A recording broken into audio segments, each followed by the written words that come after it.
Welcome to Henley Royal Regatta. After 5 days of unforgettable racing, we have reached finals day.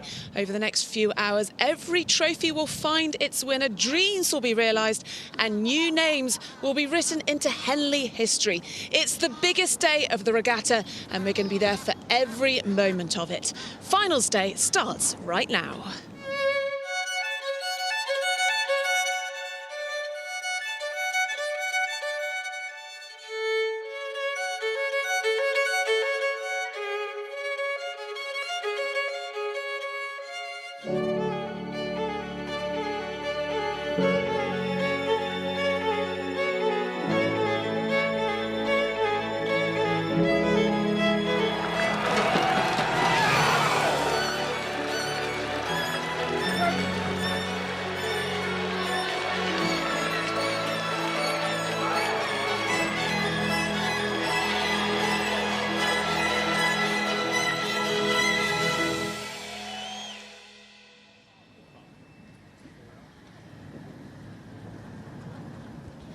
Yes, welcome along to what is a hugely prestigious day in world rowing. 30 championship events to be decided today. Delighted to be joined by Regatta Chairman Richard Phelps. It seems like a long time ago at the beginning of the week we were chatting just up there, but there is definitely a different feel about today. Yeah, Sunday is always a slightly calmer, quieter day. Racing starts later. There are less races, although this is the biggest ever finals day at Henley Royal Regatta, 30 finals. Races are slightly further apart, but so much more at stake.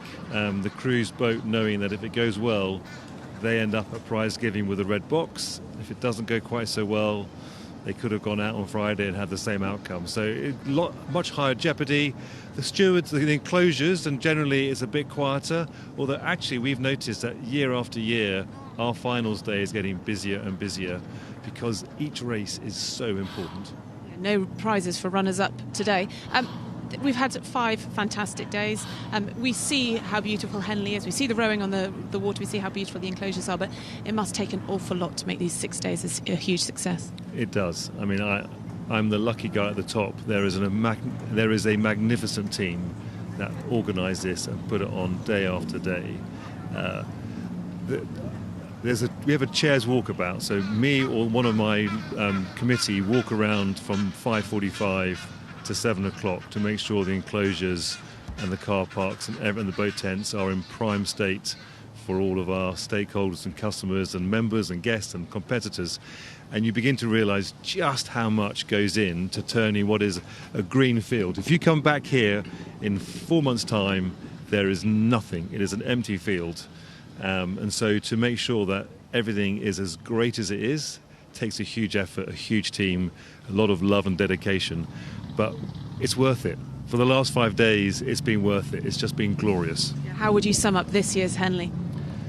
I think the engine of that launch there is trying to speak for me. How would I sum up this year's Henley? Record-breaking, sensational, and very exciting. Certainly has been. And what are you looking forward to today? Any particular head-to-heads? Well, I think it would be remiss not to talk about the grudge match of Shiplake Headington and the Prince Philip. I'm really looking forward to the men's Grand 8, the Italians versus the Brits. But I guess from my perspective, the 3 new women's events, the Princess of Wales Trophy, the Danesfield and the Queen Victoria Challenge Cups, those 3 new women's quads events. We were overwhelmed by the size of the entry, stunned by the quality of racing, and those are going to be great finals. Because it's important to evolve the event as well as maintain those traditions? Absolutely. I mean, the whole point of Henley is that the perception is it never changes, but what is reality does change all the time. So yeah, evolving our events, including more women. We now at the point where we have an equal number of men's and women's events, which is very important. Next step will be equal number of athletes competing, and after that will be hopefully equal number of members. And so we really will have achieved that gender parity and equality. But yeah, so look, Henley's always evolving, it's always something new, and I look forward to the new things for next year as well. Think about those tomorrow. Enjoy the finals day. Thank you very much, Richard. Yeah, it really has been a stunning week. Henley at its most beautiful on and off the water. incredible gutsiness, but also the cohesion, the coherence of the blades, the synchronicity. The action is thick and fast. It's an astounding race there. They are going every stroke. Will the magic happen?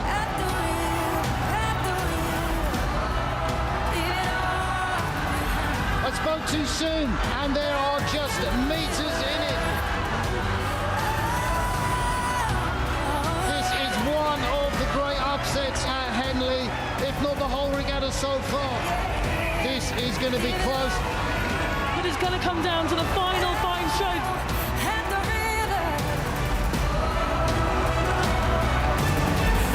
Who's going to win this race?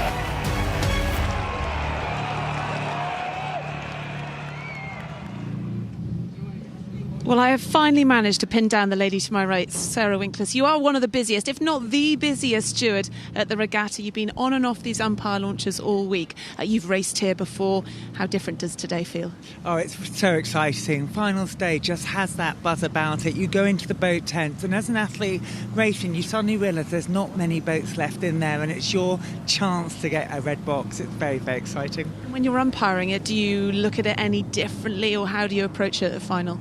Yeah, as the umpire, you really are there watching where the crews are on the water. So if you're watching what we do, the first thing we do is make sure the crews are calm and straight so they get their chance to do their best rowing. We'll start the race and then hopefully we're not involved because they're in the right place, on the right station. But of course, if we need to be, we're watching for direction and making sure that they are able to do their best rowing, and we'll use the white flag to move them around the course. And if we have to bring a red flag out, that's not a good thing. Definitely is not a good thing, particularly today. Now, yesterday, conditions, there was definitely a crosswind, and the crews found it tricky off the start, trying to keep those boats, particularly the ones without the coxes, off the start. Today, it does seem a little bit calmer. Yeah, it is. It's perfect conditions at the moment. I can feel like on my hand a very slight headwind that they're going to have, which will hold them up, but it will also hold them straight. So it's good conditions. Hopefully they're going to have fantastic, fantastic racing. And of course, I can be a fan for the crews and the races that I'm not umpiring. And when I'm umpiring, I'm really just watching where they're going. People always say, or often say, anything can happen at Henley. It comes down to the narrowest of margins. What can make the difference? Oh my goodness, it just is making sure as an athlete, as a rowing athlete, you've done your preparation, you've got here in good shape, and then you execute your plan. It sounds a bit boring, but that is so, so important because, you know, if you're in an 8, if you're in a 4, you have to be able to work well together. So say what you're going to do it, and then use your heart and your head. It's a hugely technical sport. Sometimes we don't appreciate that. So for people watching at home, perhaps never rowed before, what kind of things should they be watching out for? So our commentators will talk around that. You know, it really is about getting the blade in the water and being able to move. So if you think, most people have tried swimming, you have to be able to get hold of the water to move yourself past it. And rowing is very similar. The blade is like your hand. It goes into the water, you push your legs, and then the boat thanks you for it. And it just feels magic when you get it right. It feels effortless. And then, of course, what you'll see is at the end, the physiology catches up with you and your body just goes, that was awful, what did you do to me? And of course, whatever the results, if you've won it, you recover very quickly, and if you haven't, you do really feel that pain. Well, look, enjoy the day, enjoy getting the best view in the house from the umpire's launch. Thank you for joining us. Thank you, Ali. Right, one chance to write your names into Henley history. It is the most important, prestigious day of the week. Let's hand over to our commentators then. We have Catherine Granger alongside Jess Eddy. Well, thank you so much, Ali. What a day. Welcome to Henley Finals Day 2026. I am Jess Eddy. I'm delighted to be joined by Catherine Granger, who's going to be delivering to you these first few races today.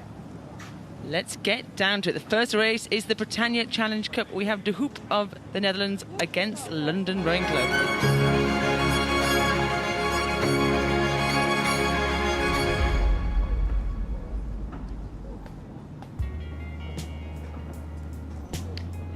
Let's take a look at how these crews have got to here. So some great opposition from around the world. Potomac gave up a strong fight against Molesey.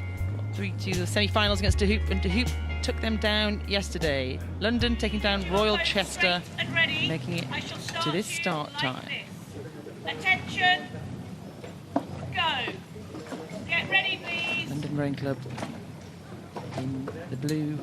De Hoop of the Netherlands in white.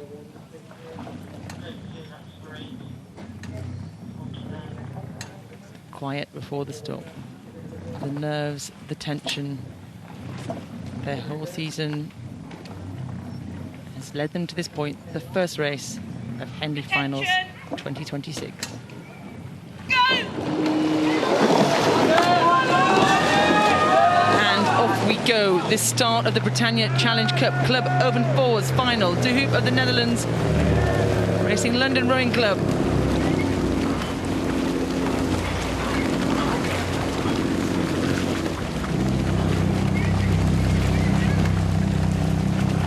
These events are the men's coxed fours, so they are a heavy boat. They have a cox up there in the bows. They have to be powerful, they have to be punchy, and right now, in the opening stages, it's a bow ball to De Hoop. Really nice clean start from both crews, and as you say, because these are heavy boats, you know, 4 athletes and then the cox as well. Coming out of those start lines, it's really important to get that boat speed up as maximum speed as you can, and then settle into that pace that's going to hold you down the river. A slight headwind on the course today. This race might be a fraction longer because of it. London have not let De Hoop go anywhere, and right now they're sitting about a canvas up on the Berkshire station.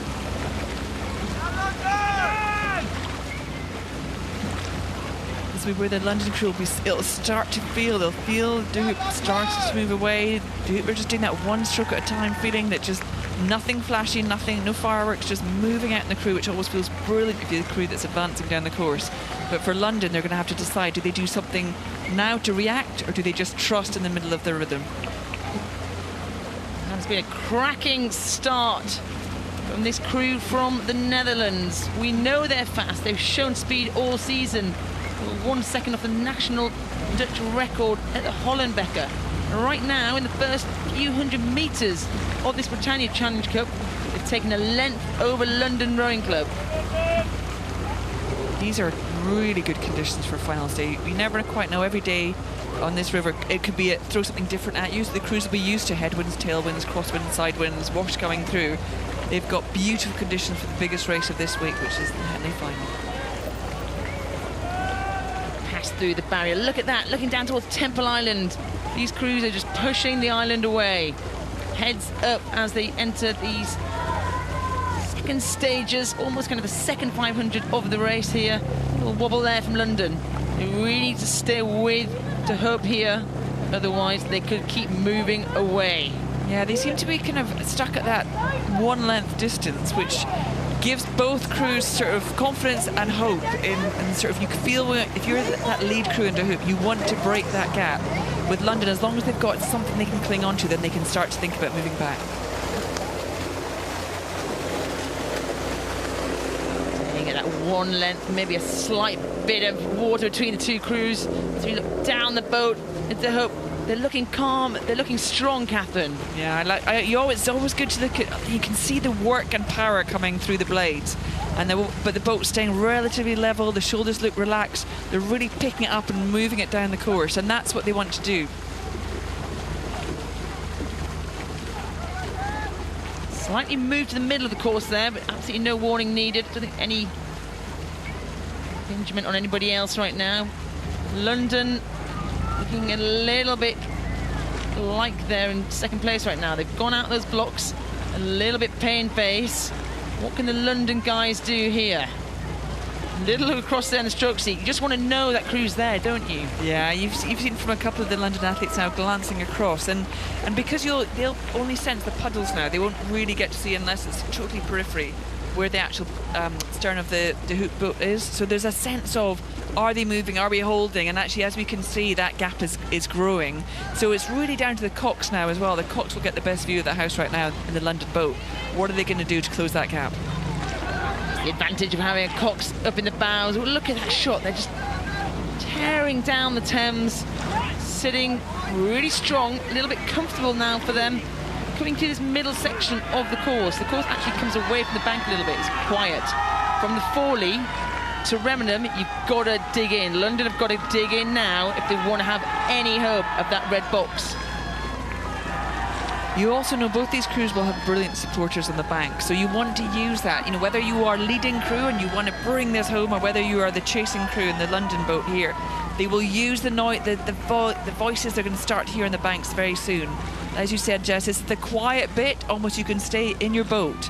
And then once you get the sense of the enclosures, it's going to lift the adrenaline, lift the pace, and see if you can react. Well, Chase Cox of this London crew you're seeing here, he's going to be telling his crew, you're a length down. We have to go now or never, London. Let's start charging. Yeah, look across from the stroke seat. They are, I think London are staying relaxed. They are looking really good and rowing very, very well together, but they will be thinking they know they need to do something different because the enclosures almost signals you're coming to that last part of the race now. Well, there was a slight change there as he was saying that. I'm sure Chase did shout because Nathan Lumley in the stroke seat. He's made a change and the crew have taken it up a gear. What does up a gear mean? You're taking more strokes per minute. You maybe start that sprint towards the finish line a bit earlier than you want to. And London have suddenly started to move, but De Hoop look a little bit too far away for my liking. They are, and they are also looking unruffled. I mean, you can still see that amazing amount of work coming down from the De Hoop boat. But what London will be hoping is, as they bring up the rate, bring up the power, try and close that gap, can they unsettle the lead crew? Can De Hoop feel a bit of stress by this closing London crew? London have certainly closed this gap. They've got 200 metres. They're not going to catch De Hoop here. They did too much early on. They put that in early on. They moved away in that middle third. And right now, they've taken it up. They're ratcheting up their rate. They're squeezing it away. And they are lapping up this support. They've responded brilliantly, haven't they? They sensed the threat from London and they've responded in a way that champions do. And they've stayed in their rhythm, but they've just got comfortable again. What a dominant performance for the first race of the day. This crew from Amsterdam, De Hoop, have been dominant through the regatta, through the season, arms in the air. They can celebrate now. Winners of the Britannia Challenge Cup. Congratulations, our first win today.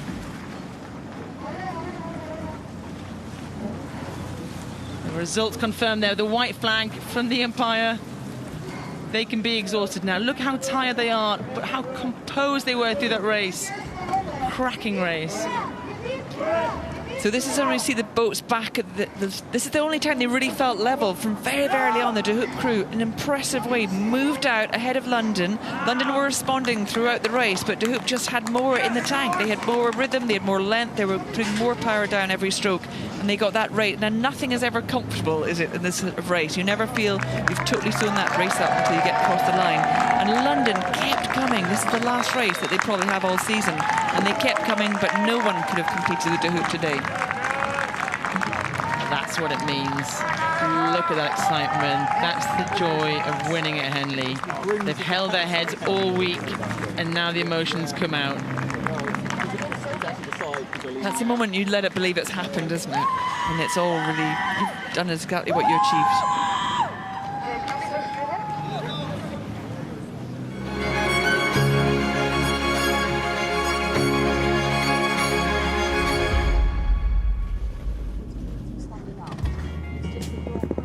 About to see the Hambleden Pairs Challenge Cup Premier Women's Pairs events. Here's how the crews have got here this week. The Czechia team versus Italian team. Oh, we've seen some strong fights from the Netherlands. We've seen some great races through the earlier races. Del Rey and Zimano from Oxford. But right now, it's all about Italy and Czechia.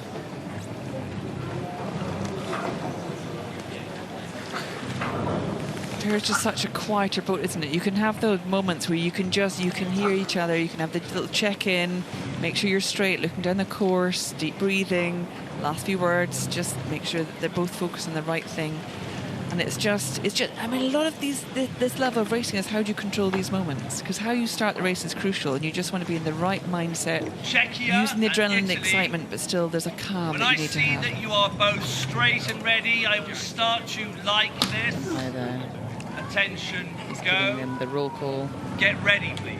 They know what they're doing. It's a little bit different here at Henley. International races, these international crews, you normally have lights that go out. Here you have a flag that goes down, so you have to respond to that twitch of the flag. Attention. Move forward. Final of the Hambleden pairs. Go.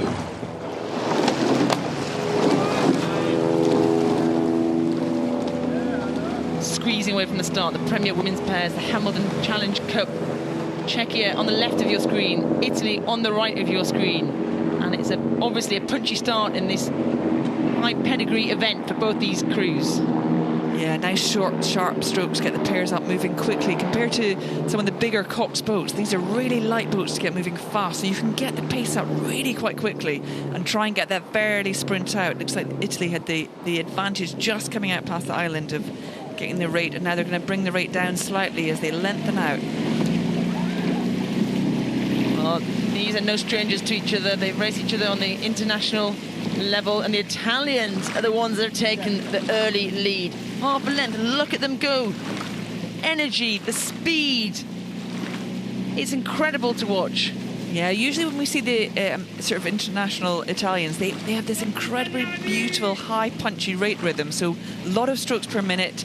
And what they're doing really well is you see not just the rate staying reasonably high, but they've got brilliant connection and accelerating those legs quickly through the water. So they're keeping a very high pace to keep that boat moving. Both these pairs are fairly new on the scene in this boat class. Both going to be seeing a lot more of them, I think, in the lead up to LA 28. And this is all part of their journey to get there, racing down the famous Henley Royal Regatta course. And I love the energy of the Italians. It's just a very dynamic stroke, isn't it? It's staying up. It doesn't feel rushed. It doesn't feel it's over fast, but they've got a nice high pace and they're just keeping the bows. You can look at the bow ball on the right hand of our screen. It's just staying high. The boat keeps just jumping out of the water and it's just coming down this course. Again, beautiful conditions. This is really lovely conditions for pairs to race in. You know, these boats a little bit slower than the big boats for sure. It's a long race. There's going to be some tactics involved. But right now, the tactics of the Italians in that famous blue is to get out hard and be dominant early on. They know the Czechia team are no slouchers. Multiple medalists across the World Cup. They won the first World Cup of the year. They know what they're doing. With also these smaller coxless boats, so one of the athletes will be steering the boat. And now in Henley, famously, there's nothing between the two crews racing each other. So that adds a different intensity to them as well. So you want, again, if you can get a lead boat and get out ahead of trouble, then you can sort of have the comfort that you can just hold your line and not worried about intervention between the two crews. And they're really still rating very high. How many strokes per minute they're doing. Italian duo, look at them go. They're moving their hands away, they're squeezing up the slide and then getting hold of it at a rate of knots. Yeah, you can see from this side angle just those really perpendicular legs coming up. The knees are coming up together. Their timing is brilliant between the two of them. You can see why they're moving out on Czechia.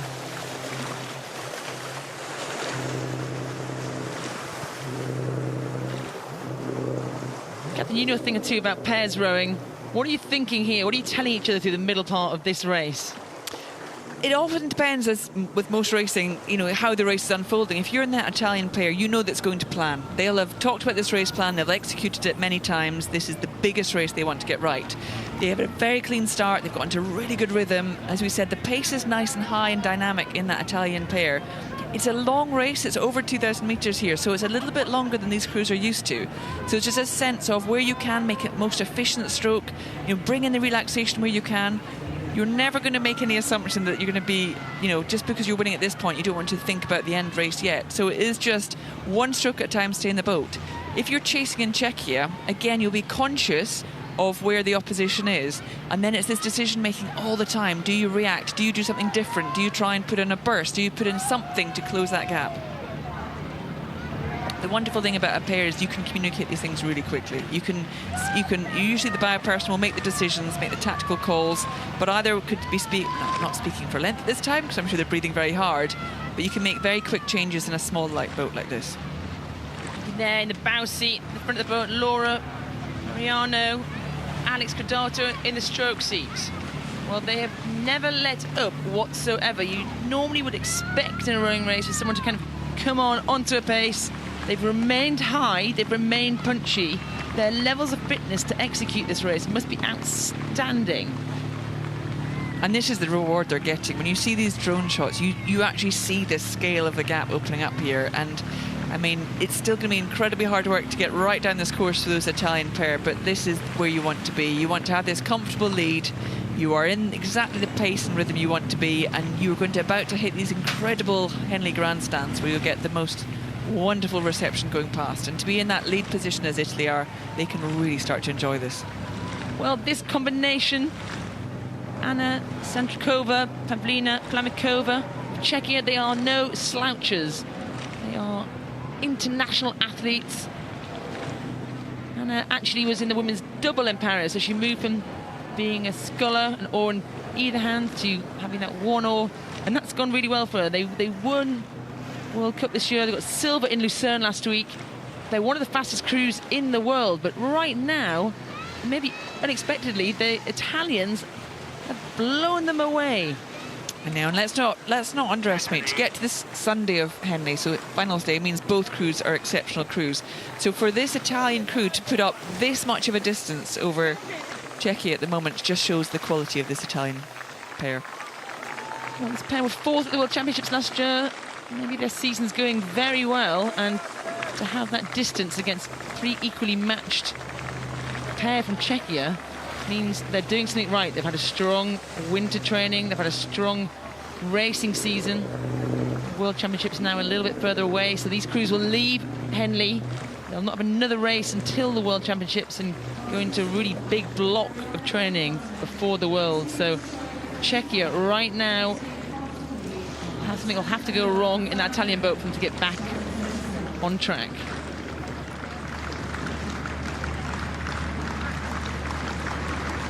Look down towards Henley town, the church there, the claps on the banks. These crews can soak it up. The Italians, you'd like to think, might lighten up a bit, but they look like they're going nowhere. They're keeping that rate up. They're racing towards the finish line. You have ever lightened up at the end of the race in your life, Jess, in front of these sort of crowds. This is when this is when you really can maximise every other day of this week. You can take it off a bit. If you're leading, you can take the rate down, take the energy down. Here you want to put in your fast race all the way to the finish line in Henley. Well, it's been dominant. Another dominant race, start to finish. Thank you for this incredible display of rowing. Team Italy. They have taken this from the very first stroke, and they've never given the Czechia pair a look in whatsoever, and it's going to be a win. Meriano and Codato of Italy in the Hambleden Pairs Challenge Cup over Santruckova and Flamikova of Czechia.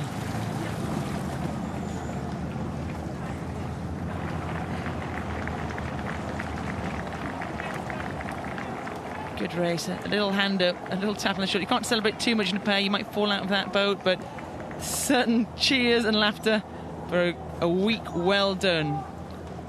Again, it's so good knowing what the Italians have just achieved. This is a phenomenal start. Short, sharp, they're very known to be very high rating, and at the start, the transition into that really high rating, into the mid-pace race, what we're seeing now, it's not a huge drop over, but they're so efficient. They're just moving this boat, it's light, they're not letting the weight come down between each stroke. They're keeping the rate reasonably high, which keeps the pace nicely. And what they've done is just every part of the race just moved out a little bit further. So we just saw that gap growing. They didn't do anything dramatic, they didn't do any great finish even coming in, but they just held their incredible pace all the way through to the finish. And what I loved is there was a lovely sort of note to each other of just, we've done that, it's an achievement, but they know they've got more to come this season. Absolutely great racing from the Italians.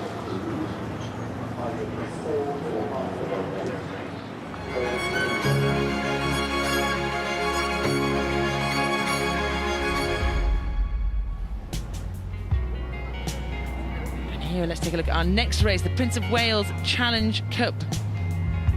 Intermediate Open Quads. Leander are going to take on Nautilus in Edinburgh. Fought for strong crews from Reading University, an outstanding programme, and a very fast Oxford Brookes University quad. But today it's all about Leander Club, pink oars, When I see that you are both straight Nautilus. ready, I will We're made up of half Edinburgh University and half Leander. Go. Get ready, please.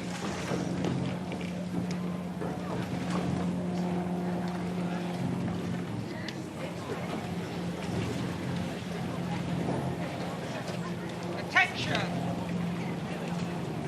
Go.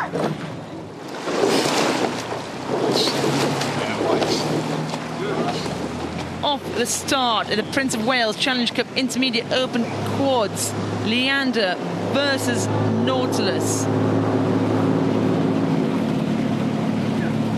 Such a punchy boat. We talk about punching all the time, but this is the punchiest of punchy boats. What's brilliant with this, obviously half the number of athletes is in an 8, but it almost goes the same speed. So it's fast, it's agile, it gets up to speed so quickly. And you just see that flash of the 8 blades in both boats, just absolutely getting that incredible speed down the course. Nautilus take the lead at the end of the island. A canvas to them over Leander Club, and they are keeping blasting out the start. It's nice. With quads as well, you want to look at that precision. There's so much going on between the two boats with so many blades. You want just that quick cover of the blades, not much water coming up, and it just means it's going to keep that efficient pace going down, especially at this high rating part of the race.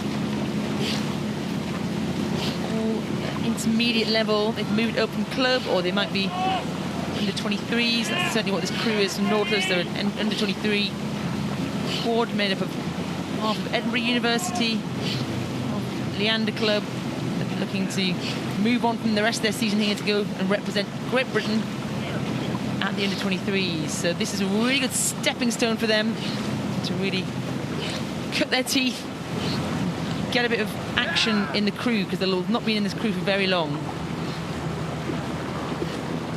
This is also a brilliant experience for these crews because it is an intense way of racing without a boy line between the two crews, and they are overlapped at the moment. So this is quite a long period of time.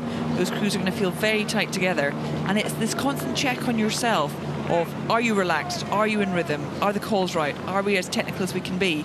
And then it's finding answers the whole way down this course. See the bows there, that famous baby blue of Edinburgh. Freddie Boxwell in the bow seat. If the bows had a little across there, he will feel the most comfortable of anyone. But Leander are still blasting out the start. They've gone through the barrier, first 500-600 metres, and they've stayed in touch. Yeah, and again, this is a really lovely move from the Edinburgh Nautilus crew. They've just got the timing very sweet on that. You see the blades just disappearing altogether, and it's giving them less than a length at the moment, but enough to make them feel that they've got this slightly higher pace. Well, I just saw there a call from Jamie Hindle-Daniels, the bow seat of Leander. He looked across. They want to know that that crew's right there. What is their game plan? What is their race plan through this middle section? Yeah, you saw a call there. This is what I love when you see these close-ups of these crews. There is decision-making happening all the time. We've just seen Leander moving slightly towards the centre of the river. They'll keep an eye on the umpire behind as well for any flags that warn for the steering.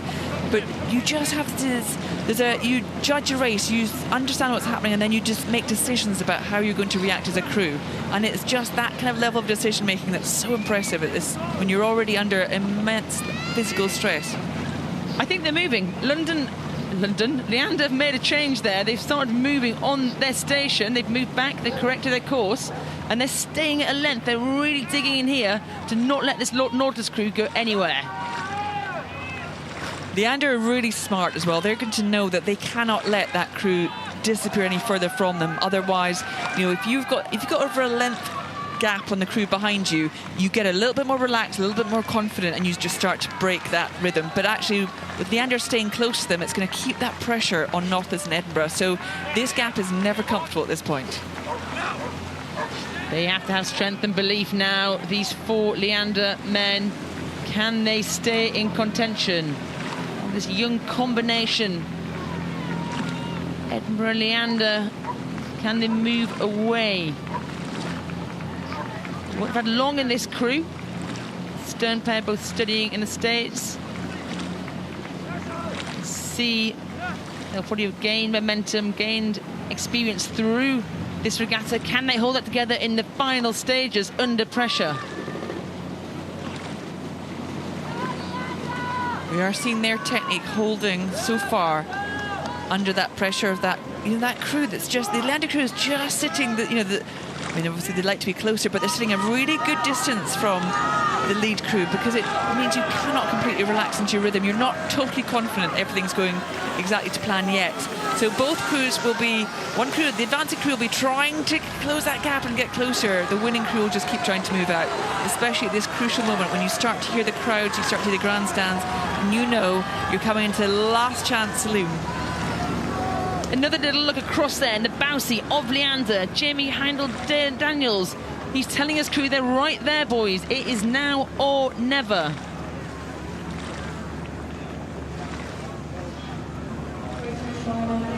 I think Nautilus are just holding off that charge. They've almost broken that elastic band. There's about a foot of clear water, but Leander are charging now. Look at them go for it. And let's not forget, Leander, this is their home river to be racing on. They will know every single metre of this course, and they'll know exactly when and how they need to respond. Leander are moving. Nautilus, you've got to make a change now, or they're going to come for you. And actually, they might get warned for steering here. Leander have moved slightly to the middle of the river. And if anything, that's going to be a bit of a distraction, because Nautilus, taking it up a gear, they've moved to a quarter length of clear water between these two crews, down the deck chairs, down the progress boards. As they come to the floating grandstand, they've done enough. It's one length, and it's a win for Nautilus. Edinburgh University, Leander over Leander Club in the Prince of Wales Challenge Cup. These are the scenes we love to see.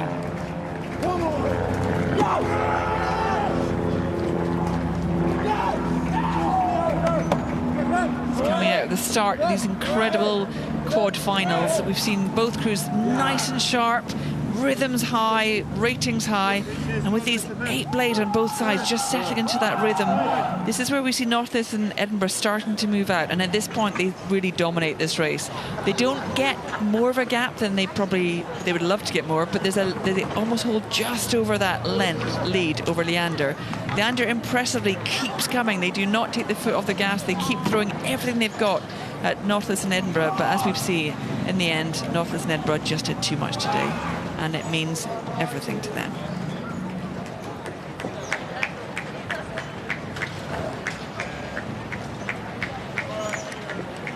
Well, it was tight through those opening stages, but the Nautilus crew, they developed an under-23 combination, did enough. They held off a spirited charge from Leander, and they get to go enjoy the day, and absolutely delighted by that.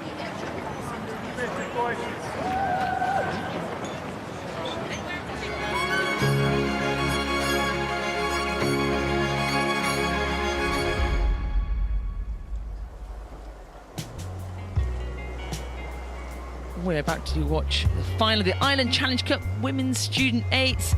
Washington are going to take on Brown University, an all-American affair. Some huge names knocked out yesterday. Durham University really took it to UW, and Brooks Brown, well, it went to Brown.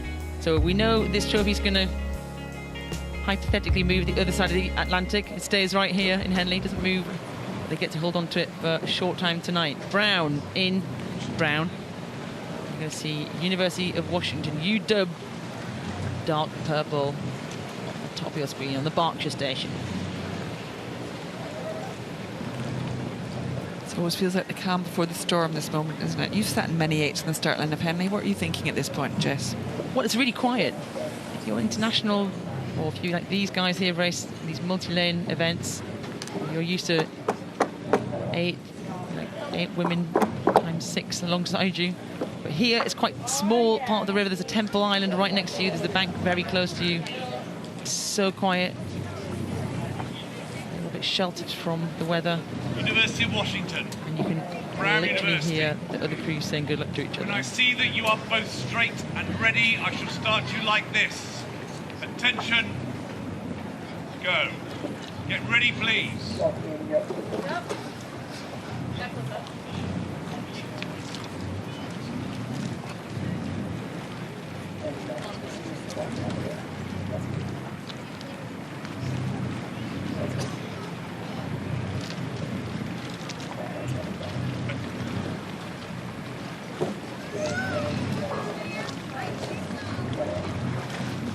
final of the Island Challenge Cup. Brown.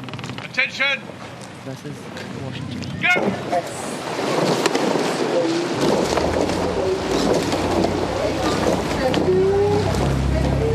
The roar, the passion, the energy of those first few strokes, the 8, the big boat, the fastest boat here. All American final.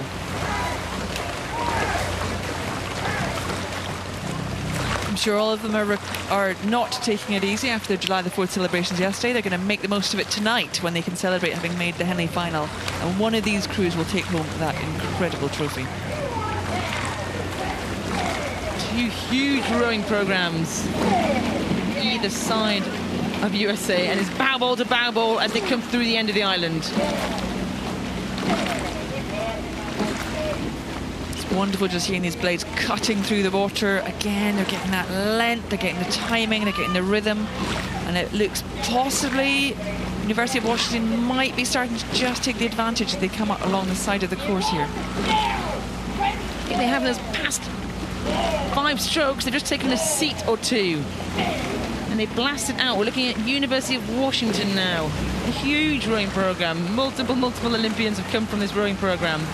Coached by A.A.S.R, 2-time Olympic cox herself. She's got an absolute dynasty here at Washington. And these rowers will certainly want to be etching their names into the history books today, but they're not thinking about that yet. They're thinking about the opening stages. They're thinking about pushing Brown away.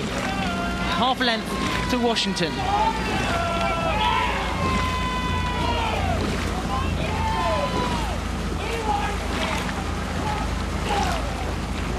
These are the blades of Brown University we're looking at now.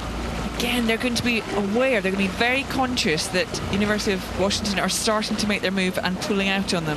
And they'll be digging deep and making sure they're getting every connection they can, as relaxed as they can, getting the work down as much as they can to try and close that gap again. Because what they don't want is University of Washington to get the confidence, get the momentum to keep moving out on them. Actually, what these American crews do is they never lose faith. And one thing we've seen time and time again, the culture of their rowing scene, the culture of this kind of college rowing scene is huge, and they have it drilled into them that never give up, never lose that belief and that confidence. And we're going to see a fight from Brown here, but Washington's still leading as they come past the barrier and they're entering this middle section of the race.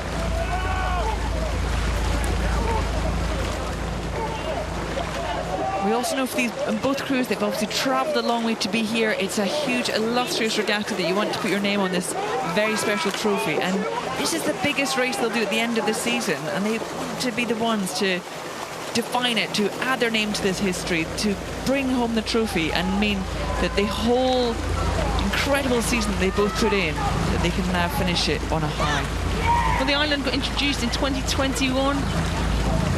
First offering to female student level rowers, and it has taken off. We have a huge entry in this category, and we are pleased to see so many from across the world.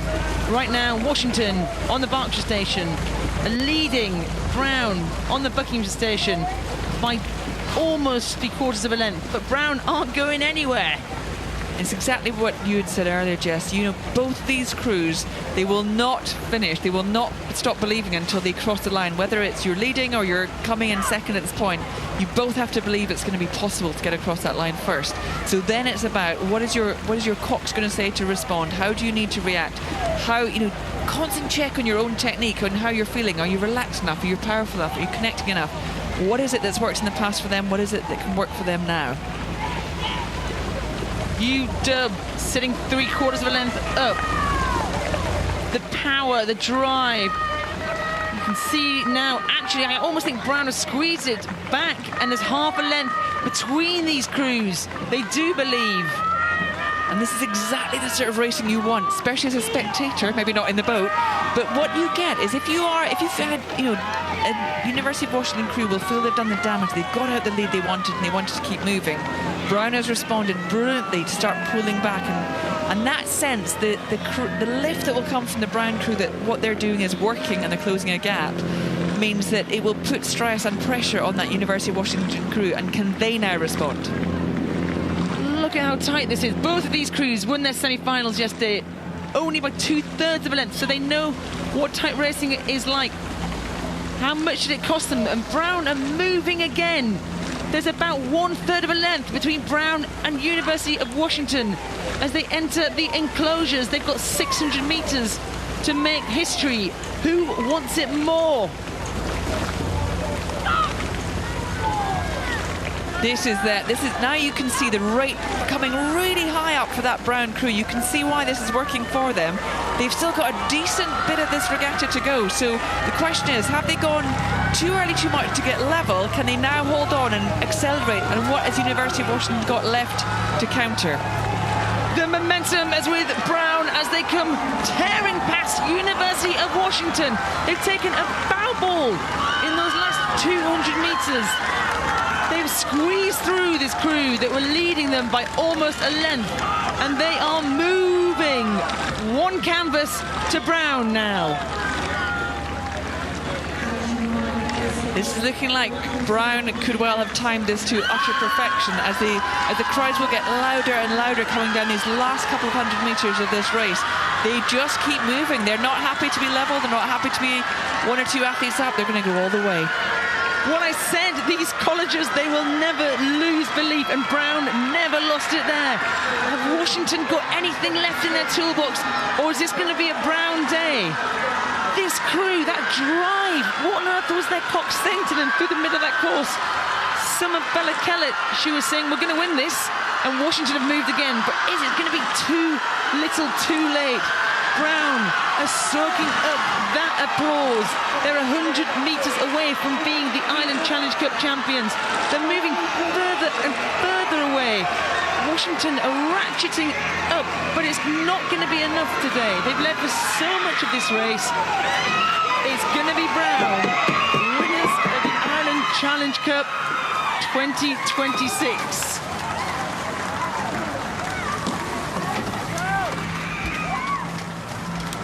We are getting slapping of the water in both crews, some in utter joy and jubilation and some in such disappointment. And that is the excruciating pain of both win and loss. I almost think Brown can't quite believe what's just happening to them. They're in so much pain. They've had to really empty the tank, and the despondent Washington, who are leading for so much of that race, can't quite believe what's happened to them. Washington would have felt they've done everything that was needed. They got a really impressive lead at the start of this course, but it's a long course. You can actually see in front of us, there's some of the spectators who are supporting Brown who are in tears. This is an emotional race because once you're down by a length in an 8, it's a big move to come back. So Brown very well deserving. Incredible stuff here. Thank you so much, Catherine Granger, for being my co-coms this morning. I pass the mic to M.E.C, who I'm happy to welcome into the box today. Thank you very much, Jess.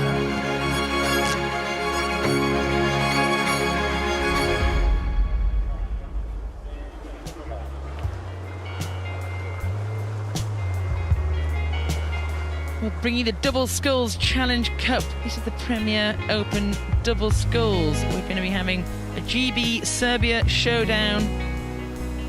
Here's how these crews have made it through the regatta.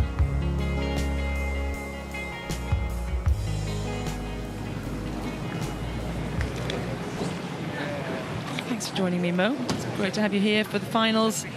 Excited for this race? Yeah, really excited for this little mini session that we've got coming up, 4 big races. It's phenomenal to be able to be here, privileged to commentate on these finals, and especially alongside you, Jess. Great stuff you see here. Yellow, Serbia, Minerva Bath, Great Josh Britain. Knight, Matt Haywood in Nottingham colours. They are ready, Great Britain double I scull. will start you like this. You see Mackovic and Pimenov of Serbia. Get ready, please.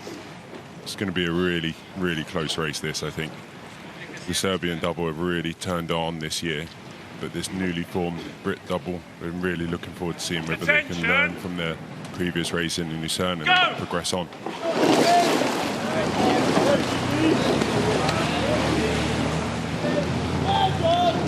in the final of the Premier Open Double Sculls, Serbia GB. And these are powerful guys, big, strong guys. They've been racing each other this season.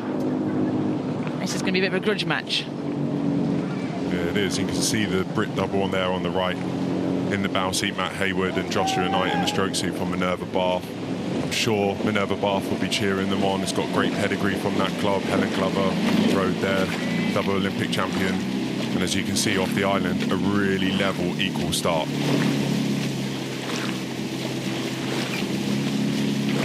The Serbian duo. We've seen a lot of them on the international scene. Well medalled, well titled.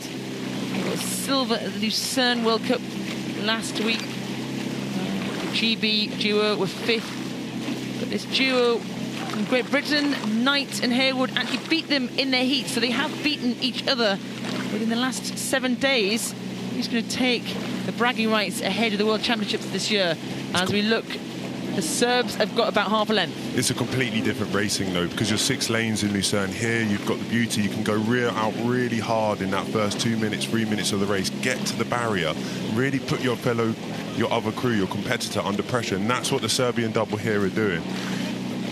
Martin Mackovic in the bow seat and Nikolai Pimenov in the stroke seat, they're really taking it on through that transition. They blasted off out the island using rate, and they kept it quite high and lively. And you can see they're getting their reward. The angle doesn't give you this, but they're about 3/4, maybe even a length up. As we would kind of expect before the Lucerne World Cup last year, this Serbian double, meaning business in the international circuit this year. This double of Haywood and Knight, a brand new double. Joshua Knight had never actually even raced on a senior international level before last weekend, so I think every single race for him is probably a learning curve. There's no better arena to learn than there is down the course here at Henley. You can see in the Serbian boat there's a little bit more energy into the stern. The stern's almost going under the water. Their weight is going onto the stern quite hard, but then even it's the same in the British boat on the left-hand side of your screen.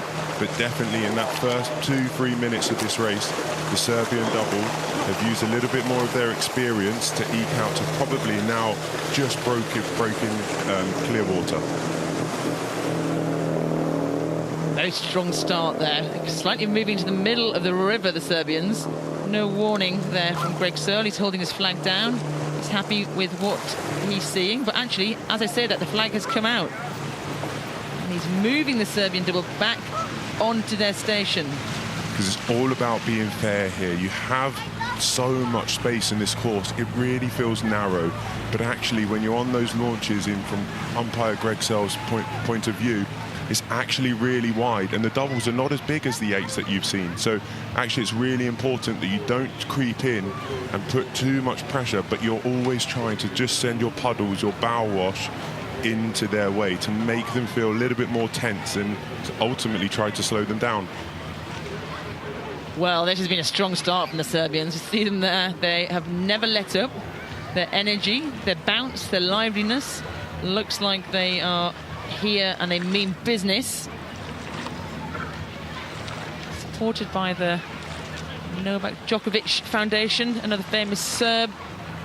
Small nation, but they obviously support each other in sport.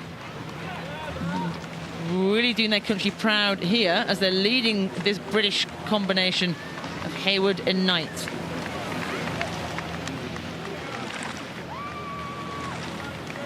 Can really see on this drone shot here how nice their blade work is. Like I said, there's a little bit of bounce in the boat, there's a little bit of energy into the stern, but what they're trying to do is they're trying to cover those white spoons that you can see, and they're just trying to cover it nice and quick and try to pick up that boat and accelerate it through towards the bows. And you do see this really nice acceleration. They are starting to creep back into the middle. You can kind of see that now. They're a little bit further away from their side of the station, but what they're doing so well is they're just pushing the boat and they're accelerating away, and that's why they've got probably 3 lengths, 4 lengths by now. And they've really put down a dominant marker, especially after that first minute when both crews kind of went out really hard, used the rate to get their speed. They've just held on to the boat speed. Well, I think we're going to see a little bit more of this combo, the brand new combination. A Knight there in the yellow, Bath Minerva. Matt Haywood of Nottingham in the bows. A little bit ragged now. They've probably put in everything at the start of the course. You can see oars digging a little bit deep in the water. It doesn't really matter if you're leading, but right now they probably need to have a few more rows together. I think we're going to see a lot from this combo. We span over to the leaders, the Serbians, who this British combination actually beat them a week ago. Let's not forget that. You learn a lot from your losses, don't you, Mo? You really do, and then especially when you come here and you go through the rounds and work yourself way through the week, you learn on how to go out really hard and live with that pain in your legs and your burning lungs. It was a great contrast between the two boats there. The British boat on the right-hand side of the screen, their blade work was a little bit more, was digging, like you said. It wasn't in unison between the two rowers, whereas you flipped across to the Serbians. On the left-hand side of the screen, it was really smooth, really together, in contrast to the Brits. Ollie looking at the bow there of Martin Mackovic, the 30-year-old from Serbia. He's two-time Olympian, multiple World Cup medalist, World Championship medalist, and he's about to be a Henley Royal Regatta winner. A little nod at the head of Nikolai Pimenov in the stroke seat. He's loving that. He's loving the crowds. You don't often get a chance to soak it up as an international rower, and I think he's enjoying every single stroke now. As they are going across the finish line to take the title of the Double Sculls Challenge Cup 2026 over Haywood and Knight. Raw emotion there from the Serbian double as they cross the line. Pure jubilation and ecstatic behaviour. To come onto somebody's home water and defeat them, I think that's even more powerful for the Serbians. But a fantastic race, and other than the small little bit of steering into the middle, they really didn't put a foot wrong. Great stuff. We're going to pass to Ali Vance, who's in the boat tents. Alicia, I'll start with you. Congratulations. First Henley and coming away with a red box. Thank you very much. We are so happy because this was our first time, so we didn't expect anything, and I think this experience is amazing. It's so good. The lake was so good despite the wind, but we did our thing, so we are so happy. How different is it? How tricky is it coming here and rowing it down the river with all of the wind and the current compared to what you're used to? Yeah, it was very difficult for us because usually we row in a lake. So this is our first race in a river. It was very long because this 100 meters longer than our usually races. But we did our best. We tried to start as fast as possible, and this is the result. Message for your family back home? Thank you for support us. It's beautiful to have all this cheer. Thank you everyone, and thank you to Polizia, which is our club in Italy, and help us every time. And thank you to all my family and my brothers, which is here to race, and after I will cheer for her here. Good luck. Thank you. Thank you. Bye. That was great to hear from the winners of the Hambleden Premier Women's Pairs events just gone down the course. Very happy, and I love seeing the Italians here.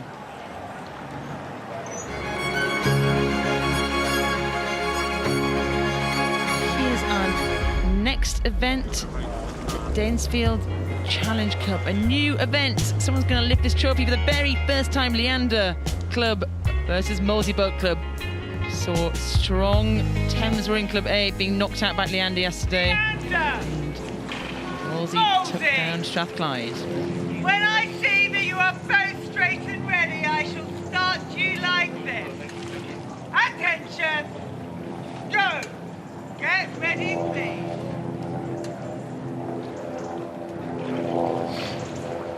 Attention! Go!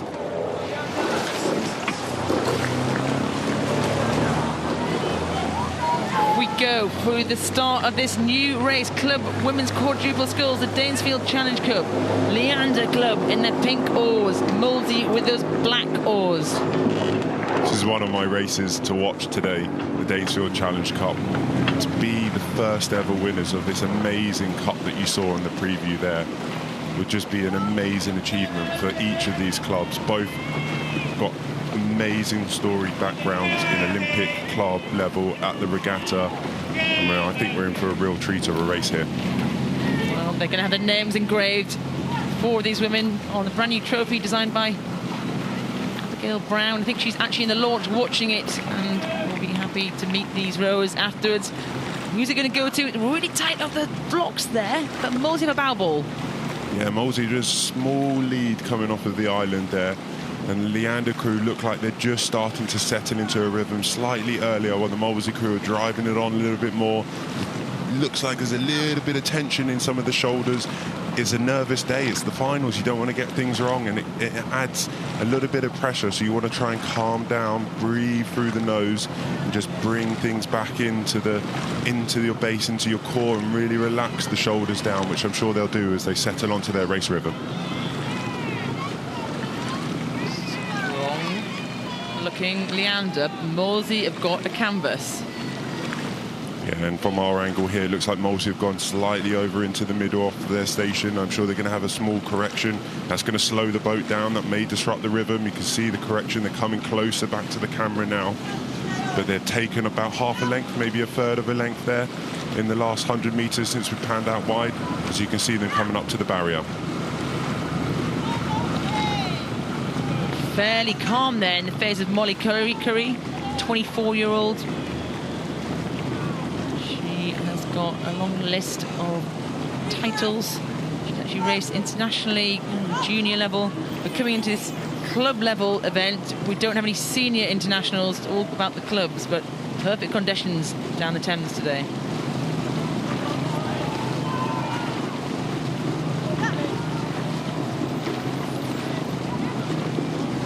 Through the barrier, it's half a length to Molesey. Just got the nudge on Leander Club in the Danesfield Challenge Cup.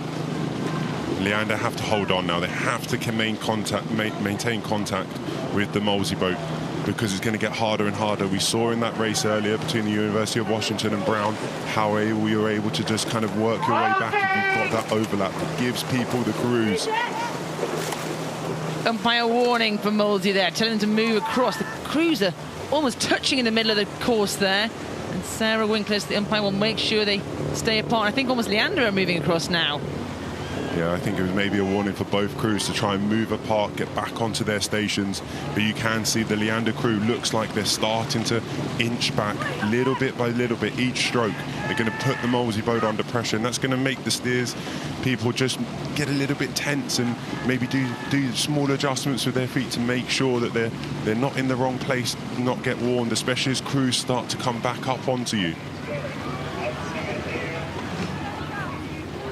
Lucy Thompson in the bows, that Leander crew. That means up at the front of the boat, she had a little across. She's telling her crew, we're right there. There's only a length in this. Could go either way right now as Leander aggressively move across again. Yeah, this is a really high pressure situation now for the Leander crew. Molesey just have to hold firm, they have to stay relaxed, they have to keep pushing the puddles away from the boat. Keep making sure they've got that nice rhythm. And the Leander crew look like there's a little bit of dysfunctional blade work coming down on their bow side, which just probably causing them just to slightly creep over naturally towards that side if there's a little bit of slippage on the bow side blades. They're slightly rowing in that kind of dirty water. When you take the oar out of the water, it leaves behind a puddle. That is real turbulence. You don't want to be sitting in that. It makes it feel slightly strange, like it's almost empty. But the blade takes a while to get that physical load, that grip, that kind of load that you want to feel when you wrap your oar into the water. You want to lever against it, but when you're getting the dirty water, it kind of slips. It feels horrible. It will be like driving on cobbles rather than like a flat asphalt road. It's no longer smooth, it's really bumpy, and it kind of really disturbs your cup of coffee in the cup holder or just you and the passengers in the seat. I tell you what, Leander are not letting Molesey get away from them. They're staying with slight overlap. There's a length between these crews. These quads are punchy, powerful boats. You can make that up. Molesey need to make a decision now to move away. Both crews look like they are empty in the tank. They're hurting. You can see it on their faces. You can see it in their shoulders and in their bodies. They've got roughly a minute and a half, 2 minutes left of the race. They just have to hold on, and they have to go through the levels that they're going through. Bas Andre in the 3-seat. They have come from European coastal rowing, so maybe getting used to jumping into this flat water. They do a good job. Slight bend of the arms. Maybe it's coming from rowing in the sea. Might help you out here at Henley. Yeah, this Molesey crew don't actually train that often together because of due to various different locations. So they'll often train in singles and doubles, and then they'll come together for races. I'm sure they've been training a lot more over the last couple of weeks into the regatta, but due to geographical locations around and their work commitments, it makes it much harder to them to get out in the quad. Molesey have got about a quarter of a length of clear water. Sarah Winkler's warning them again as the crews come together. You want to stay clean, you want to stay clear of each other. This is the chance for Leander. As Molesey have to correct their steering, can Leander kick in now?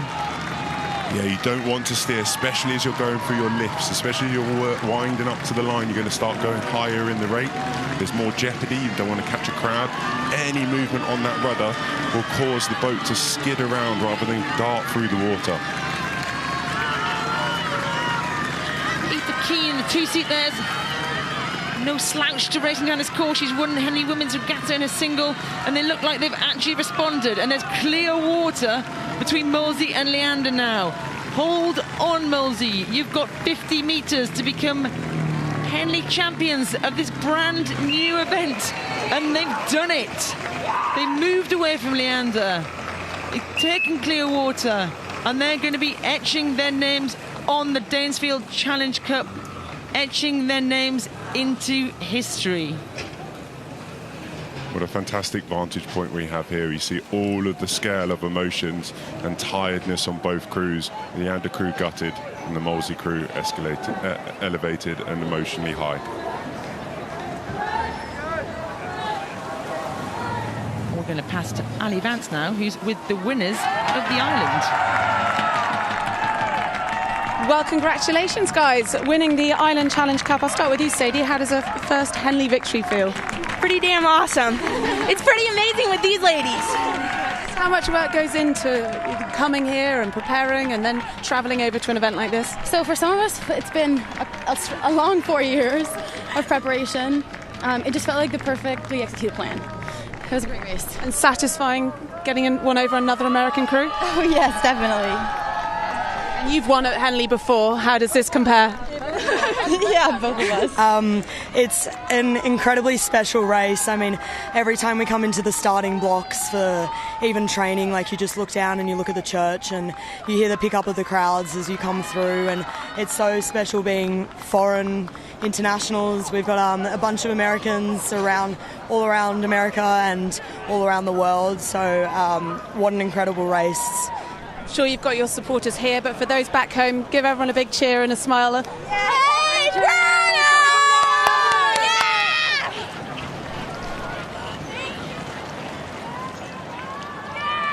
Well, we love that emotion. That's why we get the Americans here. Absolutely brilliant. They are buzzing, and so they should be. What a race in the island.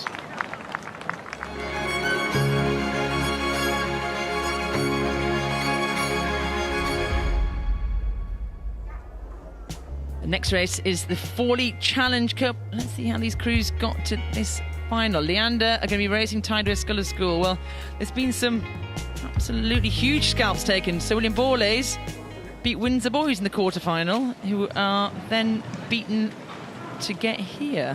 So this will be a huge one of the biggest events here. We're on the biggest entries. Schoolboy quads. Leander in the pink there. Tideway Scullers School in the yellow and the red. Get ready, please. It's fascinating how calm these junior rowers look on the start. You see some of the senior rowers later, especially in the open events, premier events, where they're so energetic.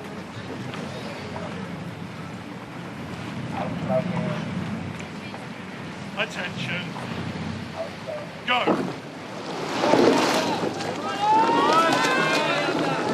Start the Junior Open Quad Sculls, the Fawley Challenge Cup, hotly contested sculling event here. Tideway Scullers School on the right of your screen have taken down huge names, Borlays, who in turn beat Windsor Boys, but can Leander throw in an upset today? And right now, Leander look like they've gone off fast. And look like they're also leaning into the course and getting very close to the boys before the booms come on. There'll have to be an adjustment. This is their home water. This is where they train. But Leander do look like they've taken about a length already off the island from our angle. Quad, you can make up a big difference very quickly, but Leander blasted out, end of the island, 3/4 of a length over Tideway Scullers. Glance around there in the stroke seat. Alfie Keach just checking out where that crew have gone to. Yeah, that can be really alarming for the stroke person in this crew.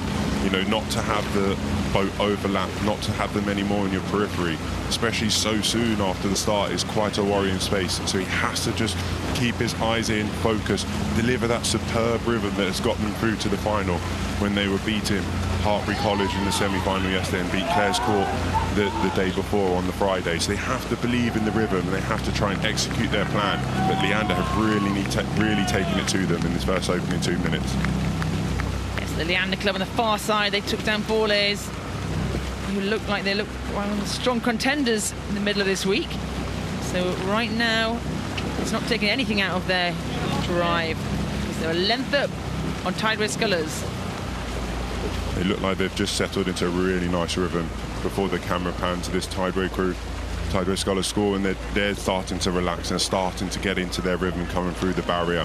That first minute would have shocked them how quickly Leander had gone out. So they just have to start to get back into their loose, languid rhythm that they had over the last 4 days. Through the barrier, look at that shot of Temple Island. The rowers probably don't even look at that when they're racing down, but on the bank, it's a great one to see. So Leander moved out to a length lead over Tideway Scullers. Looking at the Fawley Challenge Cup, 17, 18-year-old schoolboys who have actually been probably doing exams, doing A-levels, fit their training in around school. So their level of physicality, of technique, of endurance is a testament to their dedication.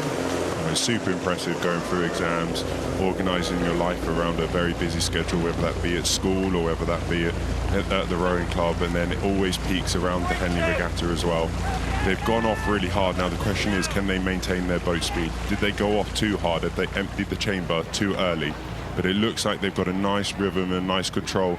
They've sorted out their small little wobble on the steering. They look like they're just heading home to that victory as they go through the Fawley marker.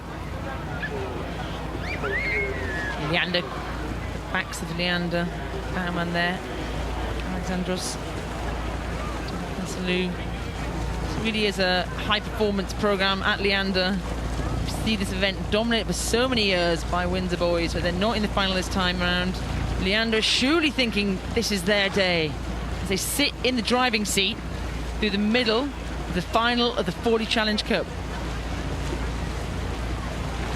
Super impressive blade work there from these junior boys.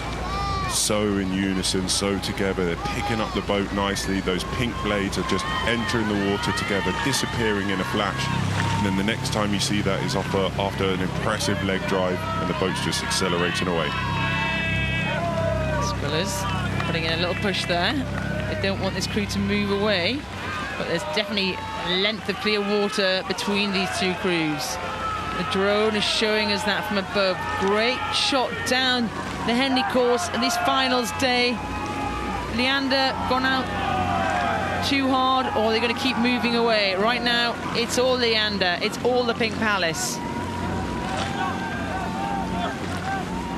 Fantastic shot there of both crews down the course, but I do have to say that Leander boat, their blade work is super impressive. It shows how well drilled they are, how well coached they are. They're coached by George Nottage, and it's doing a great job of showing them how their blades are just going in that boat and just moving it away. See a side-on shot there. Tideway Scullers School. Physical crew. They train on the Tideway. That's the part of the river where the boat race takes place. Scullers Boat Club is right at the finish line of the Oxford-Cambridge boat race. So they train on a tidal part of the River Thames.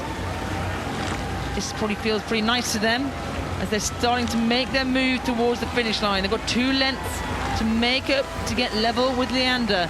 As we're coming into the stewards' enclosures, Leander can look back and they can call all the shots from where they are. Tideway Scullers can't let up though. They have to keep going because anything can happen in this last bit. We've seen it too many times where crews catch a crab, clip a bit of water, completely stop the boat dead. And if you're not charging back onto that crew, not putting them under pressure, you see it in so many other sports where the lead driver in Formula 1 gets pressured by somebody and then they make a silly mistake and all of a sudden they lose the race. Now Tideway Scullers is rowing in slightly dirty water in the puddles of Leander Club, who are moving away. They're 2, if not 2.5 lengths up on Tideway Scullers School as they are coming towards the progress boards. Leander have moved back to their station. Tideway Scullers have moved back to theirs, but so loose. The shoulders are dropped down. There's nothing happening apart from pure power to their oars right now. They're moving as one, they're driving as one, and they're driving towards the title of Fawley Challenge Cup winners 2026. They are strokes away from glory, and they are going to look across that finish line, smack the water, the cheers go up, the caps come off in front of their home fans on their home stretch of water. What a week for Leander Club as they take the win in the Fawley Challenge Cup. Tideway Scullers School. Oh, such contrast of emotions. We can see them right here. We're so close to them. The absolute rawness of pain in the Tideway Scullers crew and the pure emotion of joy from the Leander boat. You can see the Leander crew on the left-hand side of your screen. They really took it off really fast and they were almost really close to catching a buoy, maybe even clipping the boom, but then they just never looked back. They just took it off so hard that the Tideway Scullers crew was almost in shock and they didn't know how to react. And then as you can see here, their wonderful blade work was just elevating them down the course. It just kept the boat nice and light out of the water. They just kept moving their bows towards the finish line in a much more efficient, smooth way than the Tideway Scullers crew. Here's the emotion. Here's what you do those hard strokes for all year. Those early mornings, the sacrifices, the pain. Let it out, guys, because you've done it. Absolutely exhausted, but happy as they paddle back to their boat club. They actually get the joy paddling back to their boat club where all their members will now be out on the dock. They'll be cheering, their friends and their family will be there. And it's a very unique situation for the Leander Club.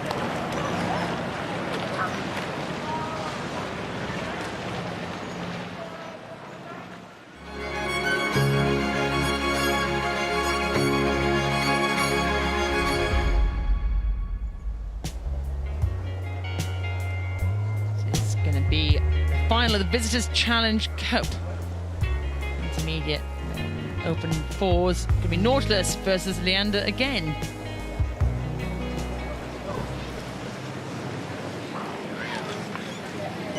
Start of the Visitors Challenge Cup. Open Hoxless fours. The intermediate level. These rowers will all be under 23 GB development, looking to take those steps into maybe not LA, but certainly into Brisbane in 2032. Look at these faces, you'll be seeing quite a few of them. And there's still time to make LA, it's still 2 whole years. I'm sure some of these rowers will try to knock on the door, put some pressure under our current incumbent senior team races.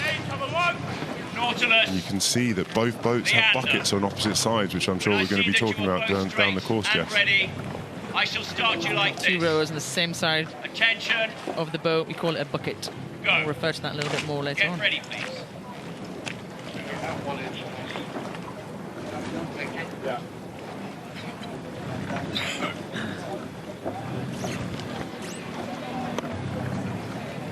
Crews just making their final adjustments.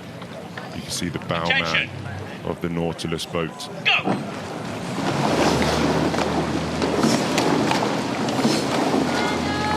Quick start there. The Visitors Challenge Cup Intermediate Open Fours. Nautilus Club at the top of your screen versus Leander on the right of your screen. Ferocious start from both crews. They really took it off really high and hard, especially the Leander Club B crew on the right-hand side of your screen. The blade work was sharp. It's really ferocious. Trying to get the blades in and trying to accelerate that boat really quickly. Top of your screen. Here's that Nautilus crew. Had long rowing together. All come together from different universities, different clubs. Starting to gear up their international season, but Leander half a length up in these opening stages. You can see the bucket, what we would call a bucket on our side within the world of rowing, which is where two rowers are sat in the two adjoining seats. So in the middle of the boat, you can see here on the right hand side, they're both rowing to the same side. Traditionally, there would be alternating sides, but over time, more and more crews have gone for bucket. They prefer the bucket combination. There's some science around power output, and it's the optimal way to get a boat to go in a straight line. Sometimes it's due to the size of the rowers. So I was always put in a bucket because if I sat in the bow seat, the bows would be underwater and would be a submarine rather than a rowing boat and staying on the top. So it's about finding the right combination. You don't play your right back up front in football only if there is a situation where there is an injury. So the coaches are trying to find the right combination to get the optimal speed. Yep, Mo's a big lad too, so he's going to sit in the middle of those boats. And right now, that's probably what they've done with some of these crew members. And so they come through the barrier, the Visitors Challenge Cup. Leander up a length over Nautilus, this young crew from Nautilus. That's what you get to row under if you're GB representation. The Visitors, great factory there since 1840. This race has been happening. So they got to the party 1 year late. Regatta started in 1839. I tell you what, Mo, Nautilus have kind of come back there. Yeah, they have. They really stepped on through the barrier. They got onto a nice chunkier rhythm, and some of that extra energy that Leander crew have put it in, they're almost slipping, and almost the blades are going backwards, which is going to slow the boat down. There wasn't that smooth pickup, and the Nautilus crew has just started to come back, and I think they may have just taken the lead. Love seeing Marcus shoot there in the stroke seat in that green. I think he's actually got a Windsor Boys lycra on. He raced the single for many years at age group at university now, but coming back into sweep 1-0. That drive he has, that swing out of the boat he's got. He's not a big guy, is he, in the stroke seat of that right-hand side boat you're looking at? But I tell you what, he makes the most of it, and he looks like he's absolutely digging in here. And that's the beauty about rowing. You don't have to be massive to set the best rhythms. Sometimes the rhythm is about the feel and the touch, as the Leander crew on the left-hand side are getting really close to the booms, and that's going to put pressure on that bow side bucket. Oh, Nautilus have come right through. They were down almost a length to Leander. They made a decisive move after about 600 metres. And look at these drone shots, so you can really get a good view of the distance between the crews. Nautilus have gone through Leander and are now leading by 1 length. On this high drone shot here, we can see the Nautilus crew on the bottom side of your screen. The blade work of the buckets and the two oars that are remarkably close together. When a bucket is working really well, they almost look like one. They're parallel the whole way through the stroke. Looks like this Nautilus crew are really parallel when the blade actually gets a perpendicular angle to the boat, but just around the edges, they're just slightly apart. So there's a little bit of work to go. But whatever they've done in the last 2 minutes of the race, where they settled onto that nice rhythm, that longer, more efficient rowing, they've just been able to move their boat in front of the Leander crew, overcome the distance that Leander had on them, and then double it in terms of their own lead. If anything, I'd tell Cameron Tasker in the 3 seat, don't dig that oar in quite so much, but you might tell me to keep my words to myself, because right now they're winning by 2 lengths in the final, and we look to Leander, close to these booms. This Leander crew have had a really storied journey to get into this final.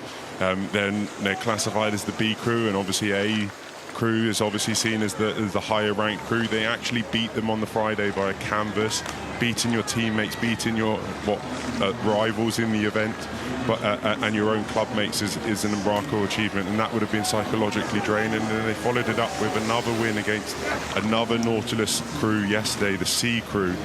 Both crews are really lively, but Leander's crew yesterday was too much to live with, and unfortunately they've been unable to replicate that against the A crew today. This is some confidence for these young rowers. It's real start of their senior career. Not quite the senior national team at the moment, but they're a combination of under-23s. And this event, the visitors, is a great stepping stone for them as they come down. Listen to that applause. The crowd know what they're watching here. Some exceptionally talented young rowers who were down in this race. They held their heads.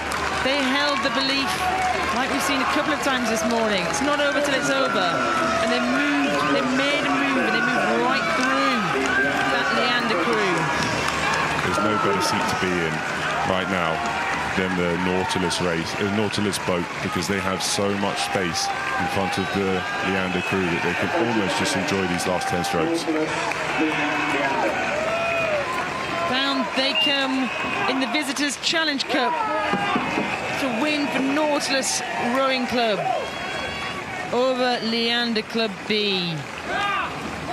That was a painful race. By the end, they were in control. Get to enjoy the rest of their season. Great race there in the Visitors. So you see it, pain faces of Nautilus. We're going to pass down to Ali Vance, who has the winners of the Danesfield for you. Well, I'm with the first ever winners of the Danesfield Challenge Cup. Congratulations, Molly. Delighted with that? Yeah, I can't really say much more than that. Yeah, absolutely delighted. It was a really good race with Leander. Yeah, stayed together right to the end, so it's good. Vance, talk me through the race in those closing stages. Well, I think we just stayed calm. Like, we had a race plan. We saw that Leander put in some pushes towards the end to try and get the edge on us, but I think we were just like trusting each other and like stuck to our race plan, and we knew that we were going to crank it at the end, and that would be enough to keep us ahead. And a little bit of Henley history. How proud are you of being the first names on that new trophy? Oh yeah, it's incredible. As Scullers, we've been waiting a long time for a event to come along, so yeah, we're very happy with it. Laura, sum up the emotions of crossing that line. Yeah, I think it's just, well, it's what we've been aiming for all year, and to be part of something so amazing and the first ones to do this is, yeah, it's incredible. And with these amazing people, couldn't ask for anything more. Well done, guys. Well done. Thank you very much.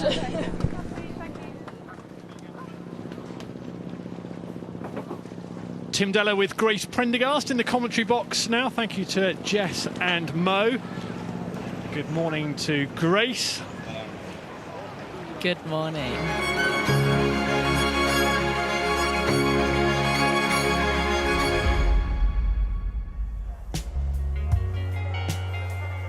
So the Town Challenge Cup, and we've got Hollandia Rowing Club from the Netherlands up against Nautilus Rowing Club A. And the 6 finals between now and lunchtime at 12:30. And here we are with the umpires launch up at the start. So Grace, big day for all of these athletes, for all of the spectators as well, and for the next 6 or 7 minutes for all of these athletes ready to go. It is a big day, and I think these moments in the start block can feel like they take forever, and the nerves will be very high, but as soon as the flag drops, I think they all disappear, and you're into the race, you're into the mindset. See the Dutch boat there. Hollandia, Nautilus. When I see you are both straight and Under ready, starters' orders. I shall start you. Big like crowd this. up at the start today as well. I know, everyone's come out for these races. It's a beautiful day to sit along the back watching. Please. So the Dutch ready to go. Glance over the shoulder from Amelia Gleed in the Nautilus boat.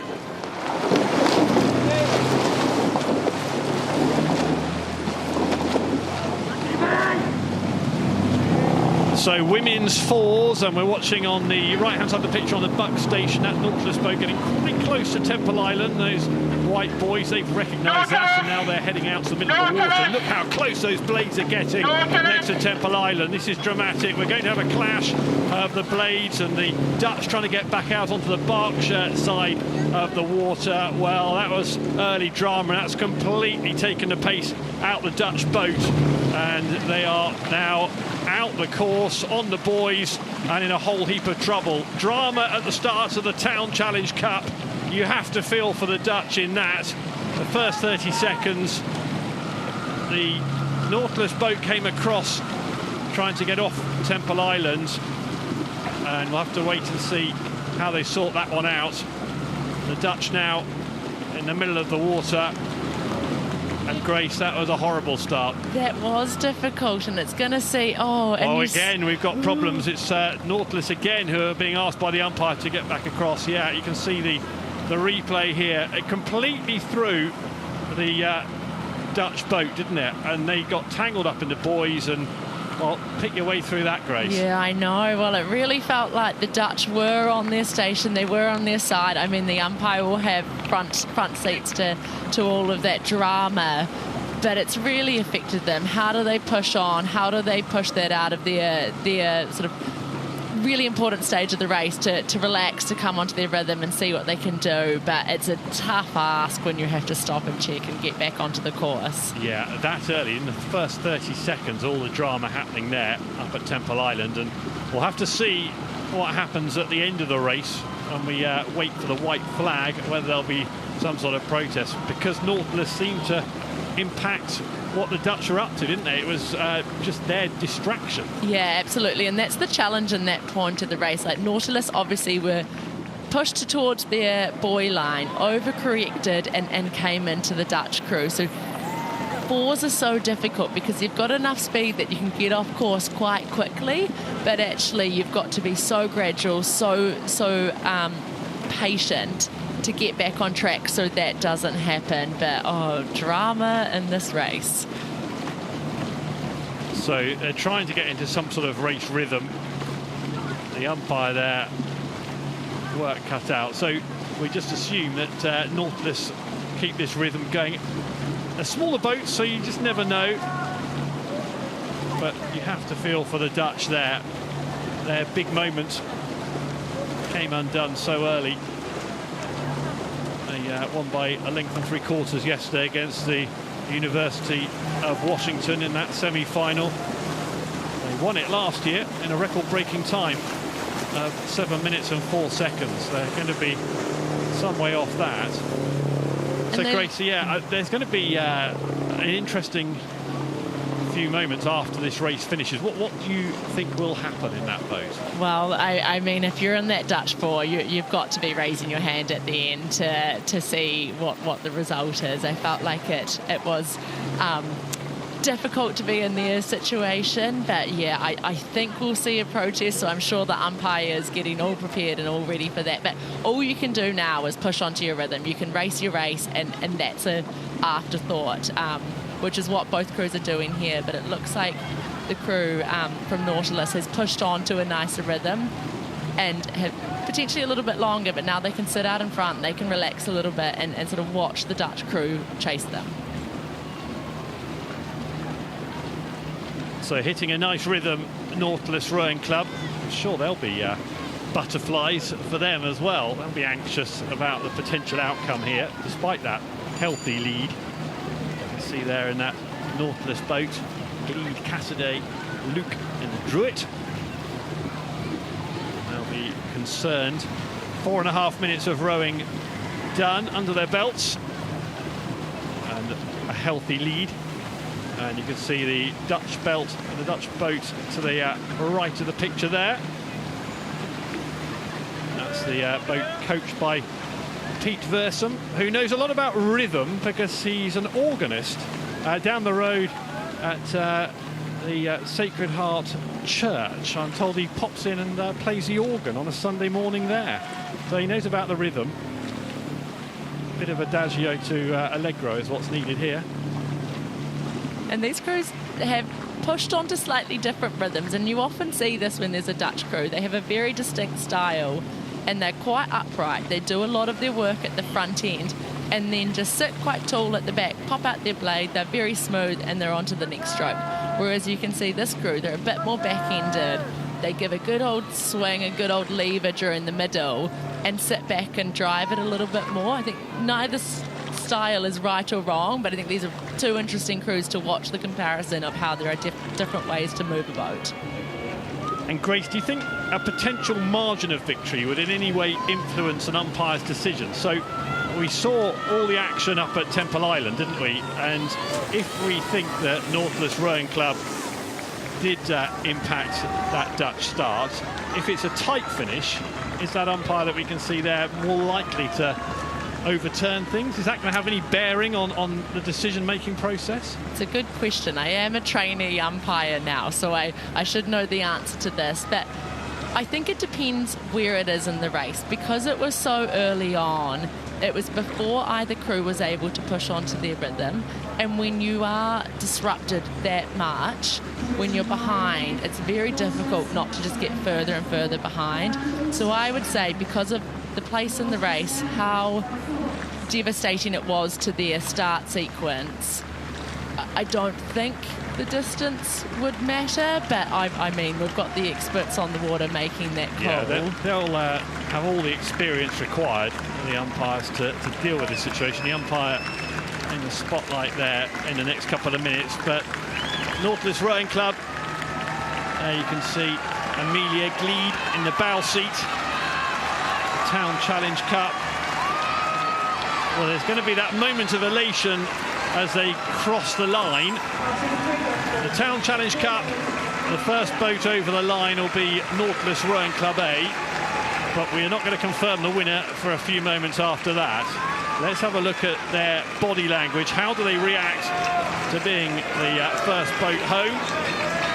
Over the line they go, and well, it's not euphoric celebration, is it, in that boat?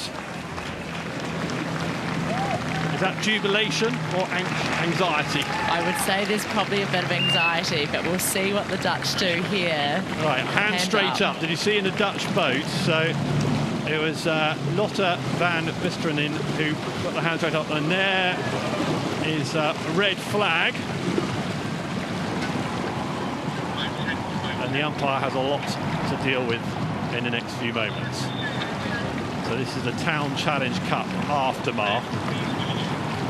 We saw in 3 seats the Dutch hand, the arm was raised immediately. And now some important conversations. Yeah, we had to stop rowing. Yeah, I've declared them to hold the result. I'm going to go to the Lord. I'll come back and find you on land to make the final decision for you. Okay, so please just rest up for a few minutes and I will find you at the boat tents. Okay, so much. Well, very sensible. Take a bit of time over the decision rather than rush into anything. They were holding the result. That doesn't mean the result stands. That means they're going to take a few moments to decide on the bank. Let's have a look, Grace, again at this start, because this was really dramatic. The first few strokes of the Town Challenge Cup, and you could see that Nautilus boat veering across to the Dutch side of the water towards the Berkshire station, and that seemed to disorientate Hollandia Roy Club, and then they got tangled up in the buoys. This was before they got to the booms, and they had to stop, realign and go again, and that completely undid their race. Yeah, absolutely. They nicked the Dutch crew's blade, causing them to catch a crab, and then because of the way the fore is shaped, it just sort of flies you into the other direction, and it goes through a point where it's buoy, buoy, buoy, and then you get to a boom. So they knew they needed to stop.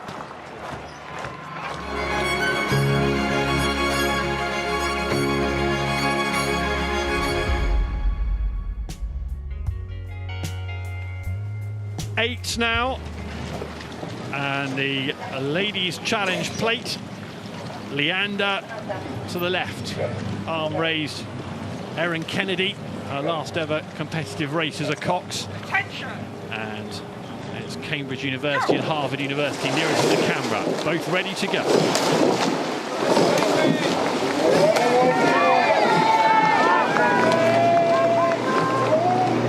All that power as they head off the start pontoon and down the track they go. Ramrod straight starts from both boats here. And this will be a ferocious contest.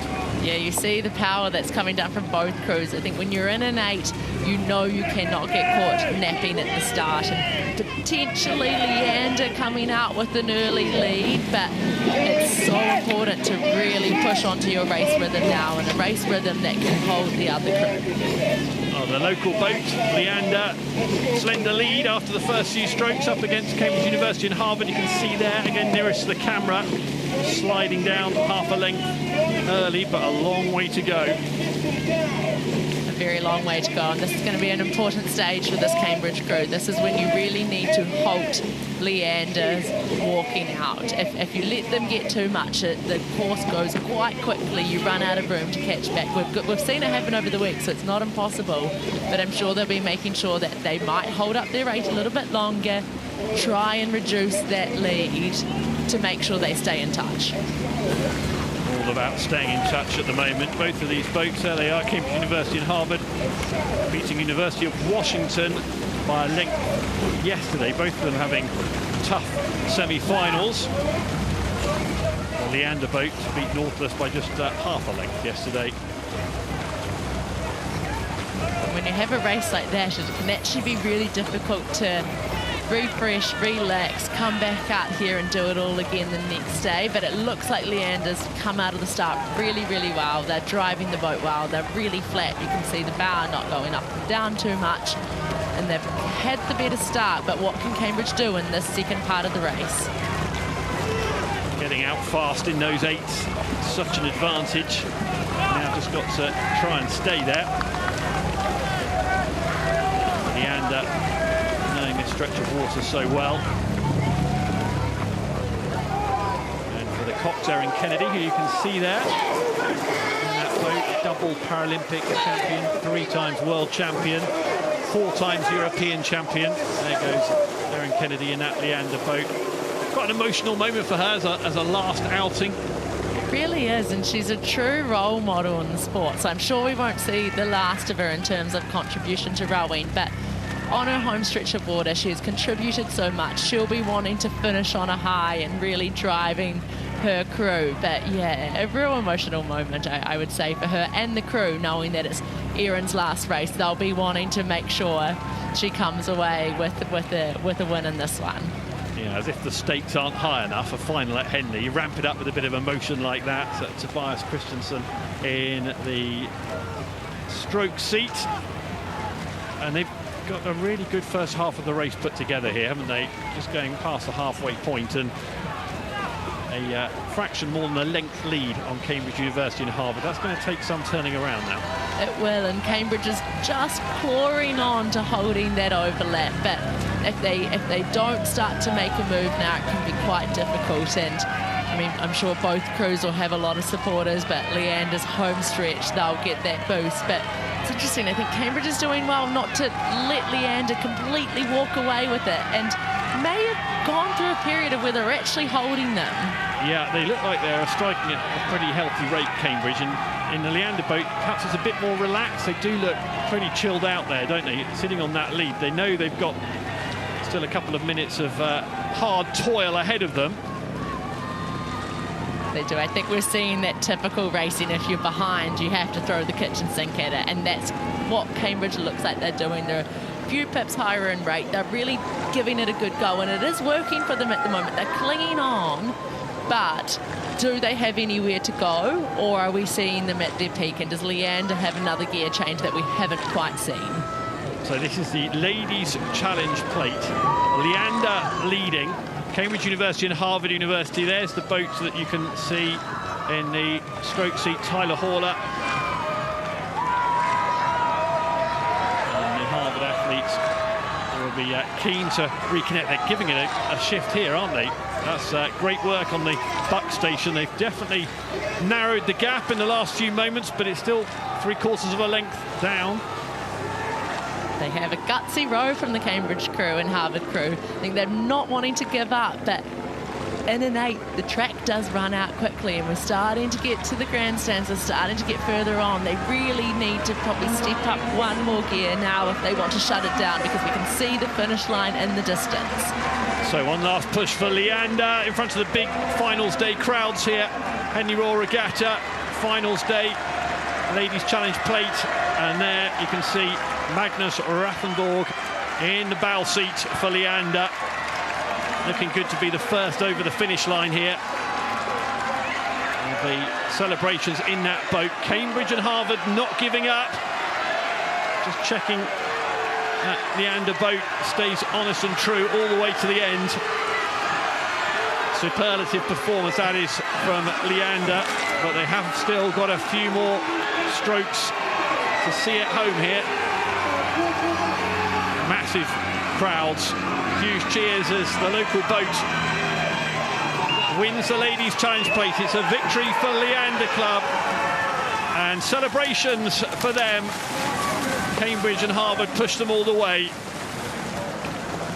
There's the white flag, there's the confirmation. Leander, the winners of the Ladies' Challenge Plate.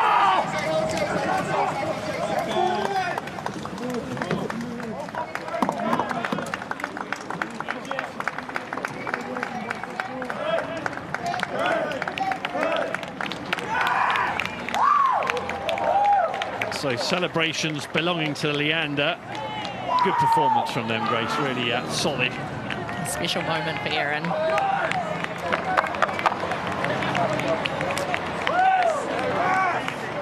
Let's track back a race, shall we, to the Town Challenge Cup. And we had the Hollandia Roy Club against Nautilus Rowing Club final. And this is what happened up at Temple Island right at the start. And we saw Nautilus heading across from the Buck Station, getting too central. Roy Club seeming to avoid them, trailing in second. Red flag came up from the umpire. Sensibly said, let's just hold things and have a conversation once we're out the boats. And here are those conversations. So the Dutch boat, they won this event last year. And you can understand that they're very keen to reverse that finish order.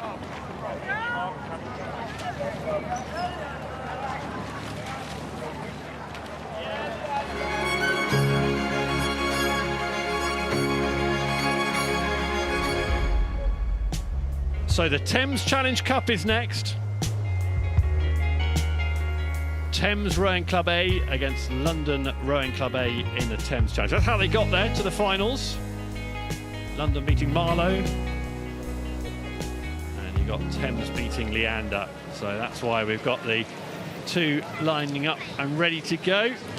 They'll know each other well, these two opponents. Absolutely not. They are neighbours on the Putney embankment, and they have a historic old rivalry.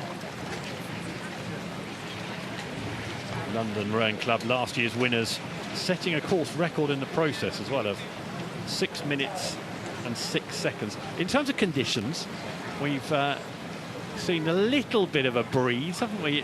I mean, is it a record-breaking sort of a day, or would you not fancy records today?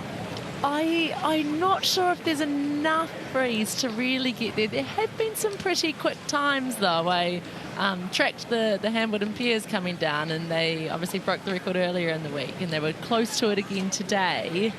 But it's not too much assistance in the breeze at the moment, but it's probably perfect conditions. Nothing too stressful to manage, no side gusts, so it should be pretty plain sailing out there.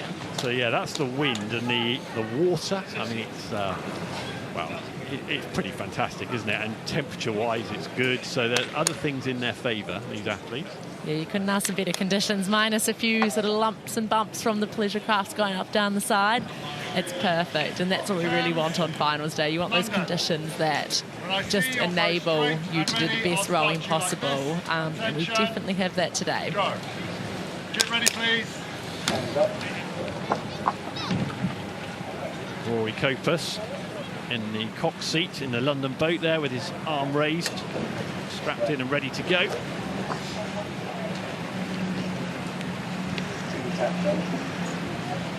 George Lothian in the stroke seat.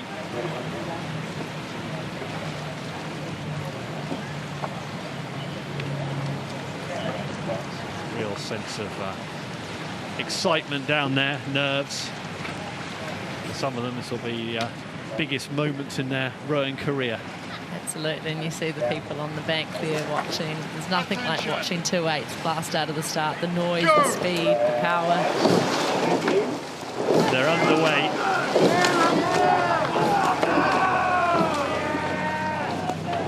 All that experience in the London boat, 51 combined previous appearances at Henley Royal Regattas. London Rowing Club A in the Thames Challenge Cup. To the right on the Buck Station, Berkshire Station, Thames Rowing Club A.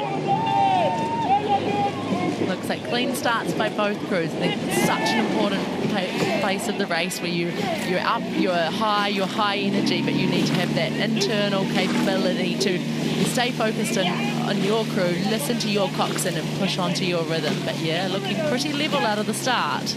So last year's winners setting that course record, nearest to the camera, but really level in the opening few hundred metres of the race.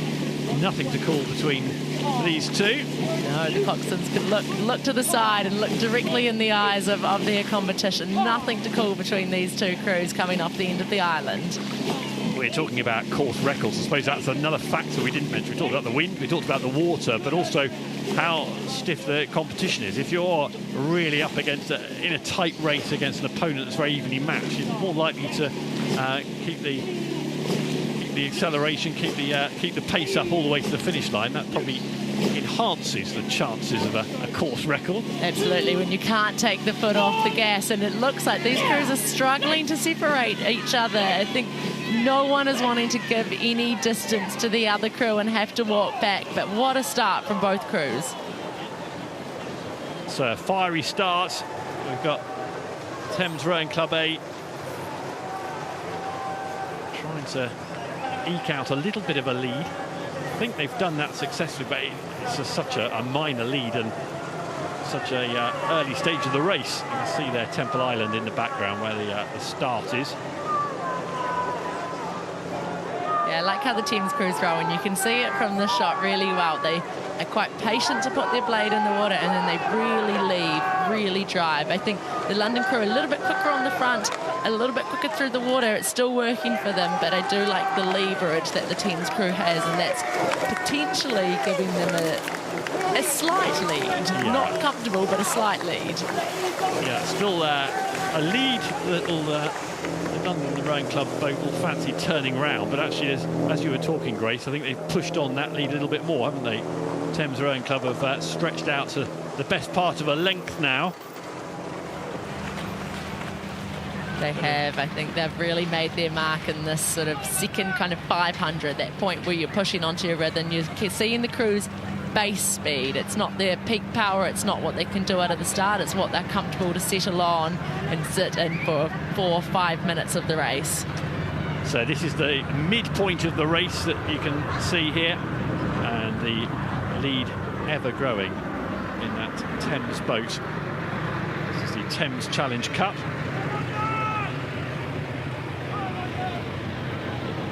Thames have a proud record in this event. Could be another chapter of success coming their way. Momentum's such a big thing in these big boats as well. It really lifts the energy of a crew. It really sort of gives you that next gear, and it feels like this is an important point of the race. London really needs to curb the momentum that this team's crew has. Rory Copas has got his work cut out. We saw fleetingly there the Cox in the London boat trying to turn around that length deficit, and they are making some progress on that. They are. They're not letting the Thames crew have it all their way, and I think in the bow seat you'll be able to just see out of the corner of your eye the blades of the Thames crew. So I think they are putting a good effort in here. It seems like they're moving their bow just slightly up this crew, but a bit of work to do. They certainly are. So London putting in a serious response to Thames' early dominance. Half a length up at the moment. Thames to the left of the picture on the Berkshire station. And have they got a response of their own? They want to get that lead extended back up to a length as they can, otherwise it's going to be a brutally painful last few hundred metres of the race as they move in front of the regatta enclosure and the stewards enclosure. About 3/4 of a length in it at the minute. It is. I think the two-seat will feel like he is now on the stern, so they need to keep moving here. They need to keep pushing, and I think if you're in that team's crew, you want to hold your nerve, but you also know we don't want this to come down to an absolute sprint to the line. Let's push out now. But it looks like at the moment, momentum is definitely with the London crew. So London, yep, they're fighting hard here, aren't they? Have Thames got enough left in the tank? They're running out of course here, so London probably needs to go up one more gear. You run out pretty quickly when you're going the speed of these men's 8, but they're putting in an effort. But it seems like Thames crew is just in control. They're just holding them there. They're not letting them get too far up their stern. About 30 seconds of the race remaining, and it is Thames Rowing Club on the Berkshire station. You can see there who are easing ahead. They've got that lead off Temple Island, and they've held it. It was reduced to only half a length, but it looks like they've got enough to hold on. Last few strokes in the Thames Challenge Cup. Thames Rowing Club A holding that lead against the holders of this one, London Rowing Club. They're going to have to hand the trophy over. Thames Rowing Club, last couple of strokes. Winners of the Thames Challenge Cup. Thames Rowing Club, punches of the air in that boat. London Rowing Club gave it a terrific go. It was a really good race. There's a red flag. So we'll have to wait and see what that's about. We will not be able to confirm that result for a few moments. So we were waiting to see a white flag, which would have confirmed the result, but there's an appeal, an immediate protest in that London boat. Let's see if we can hear.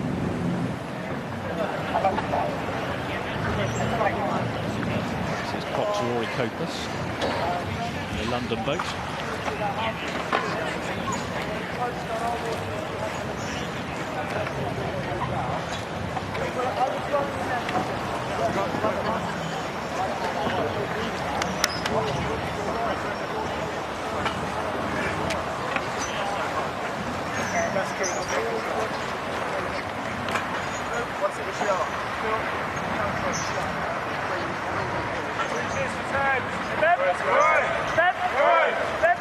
There's the white flag.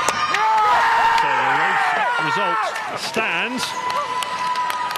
So the Thames Challenge Cup, Thames Rowing Club A do win, and now they can celebrate properly. But this is the incident that was concerning the Cox and the London boat. They have been asked by the umpire to get back onto their side of the water, onto the Berkshire side. We saw the white flag there, and they were presumably complaining about dirty water and puddles in the last couple of hundred metres. But it is Thames Rowing Club's. They can celebrate now. Their victory is confirmed.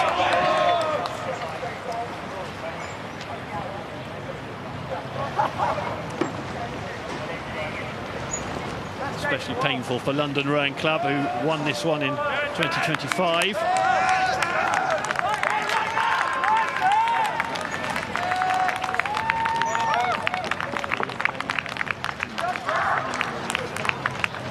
So it's goodbye to Grace Prendergast and hello to Kath Bishop in the commentary box. Hi, Kath. Hi. Looking forward to these races this morning. They've been feisty already. Well, we've had a lot of drama in the last few minutes. I suspect that will continue.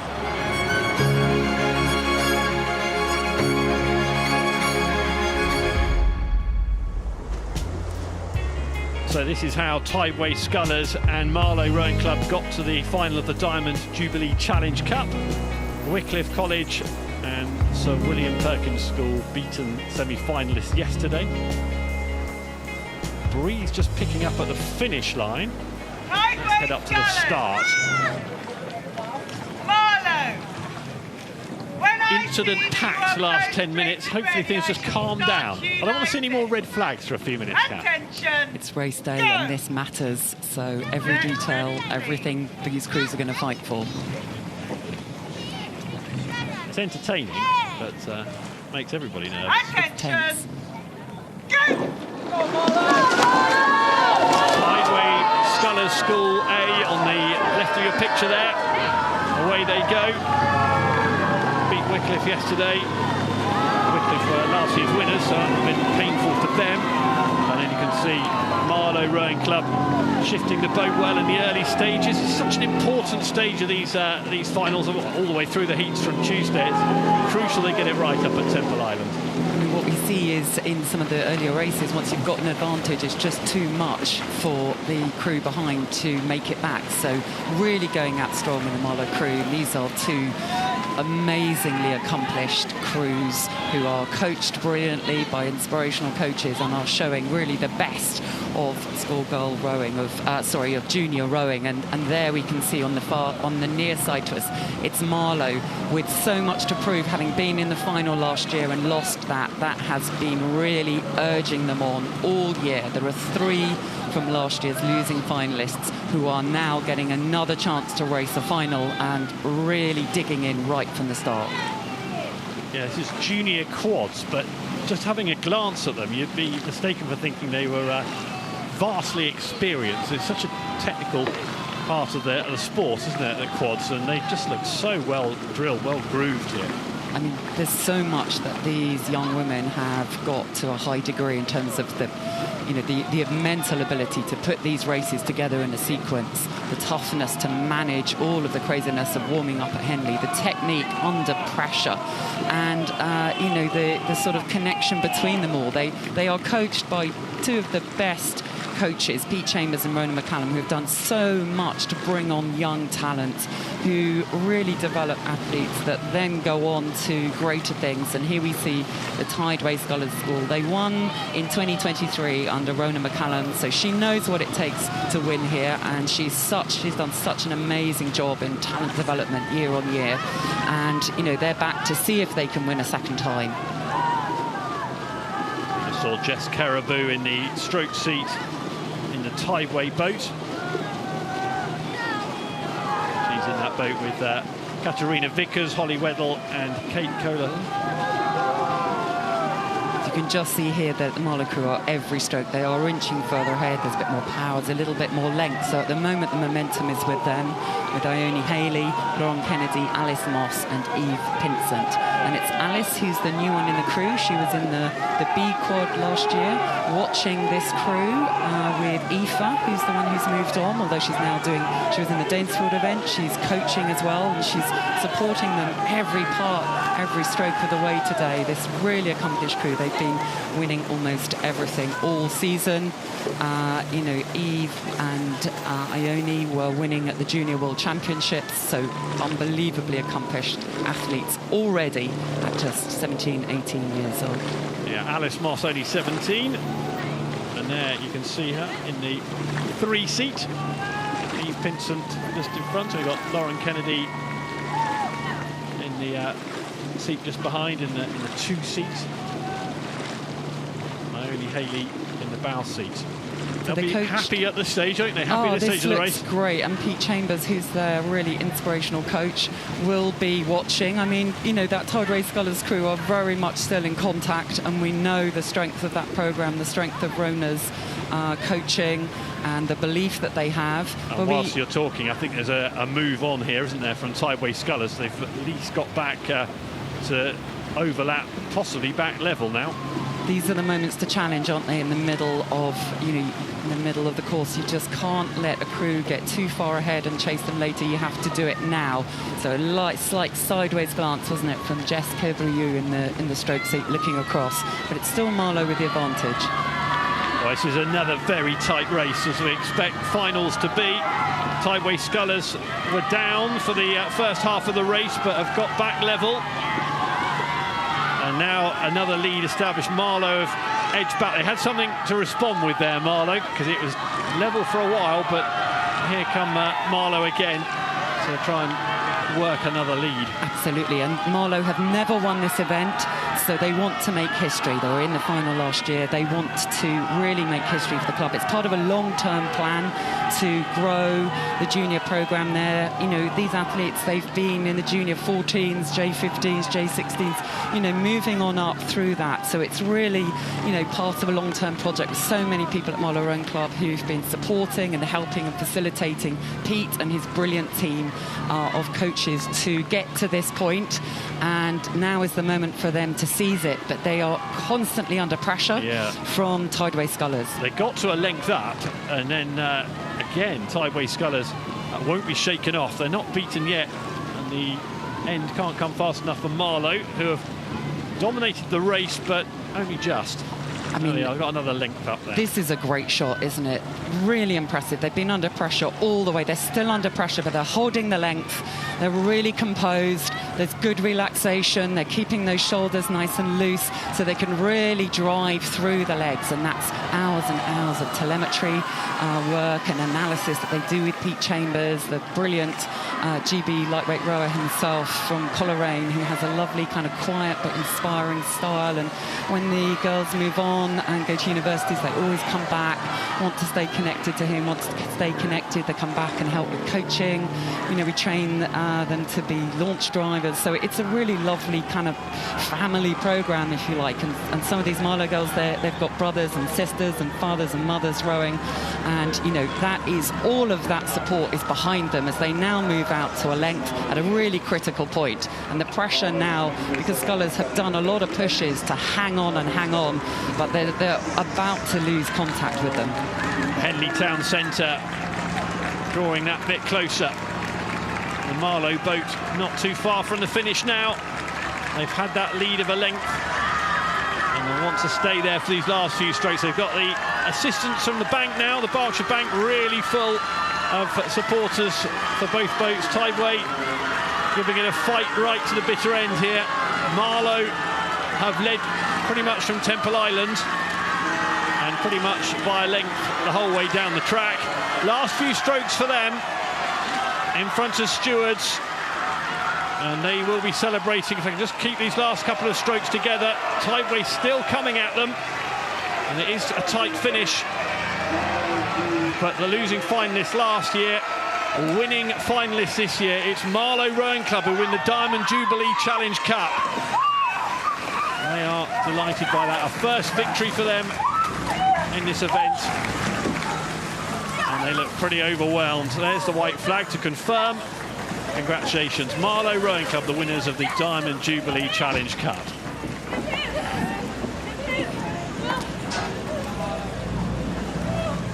We're going to get a recap of 8 incredibly accomplished young women scullers, and I think we'll see many of them again, but we saw right from the start there was a determination on the face of Eve Pinson. There was a grittiness with the crew behind her, Alice, Lauren, Ione. They moved as one all the way down. Such composure coming through the enclosures. Look, still so synchronized, still so precise as they were at the beginning of the race. I mean, all 8 athletes, huge plaudits to them, but today there was just a little edge on every element of what's required to make a quad scull go fast from this Marlow crew.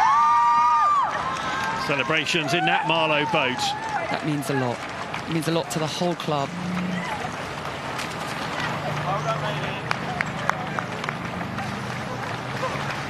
Beaming smiles. Beautiful shots. Enjoy their afternoon. A life moment made.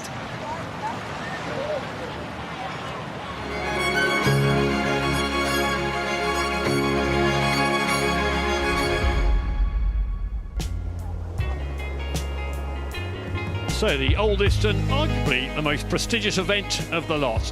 Been doing this one since 1839, and it's the time of Team Italia up against Oxford Brookes University and Leander Club, the Grand Challenge Cup. And this is a big deal. They're all big deals, but this is a big deal. This is huge. It's Italy v GB, 2 of the best 8s out in international rowing at the moment, going head-to-head on one of the most iconic events across the world. Italy, Great Britain. Two of the fastest dates you can find anywhere on the planet, about to go head-to-head. So it's all the rowers who are out in Lucerne in that Oxford Brookes University and Leander boat. There are 7 of the 8 are athletes who are out in Lucerne representing Great Britain. Just had the one change in that boat, and we can see there. Attention. They won a silver medal, came second to the Dutch last weekend. The Grand Challenge Cup, Team Italia against effectively Team GB.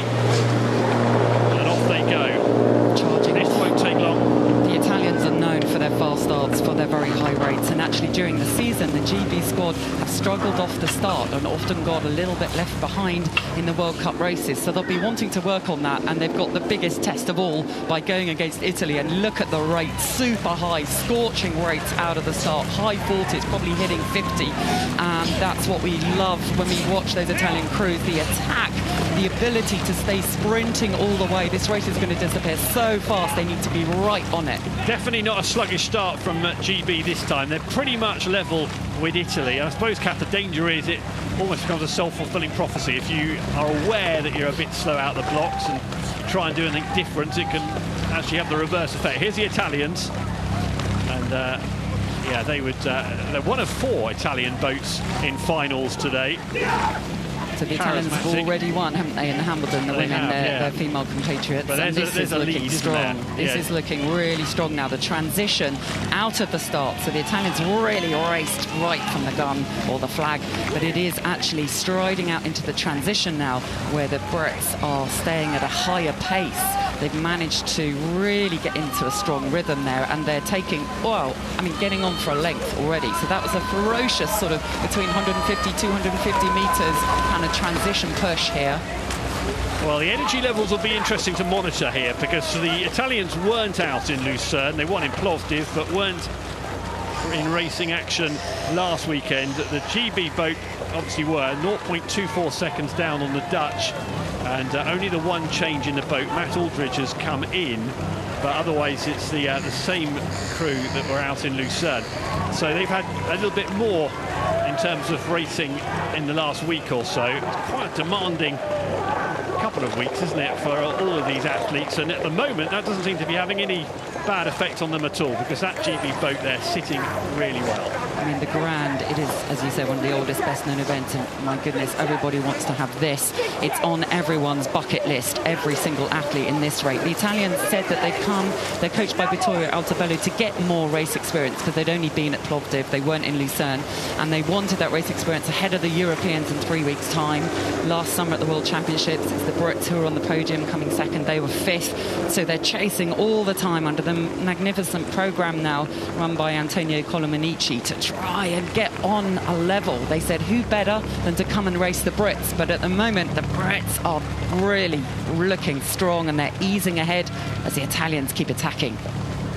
Just away from the grand final, we've got some big breaking news. In the town, Nautilus were disqualified, and Hollandia Roy Club have been awarded victory in that. But we'll talk more about that in a few minutes' time. But let's stay with the grand now.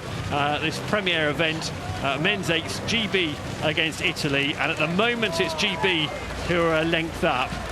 But the Italians with that fiery start settled into a nice rhythm, and they're very much in contention still. Absolutely, really looking strong though, isn't it, in the GBA? I think they look, again, after there was some tension coming out the start, but now they can see the Italians, the relaxation comes, and you know, we're looking at 8 of the top male rowers in Great Britain, and how wonderful to get to see them on our home waters at Henley. Coxed by Tom Bryce, who's had a brilliant career himself already, winning under 23 golds, then coxing the Para Gold, winning mixed 4 last year at the World Championships. So incredible experience from just 22 years old, and he will be enjoying this race and the final of the Grand Challenge Cup. They're the Italians who are trying to keep in contact with the GB boat. Alessandra Fela there from Torino, the Cox, majority of that crew are Henley debuts. You know, it's exciting to come, the international crews. They want to come and race here. As far as we know from our historic research this morning, the Italians have never won. They lost in the final back in 1962, and they wanted to make some history, but at the moment it is the GB crew. Look at that, how far the camera now has to come over to this supreme crew. Some of the best future Olympians, some are Olympians already. Tom Bryce, yeah, you can see in the cock seat there, and then Archie Drummond, Miles Beeson, Harry Geffen, David Buick-Copley, Samuel Nunn in 4th seat, Matthew Aldridge, I mentioned, coming in after missing out in Lucerne, Matt Rowe and William Stewart in the bow seat. I mean, what class when, like, Matt Aldridge, Olympic gold medalist from Paris, is coming in. I mean, the quality, the calibre of the squad is so phenomenal. And of course, they're coached by Steve Trapmore himself, won the 8s in 2000 in Sydney, and now an inspiration leading the crew to gold in Paris. So he is such an expert in 8s rowing, worked in Cambridge before that. So he will be very pleased. And again, they'll be using this to keep building the technique, stamina, the rhythm for the Europeans coming up in 3 weeks in Varese, and then on to the Worlds.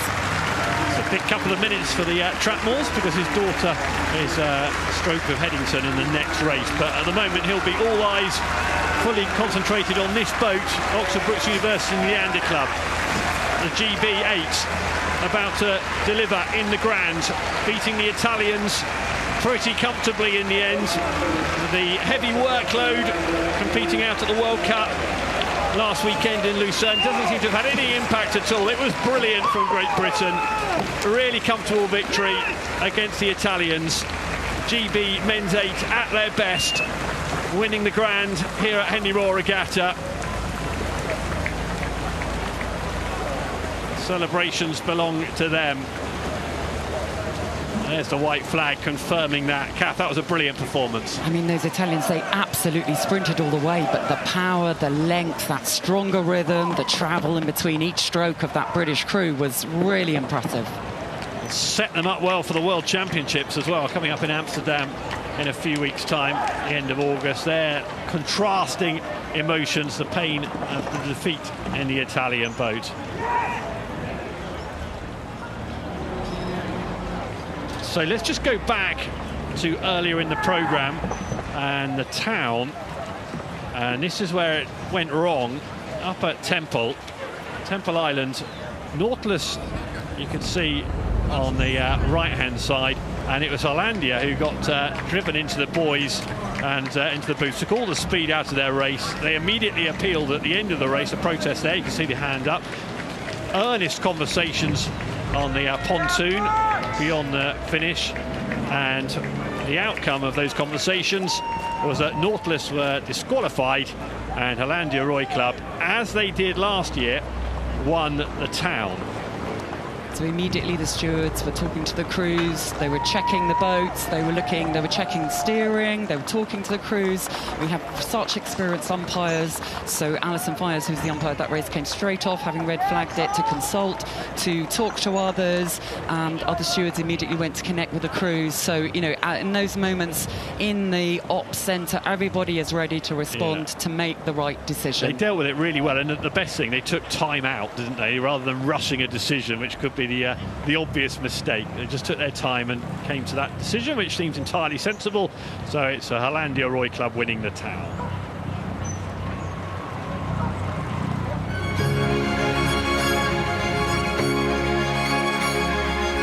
And the final race, the final race of the morning session, the Prince Philip Challenge Trophy, and this has been picked out as a real highlight of today's finals. Shiplake College up against Headington School. Old rivals who know each other very well. Shiplake College there. Shiplake have never won this event. Headington won it last year. There you can see them winning it last year in a course record time. They won it in 2021, 2024, as well as 2025, and they will be very keen to add a fourth victory in the next 7 or 8 minutes.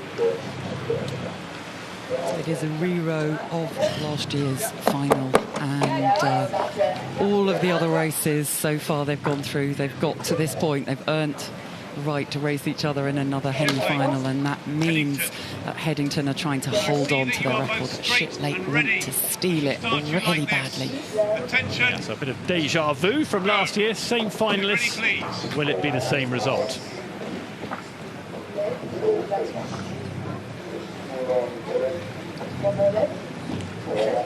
Delay in the Headington boat. Happy now.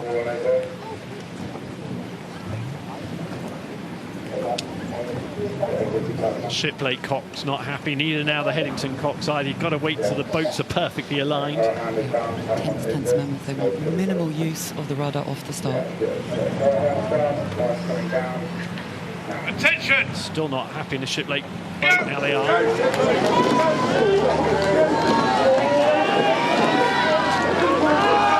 So the Prince Philip Challenge Trophy, Shiplake College to the left of your picture, and we've got Headington School to the right. This will be fierce rivalry sorted out on the biggest stage.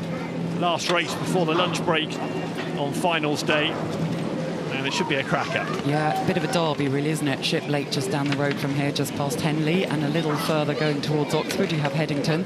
So right in the heart of the Thames Valley, the sort of the heartlands of rowing. And Headington with a record in this event now, as you said, they've won it 3 times. They're the crew, the school that have won it the most times, so they feel that sort of they're at home in this event. They won the very first inaugural one. They've got their name on the trophy, and they are just making such a statement out the start. Yeah, they've burst out the start here.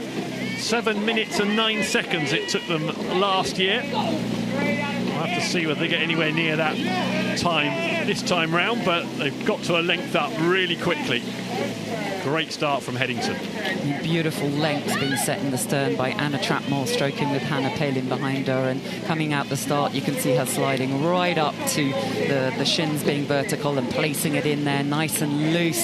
That beautiful quick drop of the blade and then the leg straight on it. I mean, a beautiful technique there that gives her crew time and length and rhythm, and that's what enables you to sustain and keep going with the power that you have. I mean, what a display. Fantastic start for Headington, isn't it? 7 of these 9 have been at Headington since the prep school years, so it's not like they're throwing athletes together at sixth form stage. They've come all the way through the school programme and are putting in a real high quality performance in the early stages. The first half of the Prince Philip Challenge Trophy, they look really set into a nice rhythm there. Such an impressive programme run by Ryan Demain, the coach, the head coach. He's been there for 20 years, but really experienced coach, but also one of those coaches who's always learning, always keen to bring in the latest thinking around sports science, around nutrition, around supporting these girls in all the ways possible. Of course, telemetry, which we see all the coaches, giving them that extra edge. And, his philosophy is that good people make great teams, almost echoing those All Blacks, right? Better people make better All Blacks. It's that ethos, that experience that they have. It's not just about building rowers. Look at that incredible shot. It's really about the people they become in order to manage the pressure, maintain the technique, support each other, and row as one today, each trusting in each other. Alice yelling there, the Cox in the Headington boat. Have a little glance across, check on Shiplake's progress. She'll be pleased with what she saw, because they have a sizable lead at the halfway point of this race, just approaching the halfway point in the Headington boat. Anna Trapmore, I mentioned her dad, Steve Trapmore, his GB men's 8. He was the coach of that boat that won the Grand just now. Now it's daughter Anna's turn on the water. 17-year-old Anna Trapmore in stroke. Hannah Palin, Elena Yap, Henrietta Smith, Zena Breed, Lucy Pillar, Eleanor Duxbury and Olivia Nicholson. That's the line-up in the Headington boat. Really impressive, and of course it was Steve Trapmore was in the stroke seat of the Sydney 8, so there's something about that family that's got good rhythm and brilliant toughness for racing, and they are really doing such a good job. It looks so composed and so consistent, but that Shiplake crew are going to be throwing everything. I mean, they're coached by Dan Safdari, very experienced. He was working with the junior women's 8 that won gold with Ione and Eve from the Diamond Jubilee crew we just saw won, and so he's doing such a great job job with Shiplake, and beyond that in his work supporting the British juniors. And, you know, himself, he rode, won the Thames Challenge Cup 2009. He was talent spotted as a teenager and fell in love with the sport, and is doing a great job with Dave Curry at Shiplake. So Headington leading Shiplake in the Prince Philip Challenge Trophy. You can see Headington there in the forefront of the picture. Moving very nicely. Olivia Nicholson in the bow seat, nearest to the camera in the Headington boat. She's got the best view of this race. You can really see where her boat sits in comparison to Shiplake College, some lengths back. Such precision. This view gives us that beautiful sense that only burying the blades, they're not going too deep. That makes you be really efficient. The power that you are putting in, you know, it's more cohesive. The synchronicity is there. We haven't got some blades going deep and some a bit shallow, you know, and that's absolutely days and days and hours of practice in between all their studying, all their exams, all of this. To be rowing to this quality in both of these crews is such a tribute to the whole programme, the girls themselves, the coaches, the parents that support them in both the studies and the rowing, and realise how one feeds into the other. Charlie Watkins, the cox in that Shiplake boat, you can see there, and in the stroke seat, Isis Thurman. That's the margin that they've got to overturn. It's a colossal lead that Headington have eked out down the course. And as long as they keep their race together and nothing too calamitous happens in that boat, they should be home and hose. They've got a couple more minutes of rowing, maybe a minute more of rowing in front of the enclosures. But they'll be enjoying this as much as you can enjoy 6 minutes into a final at Henley. Oh, to come into the enclosures with clear water is the dream. Absolutely, it's your moment, it's your final, and we talk a lot about history, and they are writing history, but it's their own history now. They're making something for themselves that will have shaped their whole school experience. Many of these will go on to study potentially in America, you know, universities around the country here, and this is such an incredible achievement. Both of these crews now, they're raising their game coming into enclosures. The crowds today are incredible. What an experience to be having at just sort of 17, 18 years of age in both of these crews. So Headington being roared home by the huge crowd on the Berkshire bank of the Thames here. The Prince Philip Challenge Trophy, these two close rivals. Shiplake College look beaten. Headington School now, it's a few more strokes to home, and they will be picking up the trophy. The Prince Philip belongs to them again. Their incredible stranglehold on this event continues. Headington win the Prince Philip Challenge Trophy as they did last year. Shiplake's weight goes on to bag this one. Second today. Same final as last year, same results as last year, and you can see what it means to those Headington athletes down there. It means so much to these girls, and there are so many people on the banks, supporters, friends, family, alumni of the school. Such a big sort of support network around both of these crews. So here are the highlights. One of the most hotly anticipated events, with so many people cheering on the bank, and Headington really grasped this race by the scruff of its neck. They didn't want to get stuck in a side-by-side. They said, we're going to step out here, and that's sometimes on final days, that's what you see, the really top caliber crew. They've got something in hand, and they were able to step up and really take it to what has otherwise been a brilliant Shiplake College crew. They've had a fantastic run through the regatta, but today Headington reached another level. Headington there. That's how to celebrate, isn't it? They can have a terrific afternoon, and they'll be carried through their summer holidays with that fresh in their minds. And it's what a way to start your summer holiday. A moment they'll remember literally their whole lives. They'll be coming back to reunions in 30 years' time, you know, after they've probably gone on to do various other things in the sport as well. I mean, this is going to shape. It shapes them, the whole experience, not just the race, but last night getting ready for the race, the nerves before, the last chat with your coach before you boat. All of those things make such an unforgettable experience and life-shaping for every single one of them. Unforgettable moments for them. So a terrific morning of drama and entertainment. Lots more finals coming your way after the lunch break. And spectators will have enjoyed what they've seen. Let's head down to the boat tent area, and Ali is there. Well, one of, or if not the blue ribbon event of the week, the Grand has just finished. Congratulations to what is effectively the GB crew. I'll start with you, Tom. You've won here at Henley, but how good was this race? This was a fantastic race, not only against a brilliant crew with the Italians, they were really fantastic, but also for us as a crew, we're building through the season, and we're extremely excited for Amsterdam now. Archie, your first ever Henley victory. Enjoy that? Oh yeah, I'd love to give you a professional answer like, oh, it was job done, but that was absolutely awesome. Really, really special moment. So yeah, really, just incredible. It's been a regatta that I've come to, and I've not had a lot of success here. I've had some pretty tough races, so just to get that done with this group of lads behind us, amazing. You guys are in a very busy period at the moment. World Cups, plenty of big regattas with GB. Why was this one so important to come back to? I mean, for me, I was at Brooks here, and this is a regatta that was the biggest race of our season. But for us this year, it's been a massive stepping stone. Every race we've had has been a stepping stone. This has been a massive one. So the guys behind me have done the job. Stevie, the coach, has done the job. So it's massive thanks to them. And it makes a bit of difference winning on home soil in front of a huge crowd.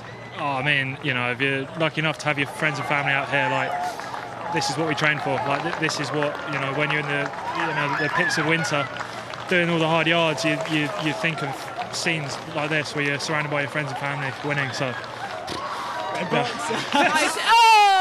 what they do. Kay was not expecting that, but that is what you get at Henley. Oh, well, don't mind being sprayed with champagne. It has been a wonderful morning. We've had some tight racing, we've had some dominant performances, and we've even had a disqualification. To analyse it all, the progress board is next with Camilla and Fergus. 6 days, hundreds of races, and it all comes down to this. Welcome to finals day at Henley Royal Regatta, and this is the last edition of the Progress Board for 2026. This is what everyone came for.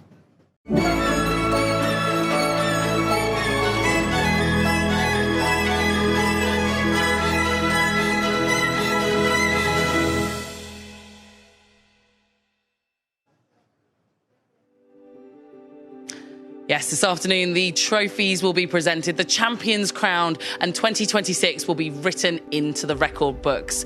And today, Fergus, it's all about our winners. Do you know what? It absolutely is, Camilla. It's finals day at Henley Royal Regatta, and because we're talking all about winners, I am absolutely thrilled to say that joining us in studio to kick off the whole show is Menno van Blitterswijk, the coach of De Hoop, winners of the Britannia Challenge Cup this morning. Menno, welcome to the studio. Congratulations. What does it mean to win? Because you've made a huge amount of history today, haven't you? Yes, indeed, and thank you very much for having me. Well, there's a lot of in between, or before this race, actually. We started, I think, in 2017 with a Coxless 4, and we started training in March, and then in 2019 we had another edition, and as our group grew and the ambitions grew, when we started rowing more seriously in 2021, I think, and we did the Thames Challenge Cup 3 times. We had 2 finals and a semi-final. And then, yeah, when it all comes down to an edition where you actually win, it takes all the years in front of it as well, and feels extra special to make it as an historical win, because we haven't had a win in the Netherlands for a non-student club. So this is, well, a first in many ways for us. Incredible. Like, I could not believe that stat that you said, the first for the Netherlands in a non-student event. Well, you know, your race was absolutely phenomenal. You know, you led out from the start. Can you talk me through the race and tell me a little bit about what you said to the crew before they boated to produce such a special performance? Yeah, I think up to this race we had 2 more... I'm sorry? So here's your race on screen now. Talk us through the race. Before we went in a tent, we had a pre-talk, and we really focused on doing our own thing because we knew our strengths. And actually, the start wasn't our best bit until yesterday. And something just happened in the start, and we had a really good click, or at least they had. And then it just went on, and it really set a really high standard for like the base speed. And it gave so much confidence to have that and to feel that. And especially this moment, I was front row sitting in the launch. And the intensity of the cheers, it said so much, and it meant so much to us to see it like that. Yeah. Face them head on. I can imagine, yes. And you've mentioned some of the races that you've been a part of in the Thames Challenge Cup. Yeah. De Hoop and Thames Rowing Club have had a big rivalry in recent years. It must be fantastic to have competitors like that to bounce off each other. But you came through them, you beat them earlier on. That must have been, hugely exciting and a big achievement to pass them. We jokingly said the curse is broken because we were kicked out, I think, 3 times by Thames Rowing Club, which is, well, they are a fantastic club. And we also share a lot of history because their head coach actually was a member of our club when he was in the Netherlands. And our, now coach, Jeroen van der Kal, was head coach at Thames Rowing Club. So we were intertwined quite a bit until, now the favourite was in our part to take the win. I didn't realise there was so much history between you two. That is really quite remarkable. We even share the colours, so... Yes, you really do. I mean, fantastic. And so after this big historic Henley Royal Regatta win, what is next for the Big Boys United, as you're more commonly known as? Well, we're hoping we are setting a certain standard for the rest of the Dutch clubs, because we have so much more clubs in the Netherlands that have this potential. Like if you stop college in the Netherlands, you also stop rowing in most cases and go triathlon or ride a bike or something. But it's very unusual to do this kind of intensity at rowing. So we're really hoping to have other clubs join in as well and have more competition in the Netherlands as well between those regular clubs, as we call them. Absolutely. Absolutely. Well, congratulations. It's been wonderful to have you here in studio, and we hope you enjoy all of the celebrations to come today. Thank you so much. Thank you again. Thank you. Well, we had even more action this morning, even more drama, and the drama came in the form of the final of the Town Challenge Cup, which kicked off with these elite Cox's Fours. This is the premier event for women's Cox's Fours, the Town, between Hollandia Row Club on the left-hand side of your picture, the GB under-23s on the right-hand side of your picture, and you can see here, Fergus, this clash, this steering. What do you do in this situation if you're the Dutch, who have just been sort of impeded in their water? Well, we saw they had to steer right the way over to the left-hand side of the screen, all the way past the buoy lines at this point, actually holding the boat up with their right-hand blades on bow side. So it meant at this point, they're all the way further back. The Nautilus crew, the Great Britain development boat, is already out in front, powering away from them. So it's a disastrous start for them. And as we can see, Nautilus just getting away from them in the distance. Red flag, though, from the umpire at the end of the race. And there was a bit of conversation that happened. A hand raised from the Hollandia crew, meaning that they weren't happy with it and they wanted a discussion with the umpire. There was discussions that took place off the water, and ultimately the final decision was that it was a disqualification and therefore a win for Hollandia in the Town Challenge Cup. Now, for the last race, we're going to recap from this morning, our last final. I am really overjoyed that we're going to be joined by our first ever winners of the Danesfield Challenge Cup. After a very quick recovery, I'm joined by Molesey Boat Club, Lara Grant, Bas Andre. Welcome to the studio. And I guess, firstly to you, Bas, how does it feel to be the first ever name that's going to be etched on the Danesfield Challenge Cup? It's pretty incredible. I think, as women, we've been hoping that a club sculling event will come along for a long time. It's so exciting that it's finally happened. And it's a privilege to be the first ones to get our name on that trophy. And Lara, it would be wonderful to hear from you just what it was like out there on the course. It'd be wonderful if you can just talk us through the race from your perspective and what it was like coming down that famous Henley course. Yeah, so I think for our final, we were all quite excited to have just a full throttle go at the course. Just went off full, guns off the start. We knew they would come out quick. It's a quick crew we were up against. Got Molly in stroke. She set us off with a really good rhythm. Put in a bit of a stride at 250, just coming onto that solid rhythm that we've been establishing all year. And then, you could feel the pushes they put in at each point, definitely sort of coming off the barrier into Fawley, and just sort of responding to that whilst staying very internal in our own race plan. I think throughout this week we've just tried to stay quite clinical with it, and that sort of paid off, especially coming into the line, sort of unleashing our crank that we haven't been able to do this week was good fun, and just doing what we've done all season, which was good. Yeah, like you say, you've been racing Leander for a lot of this season already. It would be great to hear more about how you guys came together as a crew and what your season's been like on the run-up to this regatta. Yeah, so I think we started by targeting the club quad event at Fawley, and then obviously the news came out about the new event, and this was my first year as a club rower again after university, and to have an event for us was incredibly exciting. And so we kind of put together a bit of a plan led by our coaches Sam and Ellie, and then looked to target Wallingford. We had a really successful camp, and then into Met, Henley Women's and Ratsburg as well. And I think all those races together, that experience really just came together for today and peaked at the right point, which was amazing to be part of. And Bass, 3 years you've been at Molesey Boat Club. You know, they won the Wargrave Challenge Cup last year. You've won the Danesfield this year. What makes Molesey Boat Club so special? I think our culture is our main thing. We have such a big women's squad; it's bigger than our men's squad.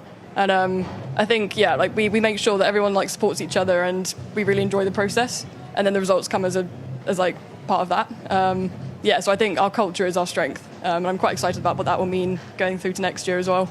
Hopefully we can build on that and get another win somewhere. Fantastic. Well, Lara, Bass, congratulations. It's been wonderful to have you in the studio. Congratulations to the rest of your crewmates as well, to Molesey Boat Clubs, the first ever winners of the Danesfield Challenge Cup. And of course, we will be seeing that trophy lifted along with 29 others at prize giving later on this evening. But the spectators this morning have been gathering. They've all been coming off the trains from around Henley Royal Regatta, and it very much feels like excitement is building towards this afternoon.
Doesn't it all look wonderful? The spectators are coming in, the grandstands are filling up, and the afternoon is set to be a sensational one here at Henley Royal Regatta. Well, if you've been with us every day so far, all 6 days of the progress board, you know that we've been holding our stewards accountable for their bold prediction, their big call. And yesterday we had Greg Searle in the studio to tell us his prediction.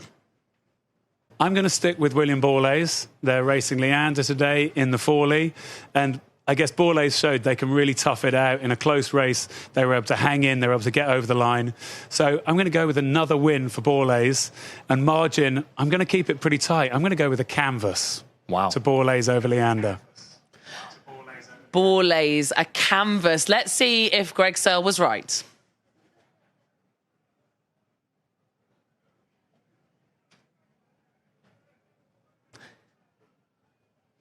Well, here they are leading out this race. It's Borlase and Leander in this Fawley Challenge Cup semi-final. But Leander had such a spectacular row, didn't they, Fergus? Yeah, they did. You know, Sir William Borlase has knocked out the defending champions from Windsor Boys, but Leander Club just a class above the rest.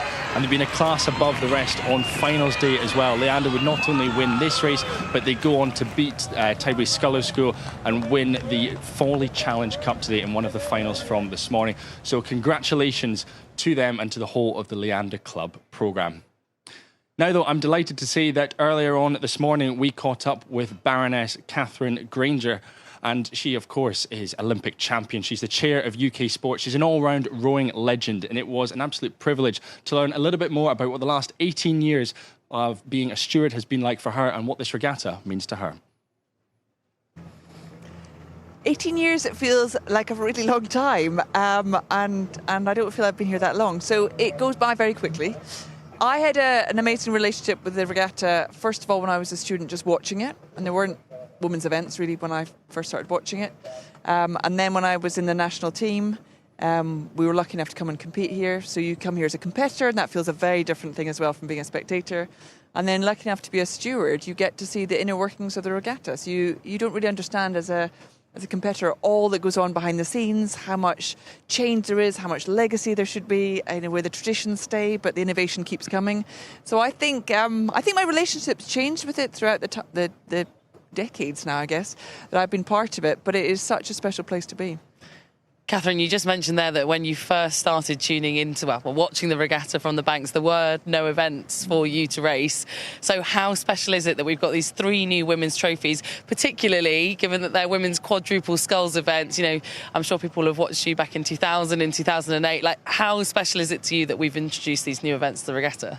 It's really special, but it's really important as well. This sort of drive for equality for women competing at one of the most prestigious regattas in the world is such a powerful message to send out.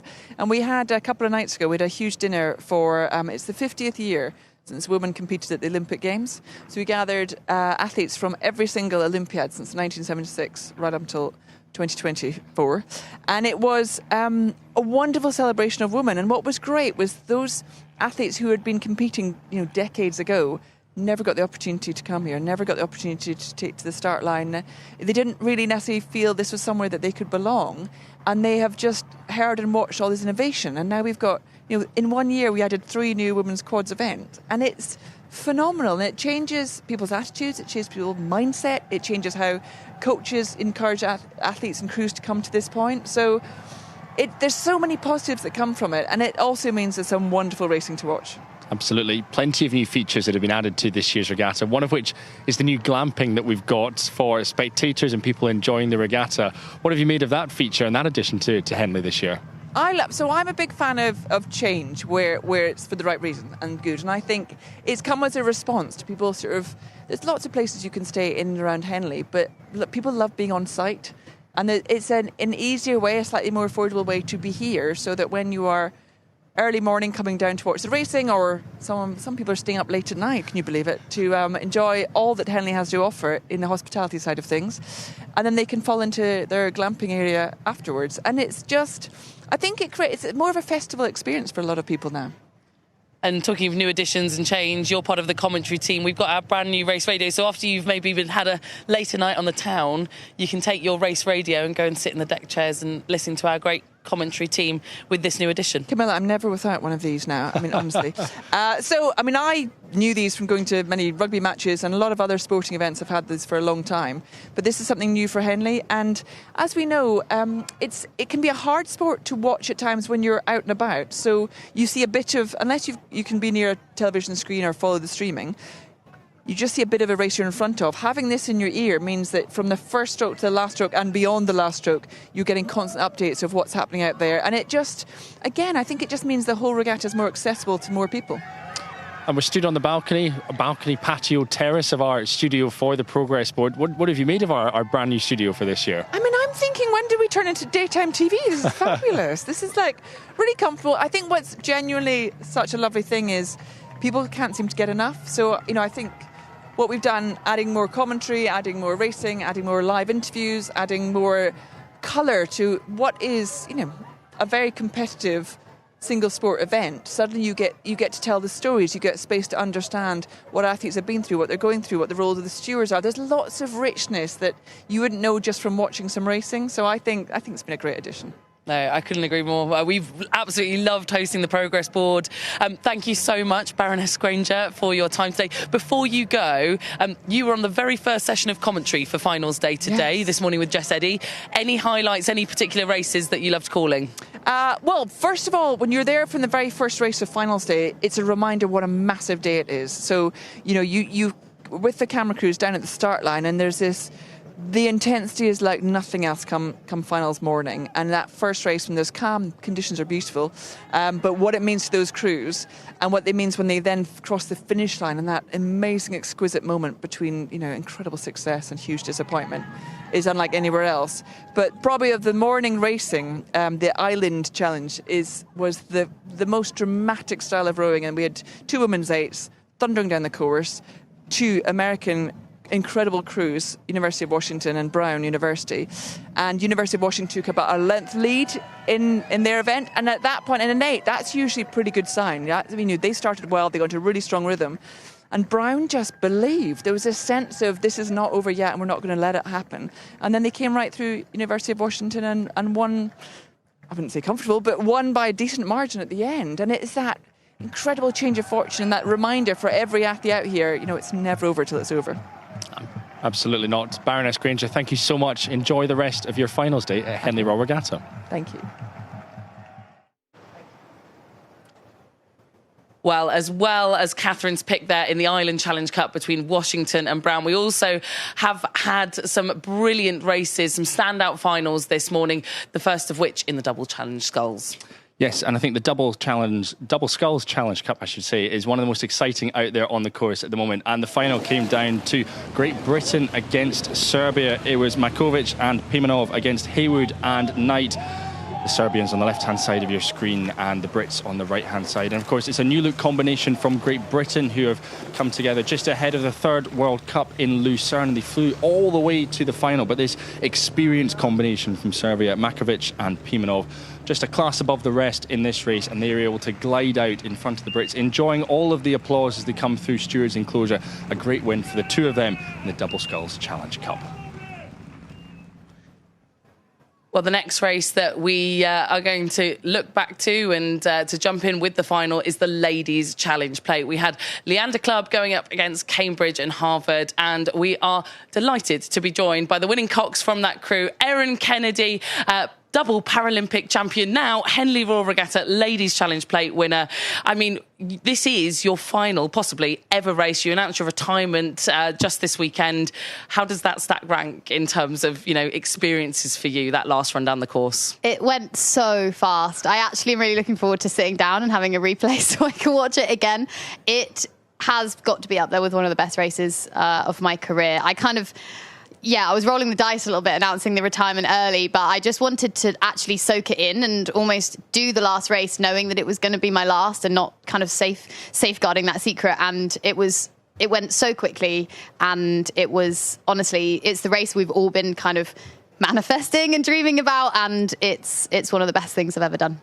Well, you wanted to look back, you wanted to sit down. Well, you're in our studio and we can say that we can talk you through the race just now. It'd be wonderful to hear what it was like from your perspective in the coxswain seat. So off the start, we've been talking so much about composure and just basically doing our thing. I really, really tried to not look out the boat at all. And to be honest, we were quite surprised to get a lead quite this early, because it had been sort of, you know, Cambridge had been right up there and we'd actually raced them recently.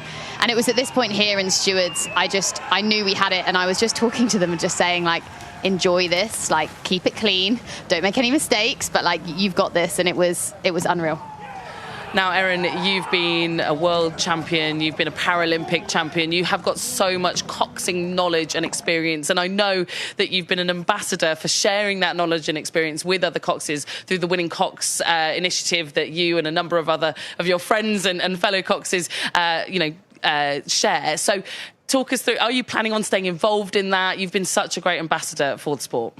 Yeah, we actually started the Winning Cox, and it's a number of other GB coxes, because we realised there wasn't really a lot of kind of opportunity for development for coxes, and we personally think it's the best seat in the house, and it's amazing to get to go and be a part of it. But it's actually really challenging in a club sometimes to have really good cox development, because you're generally, you know, the minority. You might have a coach that's never been coxed or been a cox before. So we wanted to really fill that gap. It's a, you know, social enterprise. It's all kind of, you know, majority is free at the point of delivery. We do conferences which have well over 100 coxes every year. We've done a couple of those now. We do course walks for free. We did a Henley Royal Regatta course walk showing coxes who've maybe never been here before how to kind of manage this really difficult course. And it's something I'm really excited to kind of lean into more in retirement. And as you hang up your Cox box and your life jacket, is there anyone in particular who's played a big part in your coxing career? I mean, I think I need to definitely thank my husband, Sam, who has been a rowing widow for a very, very long time. But also at Oxford, particularly, Christine Wilson has been incredible. And, there's been a lot of different people who've been a part of it. But Christine and Tasha, and then Matt Beachy at Leander as well has been incredible this year. Well, Erin, I mean, you've had, as I say, we have so many incredible memories of watching you across Henley, across the world, your international career. It's been so special, and thank you so much for joining us here. I feel like we've been part of it as well, and looking forward to seeing what you do next and what you do, with all that coxing mentoring. Hopefully we still get to see you around. Of course, thank you. Well, we are now moving to the next highlight of this morning's finals, which was the Diamond Jubilee Challenge Cup. Marlow coming into it as hot favourites, but they were really indeed pushed to the limit through this next final. Do you know, they absolutely were, and I think Marlow Rowing Club have come into this as winners at the head of the Charles out in the United States of America, winners of the Schools Head, winners of the National Schools Regatta, and this was going to be their big moment, but it was fair to say Tideway Scullers, the winners from 2023, didn't make it easy for them. They had to fight all the way down to the line, but this is it. This is the moment that Marlow Rowing Club have been waiting for as they come in and win the Diamond Jubilee Challenge Cup. They were absolutely delighted with that performance, and so they should be. Winners, the white flag to make sure it was a clean race, but yes, winners of the Diamond Jubilee Challenge Cup 2026. I feel like that's been coming for Marlow for a really long time. So great to see them win out there in the Diamond Jubilee. But that was not the final of today. Oh no, we have got so many more trophies yet to award, red boxes to give out, and we kick off again at 2 p.m. this afternoon with the Stewards Challenge Truck. We'll get to see the reigning world champions in action from Leander Club. There's also some brilliant Premier racing, the Remenham, the Queen Mother, all featuring international level competitors. And we'll round out the day with the Wyfold Challenge Cup, the Australians up against the home favourites from Thames Rowing Club. That's going to be such a race to watch. So that is the final of today of 2026. We can't wait to bring you all the action live again this afternoon. Well, we are getting to the end of the 2026 Progress Board, and with that, I'm really keen to get Ali back in the studio. Ali, come and join us. You've been out there on the riverbank. Thrilled to have you here to round off the day of competition. Yeah, nice to have a sit down and take a bit of a breath and a bit of a breather before another load of finals. But yeah, it's been a fabulous week. The weather, we have been blessed with the perfect weather as well. Everyone on the banks has been enjoying it, but it hasn't been too tricky for the rowers. I mean, we have seen a few incidents, but generally it's been lovely conditions. And you've had a wonderful week. You've been up and down the riverbank. You've been talking to some of the coaches, spectators, the competitors as well. But what's been your big highlight from the week, do you think? Obviously, finals day and interviewing the winners, the emotion and the euphoria. And the noise is just something else. But I suppose in complete contrast, earlier this week I was lucky enough to went up in the Bremont Watches hot air balloon, and we went over the course, and getting that perspective of the track was just something else. And it was amazing. There was zero wind that morning. It was about 6:37, and we dipped down the basket. Must have been about a metre off the water. We were chatting away to rowers. They were in their morning, doing a bit of morning training. It was just amazing to see Henley Town, Temple Island, and the straight course all the way down to the finish line. Beautiful pictures. When I saw this come out, I was like, wow. I mean, what a time to be up in the air when it's all quiet and still. You very rarely see Henley like that during regatta week. So, what a privileged position to be up there in the air. Now, you mentioned you've had so many interviews throughout this week, not only with athletes, but with spectators, with some of the crowds that come here. Do you have a particularly, special or favourite interview that you've conducted this week with anyone? It's really hard. No, but I think on finals day, I've just interviewed the Headington girls, having won 3 regattas in a row, and I'm a mum too, and it's very hard to not get emotional. And it's just the work that these guys put in. I think maybe the junior crews are more emotional, but every crew here puts in so much work to just get to Henley. They may be knocked out on a Tuesday, but to get all the way to Sunday's final, and so they would be my favourite interviews, just because of the, as I said, just noise and euphoria with all of the supporters and spectators, family members around them as well. And you've been at Henley for a number of years now. How does this year's regatta compare to some of the others that you've been a part of? Well, I have seen thunder and lightning where we've had to delay finals day, rain all week. Last year was a bit of a mini heat wave. So I do think in terms of weather conditions, it's been perfect. I touched on the conditions on the river as well. There's always just such a feel-good, happy feeling. And obviously the rowing takes centre stage, world-class rowing, but it's a hugely important British social event as well. And the crowds on the banks as well have been hugely, it's been so busy in all of the different regattas and enclosures, so it's got to be right up there. Absolutely. Ali, thank you so much. It's been wonderful to have you out in the riverbank chatting with everyone and helping bring the regatta to life. But that's just about it for the Progress Board in 2026. Of course, racing will be back in an hour. But just before we get to all of that, this show wouldn't have been possible without our wonderful production team. There's too many to choose from. But with Tom, Drew, Pedro, Claire and everyone else who has contributed, it's been wonderful to help tell the stories and bring the narratives to life at Henley Royal Regatta 2026. Well, if you've missed some of the racing this week or missed any of the finals this morning, my first question is, where have you been? But secondly, if you do want to catch up on any of those races, you can go to the Henley Royal Regatta YouTube channel and catch all of the races on replay and also live again from this afternoon. So in the next couple of hours, we will have champions crowned. We will have trophies lifted once again here in 2026. And we never like to say goodbye at Henley Royal Regatta. So all I'll say is for this afternoon's finals, continue to enjoy every last stroke.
Quiet before the storm.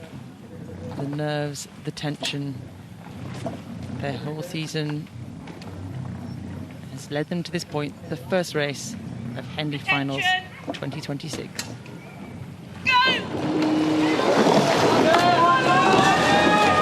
And off we go. The start of the Britannia Challenge Cup Club Open Fours final. De Hoop of the Netherlands, racing London Rowing Club.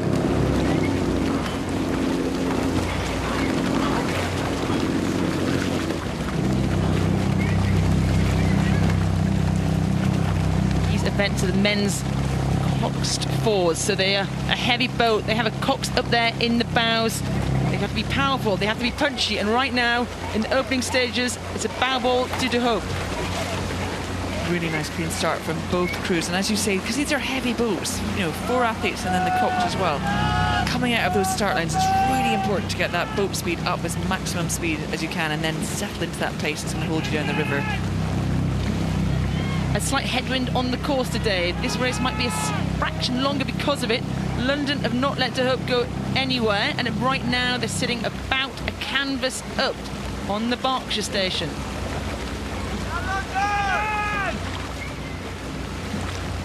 This will be where the London crew will be, it'll start to feel, they'll feel De Hoop starts to move away. De Hoop are just doing that one stroke at a time, feeling that just nothing flashy, nothing, no fireworks, just moving out in the crew, which always feels brilliant if you're the crew that's advancing down the course. But for London, they're going to have to decide, do they do something now to react, or do they just trust in the middle of the rhythm? It's been a cracking start from this crew from the Netherlands. We know they're fast, they've shown speed all season. 1 second off the national Dutch record at the Hollandia. Right now, in the first few hundred metres of this Britannia Challenge Cup, they've taken a length over London Rowing Club. These are really good conditions for finals day. You never quite know. Every day on this river, it could be throw something different at you. So the crews will be used to headwinds, tailwinds, crosswinds, side winds, wash coming through. They've got beautiful conditions for the biggest race of this week, which is the Henley final. Pass through the barrier. Look at that, looking down towards Temple Island. These crews are just pushing the island away. Heads up as they enter these second stages, almost kind of the second 500 of the race here. A little wobble there from London. They really need to stay with D.M.V here, otherwise they could keep moving away. Yeah, they seem to be kind of stuck at that one length distance, which gives both crews sort of confidence and hope in sort of, you can feel if you're that lead crew in D.M.V, you want to break that gap. With London, as long as they've got something they can cling on to, then they can start to think about moving back. Staying at that one length, maybe a slight bit of water between the two crews. As we look down the boat, it's D.M.V. They're looking calm, they're looking strong, Catherine. Yeah, it's always good to look at, you can see the work and power coming through the blades. But the boat's staying relatively level, the shoulders look relaxed, they're really picking it up and moving it down the course, and that's what they want to do. Slightly moved to the middle of the course there, but absolutely no warning needed. Don't think any impingement on anybody else right now. London looking a little bit like they're in second place right now. They've gone out those blocks, a little bit pain-faced. What can the London guys do here? Little look across there in the stroke seat. You just want to know that crew's there, don't you? Yeah, you've seen from a couple of the London athletes now glancing across, and because they'll only sense the puddles now. They won't really get to see, unless it's totally periphery, where the actual stern of the hoop boat is. So there's a sense of, are they moving, are we holding? And actually, as we can see, that gap is growing. So it's really down to the cocks now as well. The cocks will get the best view of the house right now in the London boat. What are they going to do to close that gap? The advantage of having a cocks up in the bows. Oh, look at that shot. They're just tearing down the Thames, sitting really strong, a little bit comfortable now for them. Coming through this middle section of the course. The course actually comes away from the bank a little bit. It's quiet. From the Fawley to Remenham, you've got to dig in. London have got to dig in now if they want to have any hope of that red box. You also know both these crews will have brilliant supporters on the bank, so you want to use that. You know, whether you are leading crew and you want to bring this home, or whether you are the chasing crew in the London boat here, they will use the voices they're going to start to hear in the banks very soon. As you said, Jess, it's the quiet bit. Almost you can stay in your boat, and then once you get the sense of the enclosures, it's going to lift the adrenaline, lift the pace, and see if you can react. Well, Chase, Cox of this London crew you're seeing here, he's going to be telling his crew, you're a length down. We have to go now or never, London. Let's start charging. Again, another look across from the stroke seat. They are, I think London are staying relaxed. They are looking really good and rowing very, very well together, but they will be thinking, they know they need to do something different, because the enclosures almost signals you're coming to that last part of the race now. Well, there was a slight change there as he was saying that. I'm sure Chase did shout, because Nathan Lumley in the stroke seat, he's made a change and the crew have taken it up a gear. What does up a gear mean? You're taking more strokes per minute. You maybe start that sprint towards the finish line a bit earlier than you want to, and London have suddenly started to move, but D.M.V look a little bit too far away for my liking. They are, and they are also looking unruffled. I mean, you can still see that amazing amount of work coming down from the boat. But what London will be hoping is, as they bring up the rate, bring up the power, try and close that gap, can they unsettle the lead crew? Can D.M.V feel a bit of stress by this closing London crew? London have certainly closed this gap. They've got 200 metres. They're not going to catch D.M.V here. They did too much early on. They put that in early on. They moved away in that middle third, and right now they've taken it up. They're ratcheting up their rate. They're squeezing it away, and they are lapping up this support. They've responded brilliantly, haven't they? They sensed the threat from London, and they've responded in a way that champions do, and they've stayed in their rhythm, but they've just got comfortable again. What a dominant performance for the first race of the day. This crew from Amsterdam, D.M.V have been dominant through the regatta, through the season, arms in the air. They can celebrate now. winners of the Britannia Challenge Cup. Congratulations, our first win today.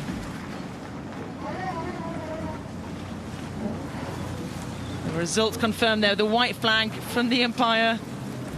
They can be exhausted now. Look how tired they are, but how composed they were through that race.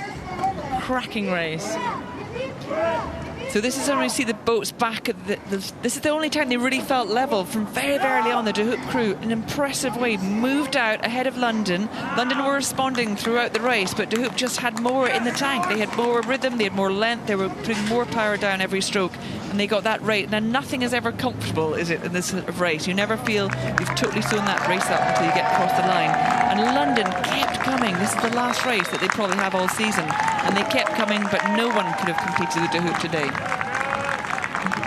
That's what it means. Look at that excitement. That's the joy of winning at Henley. They've held their heads all week, and now the emotions come out. That's the moment you let it believe it's happened, isn't it? And it's all really, you've done exactly what you achieved.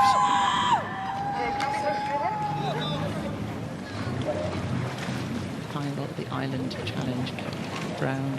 Attention! Versus Washington. Go!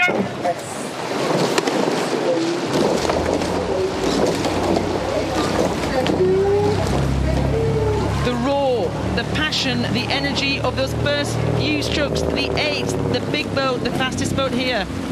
All American final.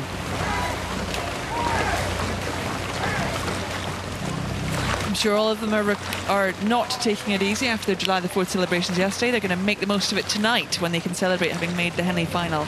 And one of these crews will take home that incredible trophy. Two huge rowing programs either side of USA, and it's bow ball to bow ball as they come through the end of the island. Wonderful just hearing these blades cutting through the water. Again, they're getting that length, they're getting the timing, they're getting the rhythm. And it looks possibly University of Washington might be starting to just take the advantage as they come up along the side of the course here. If they have those past 5 strokes, they've just taken a seat or two.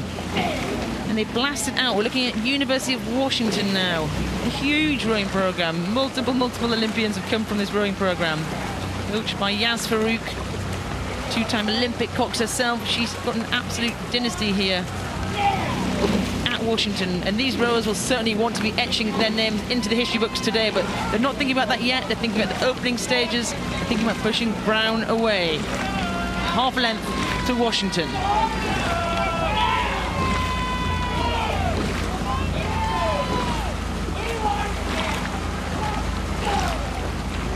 These are the blades of Brown University we're looking at now. Again, they're going to be aware, they're going to be very conscious that University of Washington are starting to make their move and pulling out on them. And they'll be digging deep and making sure they're getting every connection they can, as relaxed as they can, getting the work down as much as they can to try and close that gap again. Because what they don't want is University of Washington to get the confidence, get the momentum to keep moving out on them. Actually, what these American crews do is they never lose faith. And one thing we've seen time and time again, the culture of their rowing scene, the culture of this kind of college rowing scene is huge, and they have it drilled into them that never give up, never lose that belief and that confidence. And we're going to see a fight from Brown here, but Washington's still leading as they come past the barrier and they're entering this middle section of the race.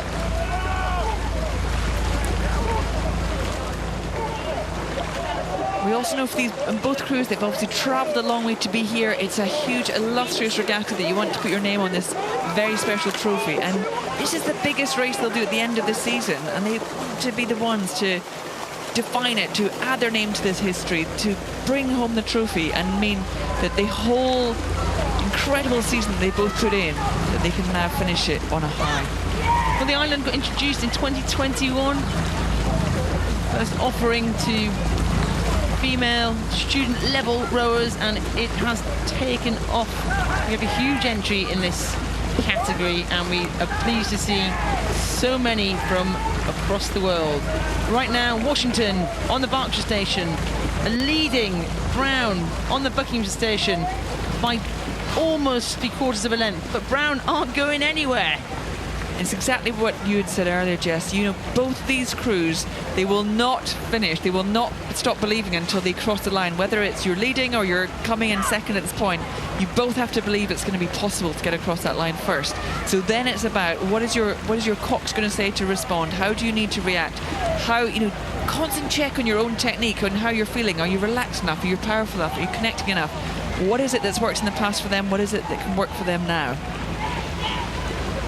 U-dub sitting 3/4 of a length up. The power, the drive. You can see now, actually, I almost think Brown has squeezed it back, and there's half a length between these crews. They do believe. And this is exactly the sort of racing you want, especially as a spectator, maybe not in the boat.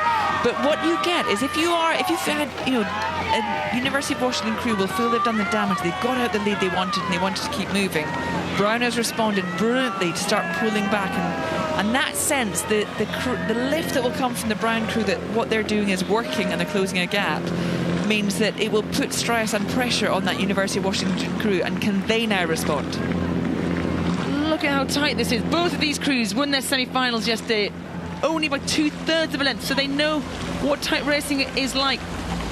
How much did it cost them? And Brown are moving again.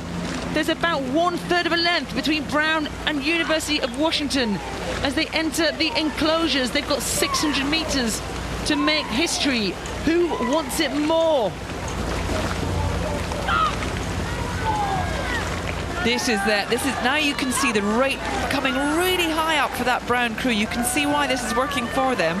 They've still got a decent bit of this regatta to go. So the question is, have they gone too early too much to get level? Can they now hold on and accelerate? And what has University of Washington got left to counter? The momentum is with Brown as they come tearing past University of Washington. They've taken a foul ball in those last 200 meters. They've squeezed through this crew that were leading them by almost a length, and they are moving. One canvas to Brown now. This is looking like Brown could well have timed this to utter perfection as the crowds will get louder and louder coming down these last couple of 100 meters of this race. They just keep moving. They're not happy to be level. They're not happy to be one or two athletes up. They're going to go all the way. What I said, these colleges, they will never lose belief, and Brown never lost it there. Have Washington got anything left in their toolbox, or is this going to be a Brown day? This crew, that drive, what on earth was their cox saying to them through the middle of that course? Summer Bella Kellett, she was saying, we're going to win this, and Washington have moved again, but is it going to be too little too late? Brown are soaking up that applause. They're 100 metres away from being the Ireland Challenge Cup champions. They're moving further and further away. Washington are ratcheting up, but it's not going to be enough today. They've led for so much of this race. It's going to be Brown, winners of the Ireland Challenge Cup 2026.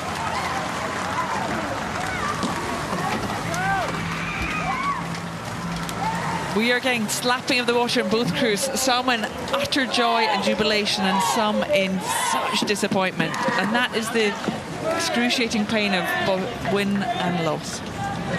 I almost think Brown can't quite believe what's just happening to them. They're in so much pain. They've had to really empty the tank, and the despondent Washington, who are leading for so much of that race, can't quite believe what's happened to them.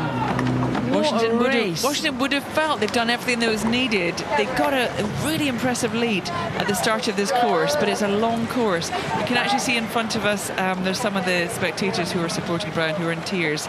This is an emotional race because once you're down by a length in an 8, it's a big move to come back. So Brown very well deserving. It's entertaining, but makes everybody nervous. Attention! Go! Tideway, Scullers School A on the left of your picture there. Away they go.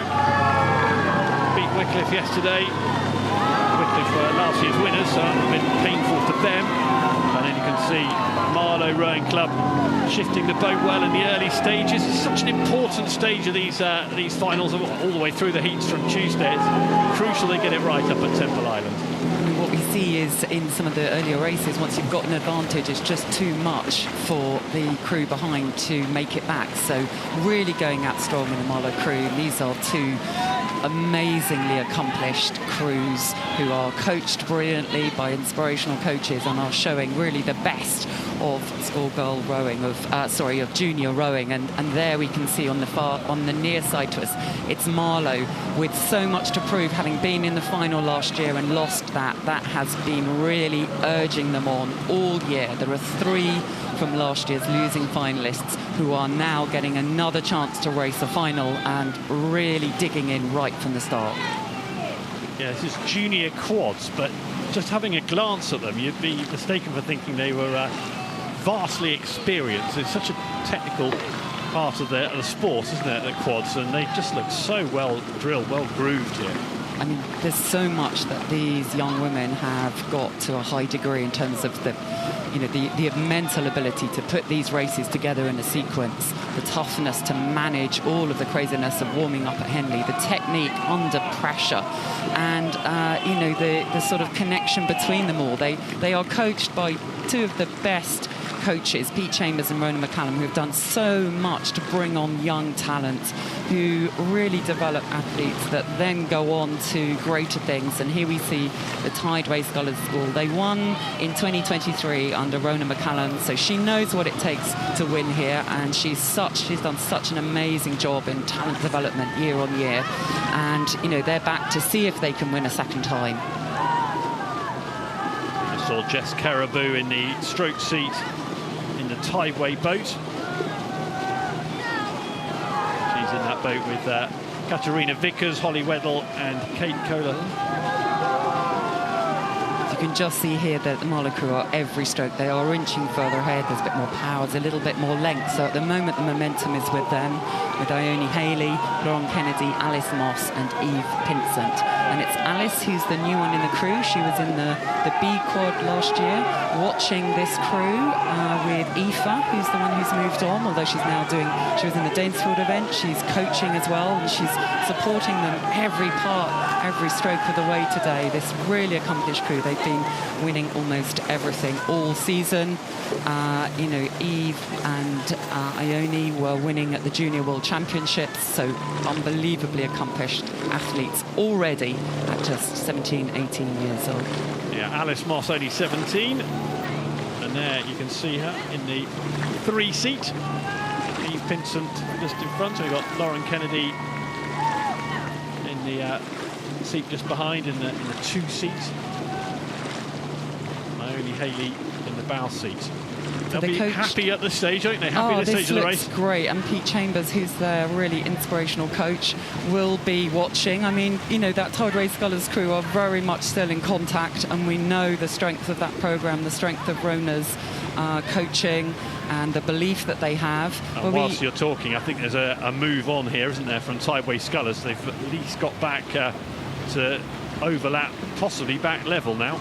These are the moments to challenge, aren't they? In the middle of the course, you just can't let a crew get too far ahead and chase them later. You have to do it now. So a slight sideways glance, wasn't it, from Jess Caribou in the stroke seat looking across, but it's still Marlow with the advantage. Well, this is another very tight race, as we expect finals to be. Tideway Scullers were down for the first half of the race, but have got back level. And now another lead established. Marlow have edged back. They had something to respond with there, Marlow, because it was level for a while, but here come Marlow again to try and work another lead. Absolutely, and Marlow have never won this event, so they want to make history. They were in the final last year. They want to really make history for the club. It's part of a long-term plan to grow the junior programme there. These athletes, they've been in the junior 14s, J15s, J16s, moving on up through that. So it's really, part of a long-term project. So many people at Marlow Rowing Club who've been supporting and helping and facilitating Pete and his brilliant team of coaches to get to this point. And now is the moment for them to seize it, but they are constantly under pressure from Tideway Scullers. They got to a length up, and then again, Tideway Scullers won't be shaken off. They're not beaten yet, and the end can't come fast enough for Marlow, who have dominated the race, but only just. I mean, I've got another length up there. This is a great shot, isn't it? Really impressive. They've been under pressure all the way. They're still under pressure, but they're holding the length. They're really composed. There's good relaxation. They're keeping those shoulders nice and loose so they can really drive through the legs. And that's hours and hours of telemetry work and analysis that they do with Pete Chambers, the brilliant GB lightweight rower himself from Coleraine, who has a lovely kind of quiet but inspiring style. And when the girls move on and go to universities, they always come back, want to stay connected to him, want to stay connected. They come back and help with coaching.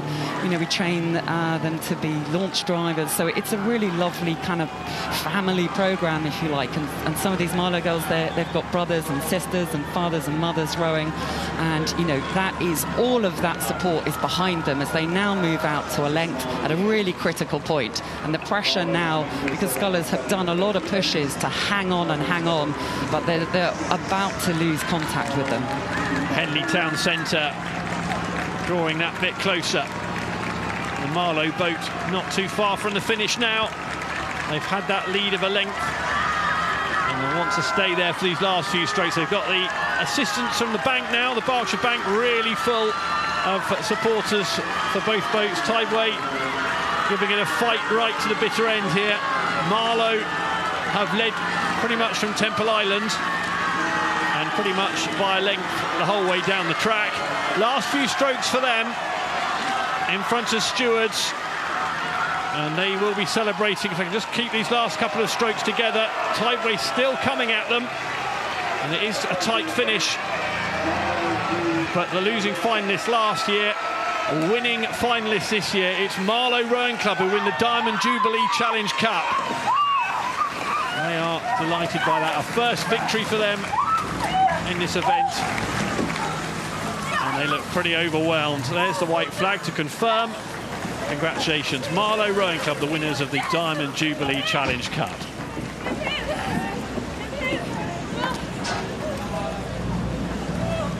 We're going to get a recap of 8 incredibly accomplished young women scullers, and I think we'll see many of them again, but we saw right from the start there was a determination on the face of Eve Pinsent. There was a grittiness with the crew behind her, Alice, Lauren, Ione. They moved as one all the way down. Such composure coming through the enclosures. Look, still so synchronized, still so precise as they were at the beginning of the race. I mean, all 8 athletes, huge plaudits to them. But today there was just a little edge on every element of what's required to make a quad scull go fast from this Marlow crew. Celebrations in that Marlow boat. That means a lot. It means a lot to the whole club.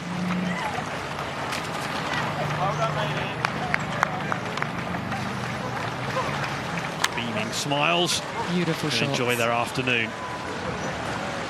A life moment made.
Hello, nice to hear your voice.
That sounds great, thank you. If you speak to Ali, would you mind telling her that my name is De Toledo, not Toledo?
Well, welcome back to our live coverage on finals day at Henley Royal Regatta, possibly the most prestigious single day of racing anywhere in the world. 30 championship events to be decided and 16 finals this afternoon. And this head-to-head racing just exposes the emotion of sport. The losing team, desolate crossing the finishing line, whilst the winners, absolute euphoria. We have seen quite some emotions around the boat tents from our winners today. There's been club events, there's been premier events, the junior events as well, particularly emotional. So here is a small reminder then of just some of those raw emotions seen around the boat tent.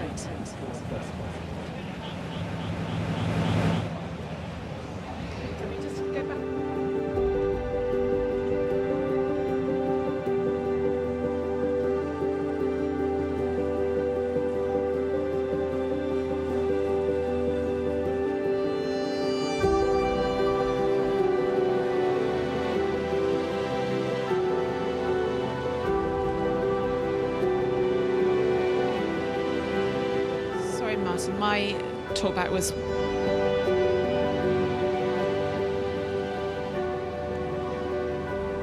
well, it's not just emotional for the rowers. Imagine being a parent of a rower and seeing them go through that and knowing what goes into just getting to Henley.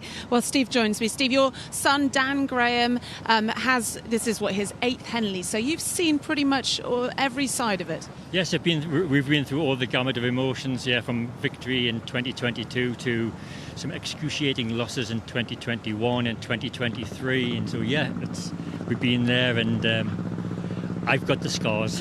Yeah. Your son, he's the reigning world champion, GB rower. How did he get into the sport? He got into the sport by doing an indoor rowing competition through school back up in Newcastle.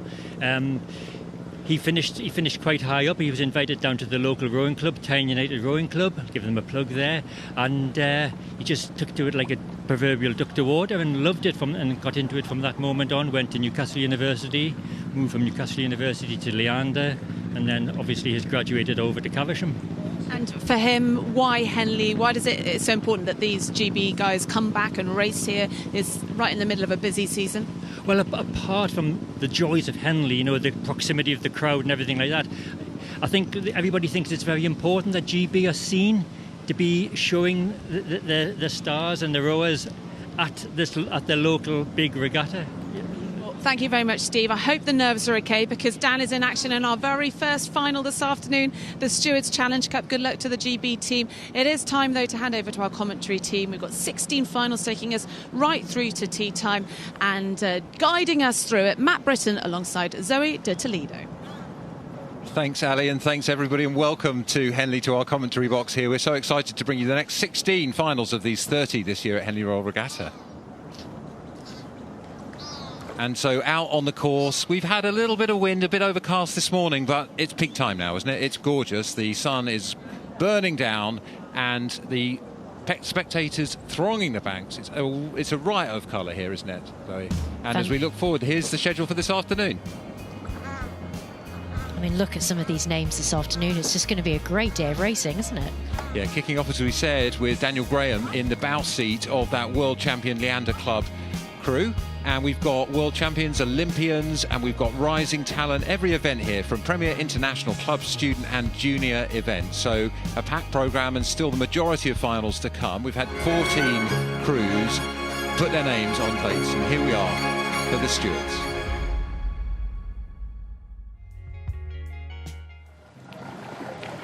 So this race first run in 1841. It's the Open Coxless Fours, the reigning world champions on the left against the rising talent of Nautilus Rowing Club in the final.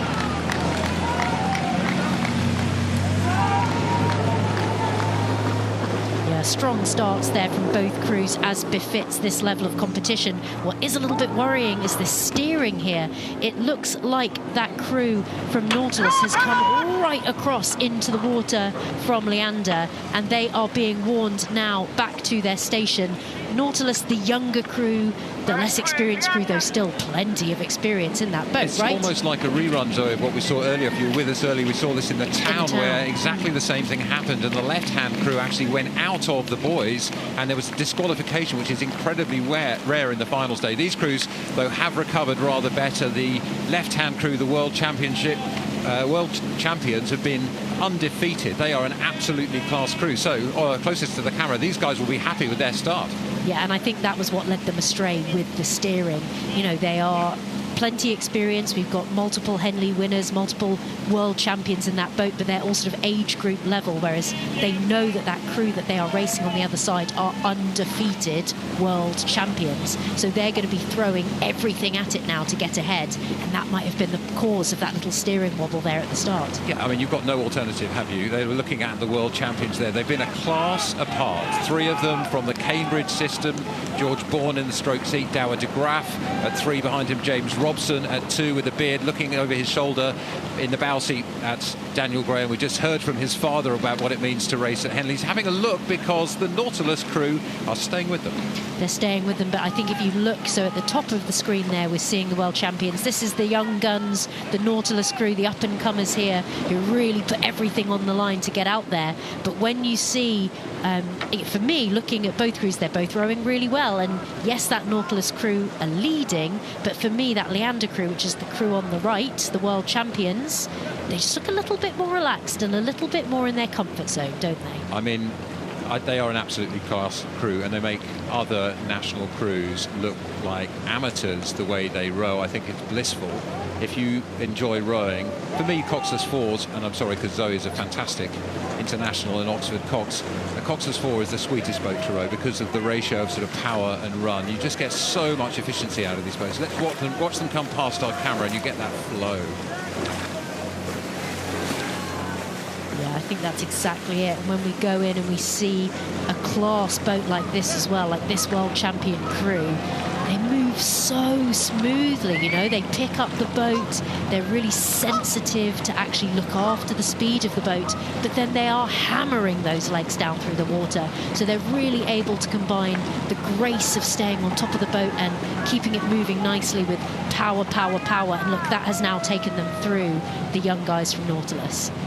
Yeah, grace and power, that's what it's all about in this boat class in particular. You see more on the power side often in the 8s, don't you? But this boat requires that athleticism and that agility. They're just going through the halfway mark, just after that Fawley marker. That cabin on the right is halfway down the 2,112 metres of this track, a touch longer than the World Championship and Olympic distance that these athletes are so used to. But I got to say, we've got to give credit, haven't we, to the young men of Nautilus Rowing Club. There's 3 who are currently at Harvard, 1 who's currently at Princeton in this boat, and these are the rising stars of the GB team. Under 23 athletes making their mark today and showing what they've got against the world champions.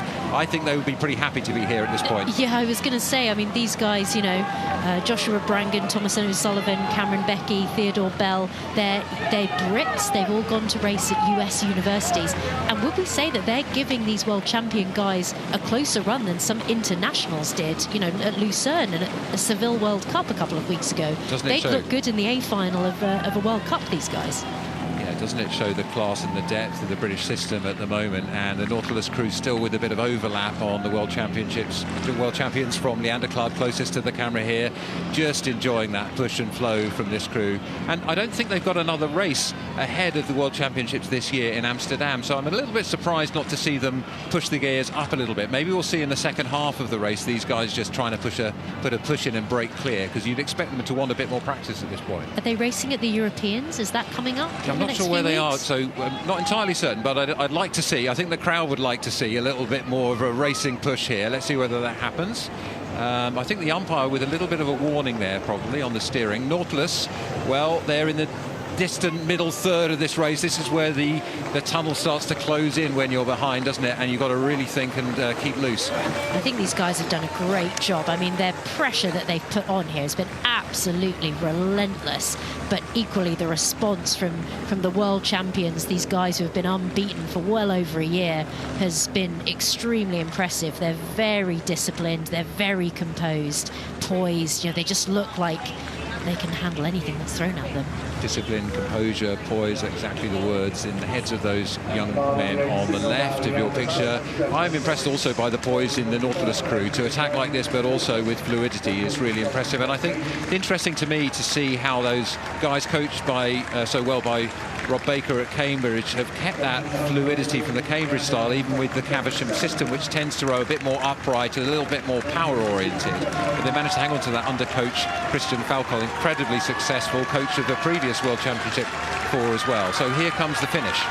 I mean, a little bit messy from Nautilus there, isn't it? A little bit messy from Nautilus, but this has not been the walkover that perhaps the Leander crew would have wanted. Nautilus have kept the pressure up every single stroke of this race, and Leander have really had to work to get out to where they were. Cracking display from both Coxless 4s here. You can see, I think, the exhaustion in the Nautilus crew, rightly so. There's no point in ending with anything left in the legs if you're attacking the world champions like this. So in the end, well, it's probably a couple of lengths from the Leander crew over their British teammates from Nautilus in this final of the Stewards Challenge Cup. Umpire Sarah Winkless, Olympian herself, says it's a clean race, and we can confirm the result. Leander Club will win the Stewards Challenge Cup for 2026 on finals day, Golden Sunday here at Henley. I think what I can say from this is that world champion crew has shown their class, but I think the real takeaway from this is that the future looks extremely bright for GB rowing. If that is the class of, you know, not even a B crew, you know, they're not in the national team at the moment. They're sort of age group athletes. This is a lot to look forward to for the future. You can see how they got out there really fast, and then the world champions from Leander just kept their cool, swept through the middle. But that Nautilus crew didn't let up till the finish line. Absolutely brilliant insight. Henley brings you the past and the future together. 187 years we've been doing this, and we're also watching the future of international rowing, hopefully Olympians to come, and you can see how happy they are in that crew. Lovely communication between the athletes in the crews, and huge respect across the team. That's one of the things I think that lifts the team. Not just the guys at the top being inspirational, but those coming through, pushing them hard. You can see in that winning Leander boat, 2 of them wearing those Cambridge colours. You love them so much. The Cambridge blue on their Zephyrs, showing their loyalties through different clubs, and many athletes come through so many different clubs on their journey to world-class performance. Yeah, completely.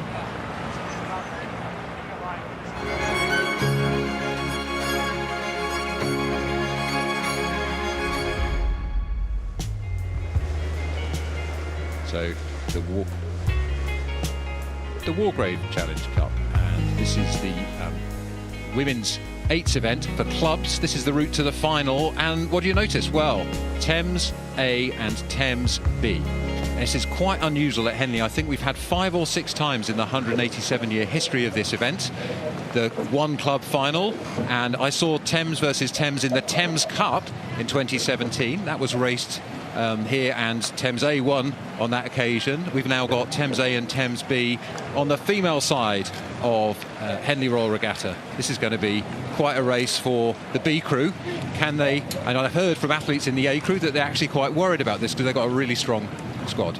These guys yesterday when they raced, they were within 1 second of each other at the barrier and Fawley times. So I think this is not a done deal here at all. Thames and Thames. So an unusual situation. It's definitely going to be Thames on the trophy.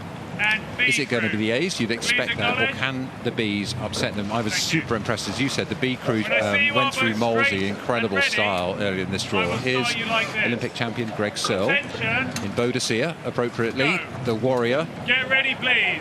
And it's going to be Warrior class performance from these crews down this track. 2,112 metres of pain, and at the end of it, the glory of the Henley Trophy.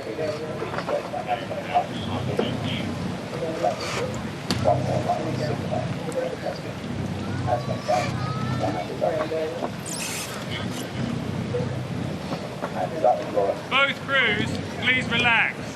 Please relax. A bit of wind giving the crews a bit of concern. K.A.R.Z.V in front of you. Can you try and give them a shout? K.A.R.Z.V's concerned about the wildlife. We don't want any injuries here, least of all to the fowl on the water. And anyone on the bench, this is what we do. We try to scare them away by slapping the oars.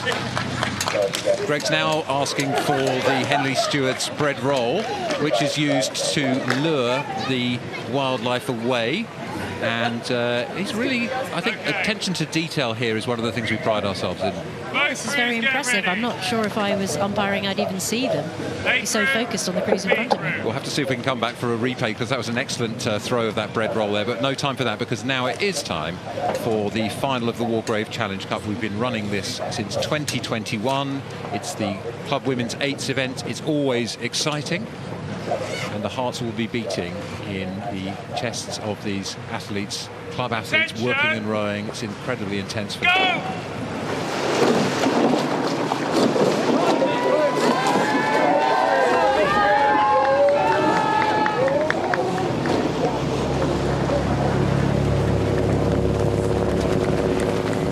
Is they made it round the outside of those ducks, and what a fantastic start for both crews.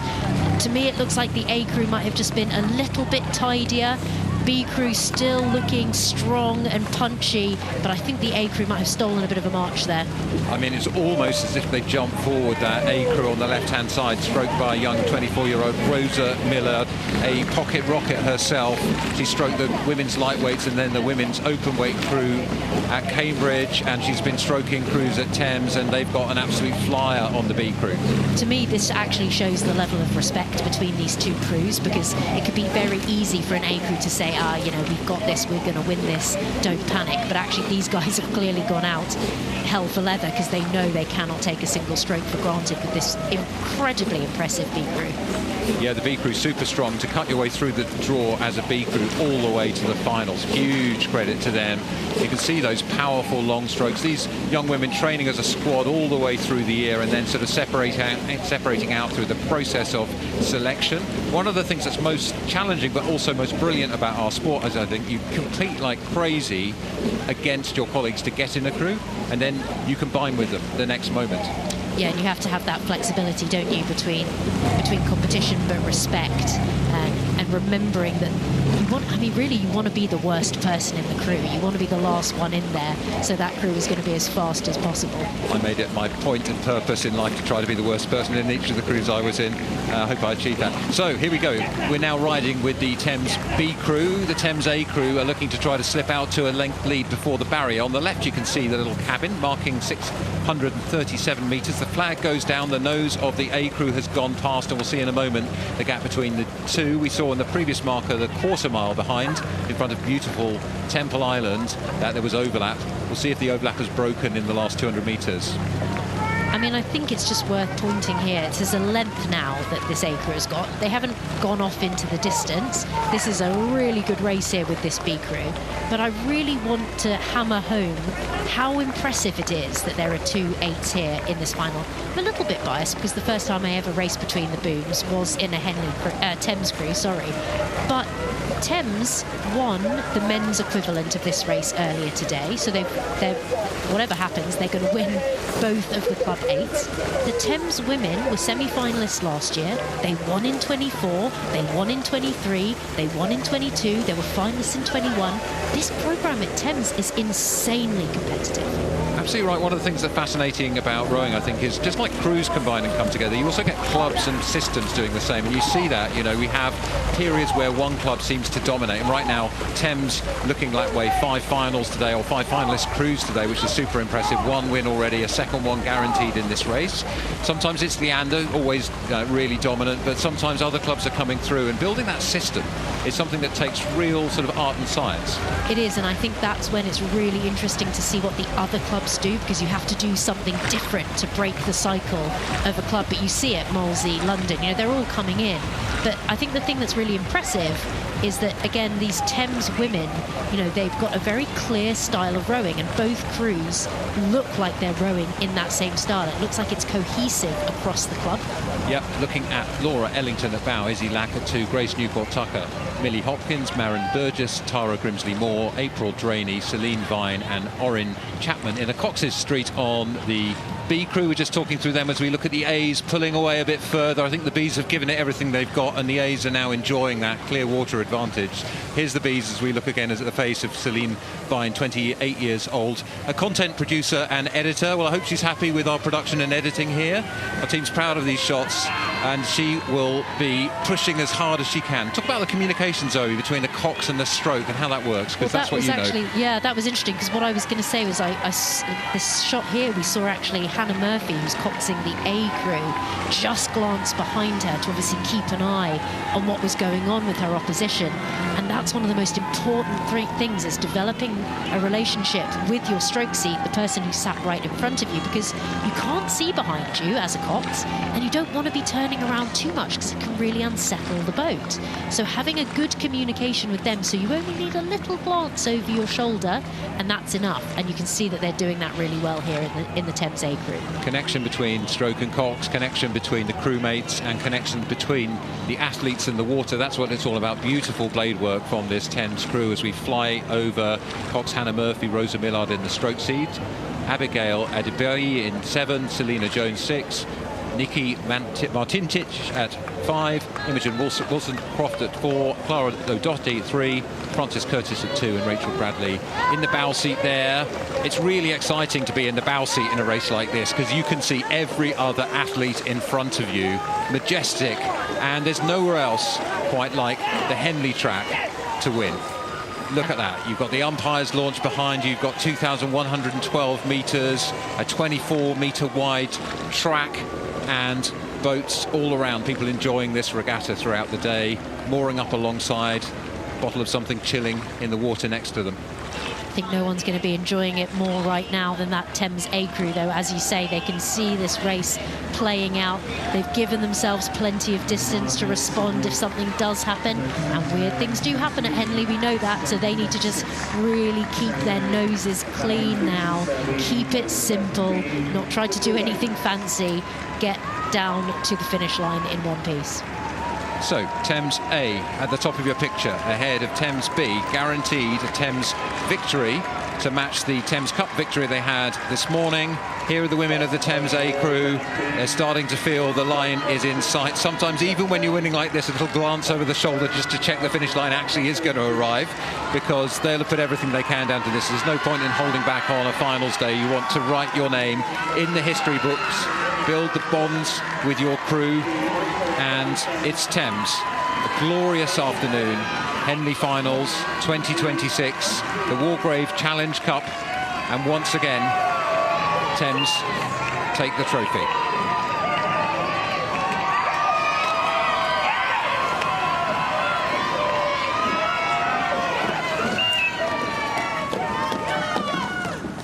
We're smiling at each other just watching the celebration there. What a great race from some fantastic athletes. Greg Searle, despite the ducks, says it's a clean result. It's a win for Thames A over Thames B. My big question here is how many of the women here that we're seeing on the right-hand side of the screen in that Thames B crew are we going to see back here next year? There's Thames A at the top of the picture. They took it out straight from the word go, didn't they? They set their pace. They weren't looking back. But Thames B kept them honest the whole way down the course. And I'm so excited to see what the next few years holds for these two crews. Wow, you can barely take a breath here at Henley before another race comes through. But let's just enjoy the celebration. You can see what it means. Winning at Henley is like nothing else in our sport.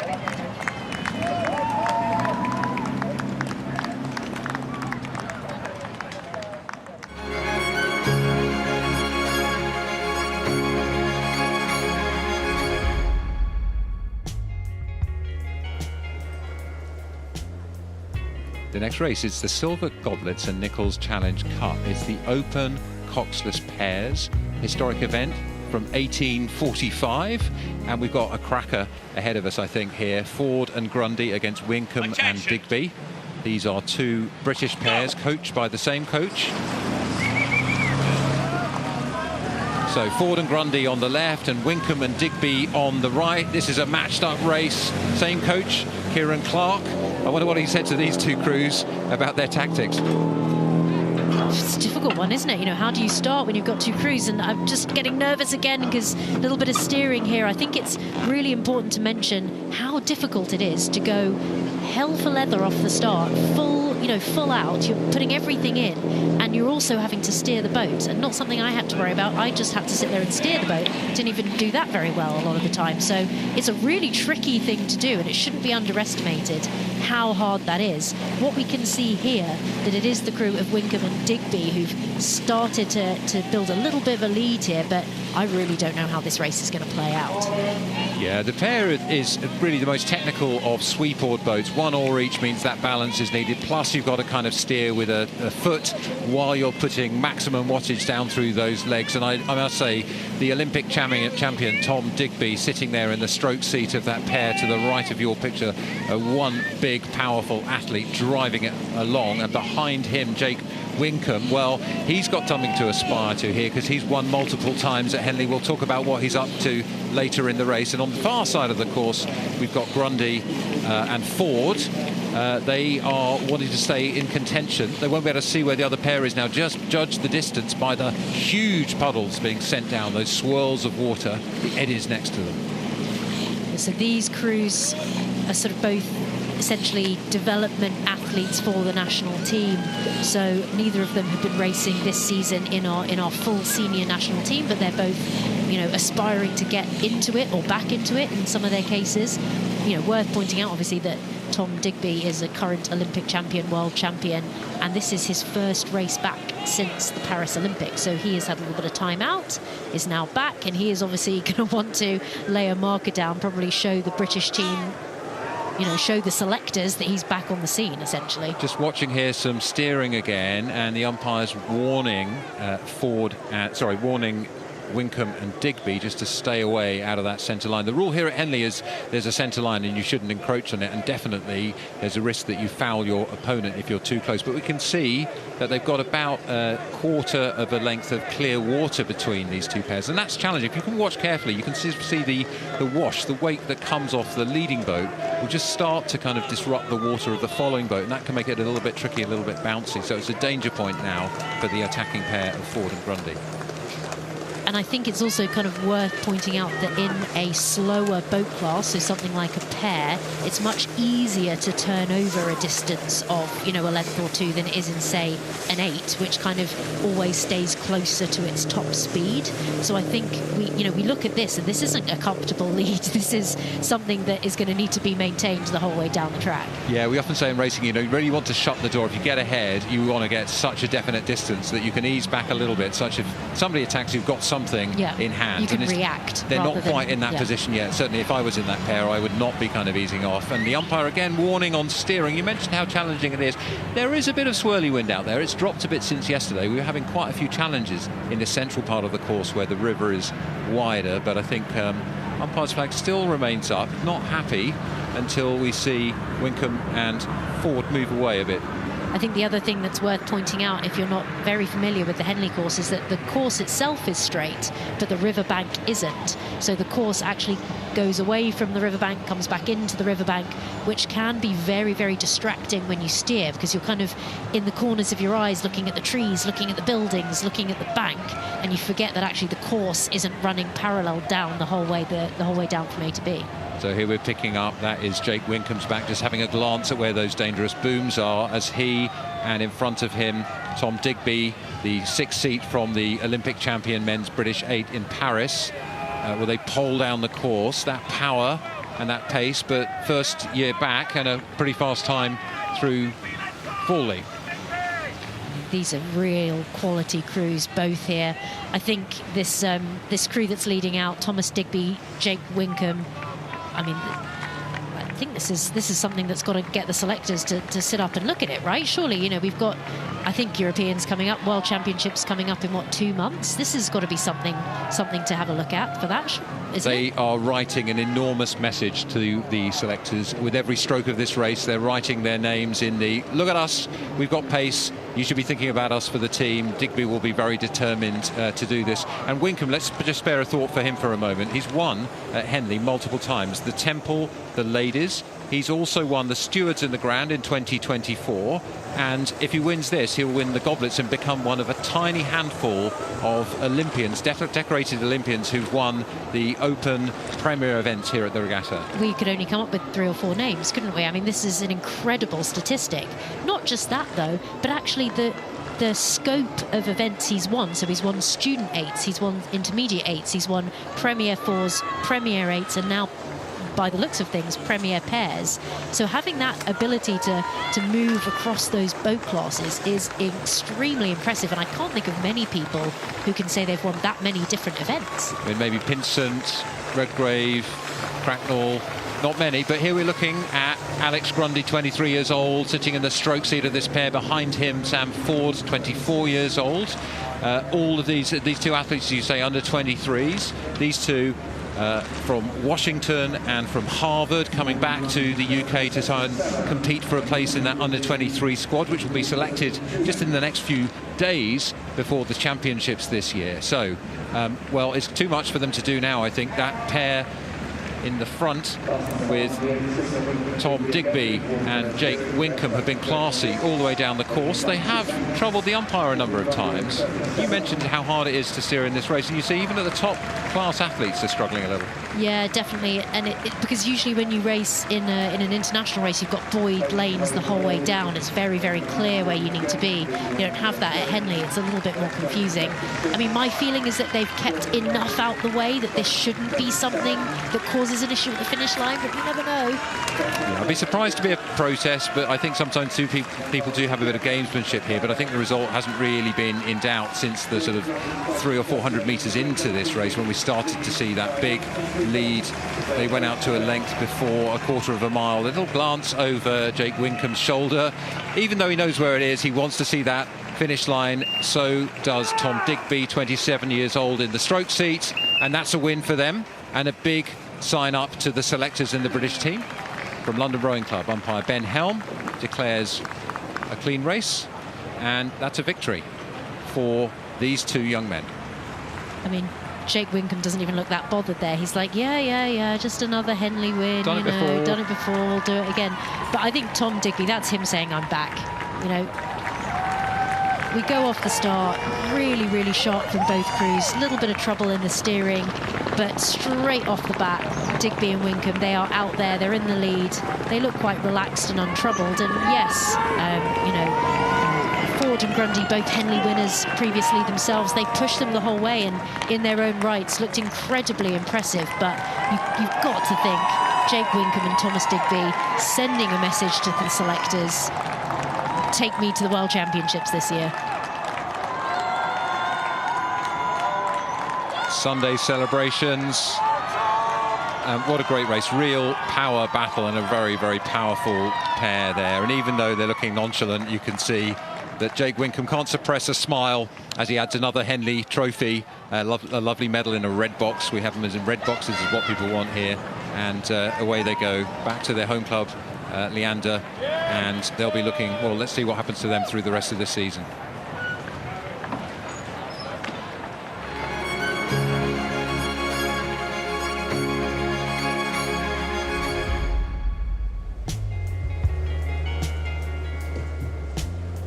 This is the Stoner Challenge Trophy. This is the Open Women's Double Sculls event. There's the route to the final for these 2 crews. We've got Francis and Spores from New Zealand, and Phillips and Marshall from the University of St Andrews. Can't wait for this. Let's go down to the start and join the crews on the stake boats getting ready for this one. What are you thinking here if you're about to race the current Olympic champions? Well, all you can do is follow the process you've trained for, isn't it? You don't want to try and do something completely radical that you've not practiced, and particularly in the start phase, that's so critical. You've got to get that right. There's a lot to do in the start, and you just want to trust the process. I always find this moment really nerve-wracking as an athlete. Being called over, everything awaits, you're not quite there. Your body's telling you, I want to be everywhere else but here. Attention! Go! Glorious weather for this start of the Stoner Challenge Trophy. Francis and Spores on the left, and on the right we've got Marshall and Phillips from the University of St Andrews. Beautiful day, beautiful start, and a beautiful display of double sculls. Marshall and Phillips were not waiting around there at all, were they? They just thought, OK, let's go, let's give this our best shot. And you can see now Francis and Spores just starting to pick it up, really punching down with those legs. You can see how aggressive they are with their arms, the way they finish the strokes off. Really powerful from both crews. But yeah, I think very impressive start there from Phillips and Marshall, who are at the front of your picture in the pale blue all-in-ones there. So I think you got it right, and they've got maybe a canvas or a little bit more over the Kiwis. And the Scots University, well, they should be proud of this. You said, what do you do when you're racing the Olympic champions? The answer is you go out of the blocks like nothing else, and they've done exactly that. So could it be an expensive start for them? Well, there's no other option they've got when you're racing like this. There's no point in just trying to play it safe, is there? You have to try unsettle someone, see if you can force them to make a mistake, see if you can shake them. I mean, these are incredible looking athletes. Like, look how smoothly they move together. Every bit of timing is really, really precise. But if you look at the top of your picture, it is that double of Francis and Spores, current Olympic champions.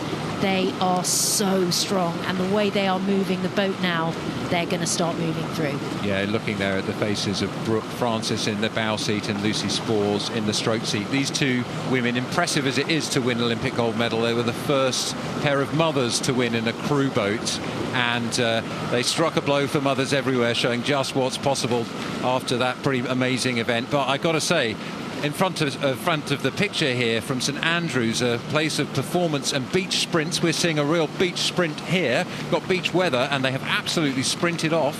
They're holding themselves against the Olympic champions from Paris.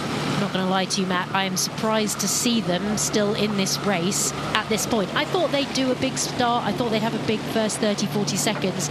But, you know, we're coming to sort of a quarter of the way, coming up to a third of the way through the racetrack, and they are right there. In fact, are they still slightly ahead? No, I think maybe the Kiwis have just about snuck through, but this is still, you know, this is still a stroke for stroke race. Yeah, I was looking at that earlier shot into the eyes of the two New Zealanders, and I think you could just see a sense of confidence returning as they got out of that stop. I could see them starting to feel their rhythm. And what we'll be looking for now is over the next 300 or 400 metres, does that turn into a little bit of extra distance per stroke? But the crew from St Andrews, the Saints, are marching into the history books if they can hold these Kiwis to account. Getting towards the halfway mark of the course now already. That second quarter really important. You can hear a call coming from Brooke Francis in the bow seat, 31 years of age. She calls a move. This is the decisive move potentially for them. I think we can start to see the momentum just shifting here. You've got to go out there with the confidence when you do make that move, because there's nothing worse than putting your big move in and then seeing the crew behind you starting to move back on you. So when you start to move, you've got to keep going. Don't settle for just a length. Keep taking inch, inch, inch every stroke. So coming to the halfway mark now, the New Zealanders have made that move, and are they listening to Zoe? Without a Cox, they need to do it for themselves. A couple of words. They've been together for quite a long time, so I think they'll have an almost invisible, almost telepathic communication between them as to what's going on there. You see these crews exactly that have rowed together for a long time, and often it's a grunt. It's a tiny word that is enough to convey a huge amount of meaning, because they've done this before. They know how to respond. They know how they work together. They know how to get the best out of each other, and that's what you see when you do have these crews who are really, really well established. That's the joy of crew rowing, but I still remain incredibly impressed by the Saints there. We've got Tash Phillips, a coastal rower and a beach sprinter, sitting in the bow seat, and in front of her, Hansine Marshall, who won Henley Women's in the single just 12 months into her sculling career. That's pretty impressive, and she's got amazing technique, I've got to say. Look at that, super long, connected, keeping it really simple. I always look for simplicity in rowing. It's the humans who do the rowing who make it complicated. The motion itself is so simple. I think the thing that I notice is that you see these beach sprints athletes being mentioned again and again. And look, here they are. They're just a length down on the Olympic champions. And I'd say 5 or 6 years ago, nobody knew what beach sprints was. Nobody really understood it. The athletes were kind of on the sideline. But since it's been introduced as an event in LA in the next Olympics, these beach sprint athletes are suddenly appearing, and they are making us take notice of them. And they're certainly making the New Zealanders take notice of them. They had a little bit of a gap. They moved to a bit of overlap now. The New Zealanders respond. And it's beach weather here at Henley. Absolutely glorious afternoon as we swoop down behind the Saints from St Andrews University. That is the beach sprint training venue under coach Lewis McHugh, who has set that up, and he is advancing the cause of this exciting new form of rowing. At Henley, we don't have a beach. We have something different. We have this 2,112 metres of track, which doesn't reward sprinting. You've got to have sprinting at the beginning for the pushes and attacks, and sprinting at the end, but you've also got to have incredible endurance. And I wonder whether the slightly older athletes, the Olympic champions, have got a bit more on the endurance side.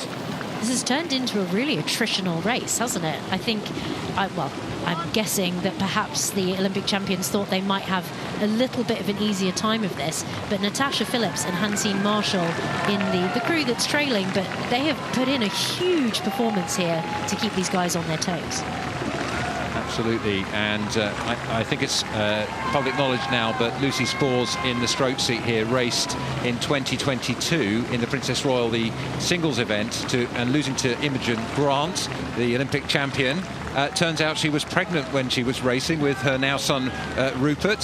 Frances has Kira and Flynn, so the family affair, all here to watch the two powerful Olympic champions with a great display now of doubles rowing. I mean, now we're really seeing their class, aren't we? This is their first international race since 2024. So again, I think this is a bit of a hello, we're back on the scene. You know, we want to be pushing right up there onto the podium at the Worlds, the Olympics in 2 years' time. And you can see the level of precision here in their rowing. How smooth are they? How fluid? But the power of that legs again, just punching through the water. Well, we knew they had a magic third 500. They beat the Tokyo Olympians to take the title in Paris with that magic third 500. And I think we really saw the distance open up there as well in the same period of this race. 2,112 metres. There's more like 112 to go now for Brooke Francis and Lucy Spores from Wairiki Rowing Club in New Zealand, representing their country in Paris, and no greater joy than representing Wairiki here at Henley Regatta 2026 in the final of the Stoner Challenge Trophy. Golden sunshine and a golden row from these two. Wairiki, the engraver, will be starting to put their names on that trophy, and the Saints cross the line. What a great performance for them. They really rumbled the people in the other lane, and you can see there's a tough one from those guys. Clean race and win for Wairiki. So really exciting race all the way through. Yeah, well, it's not the end of it.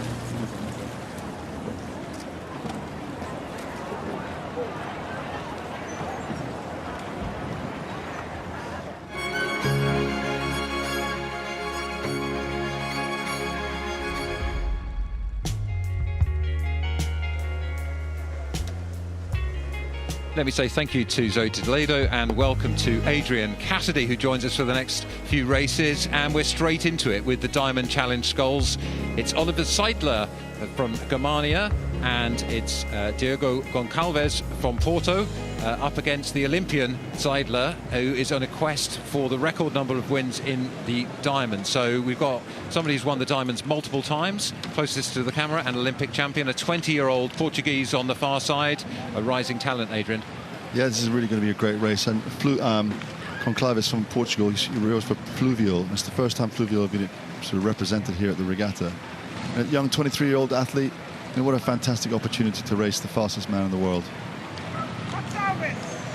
It's so different being out on your own here. We've just watched a bunch of crew racing, whether it's the pairs, the doubles, the eights, the fours, but it's a different game being solo. Yeah, just a different level of toughness, isn't it? You haven't got anybody to share it with or anybody else to do it for. And the racing's tough, but I think also the winter, the mileage, training on your own, relentlessly getting up in the morning, nobody else is on the lake. These guys are slightly different. Within a team sport, they are a different psychology.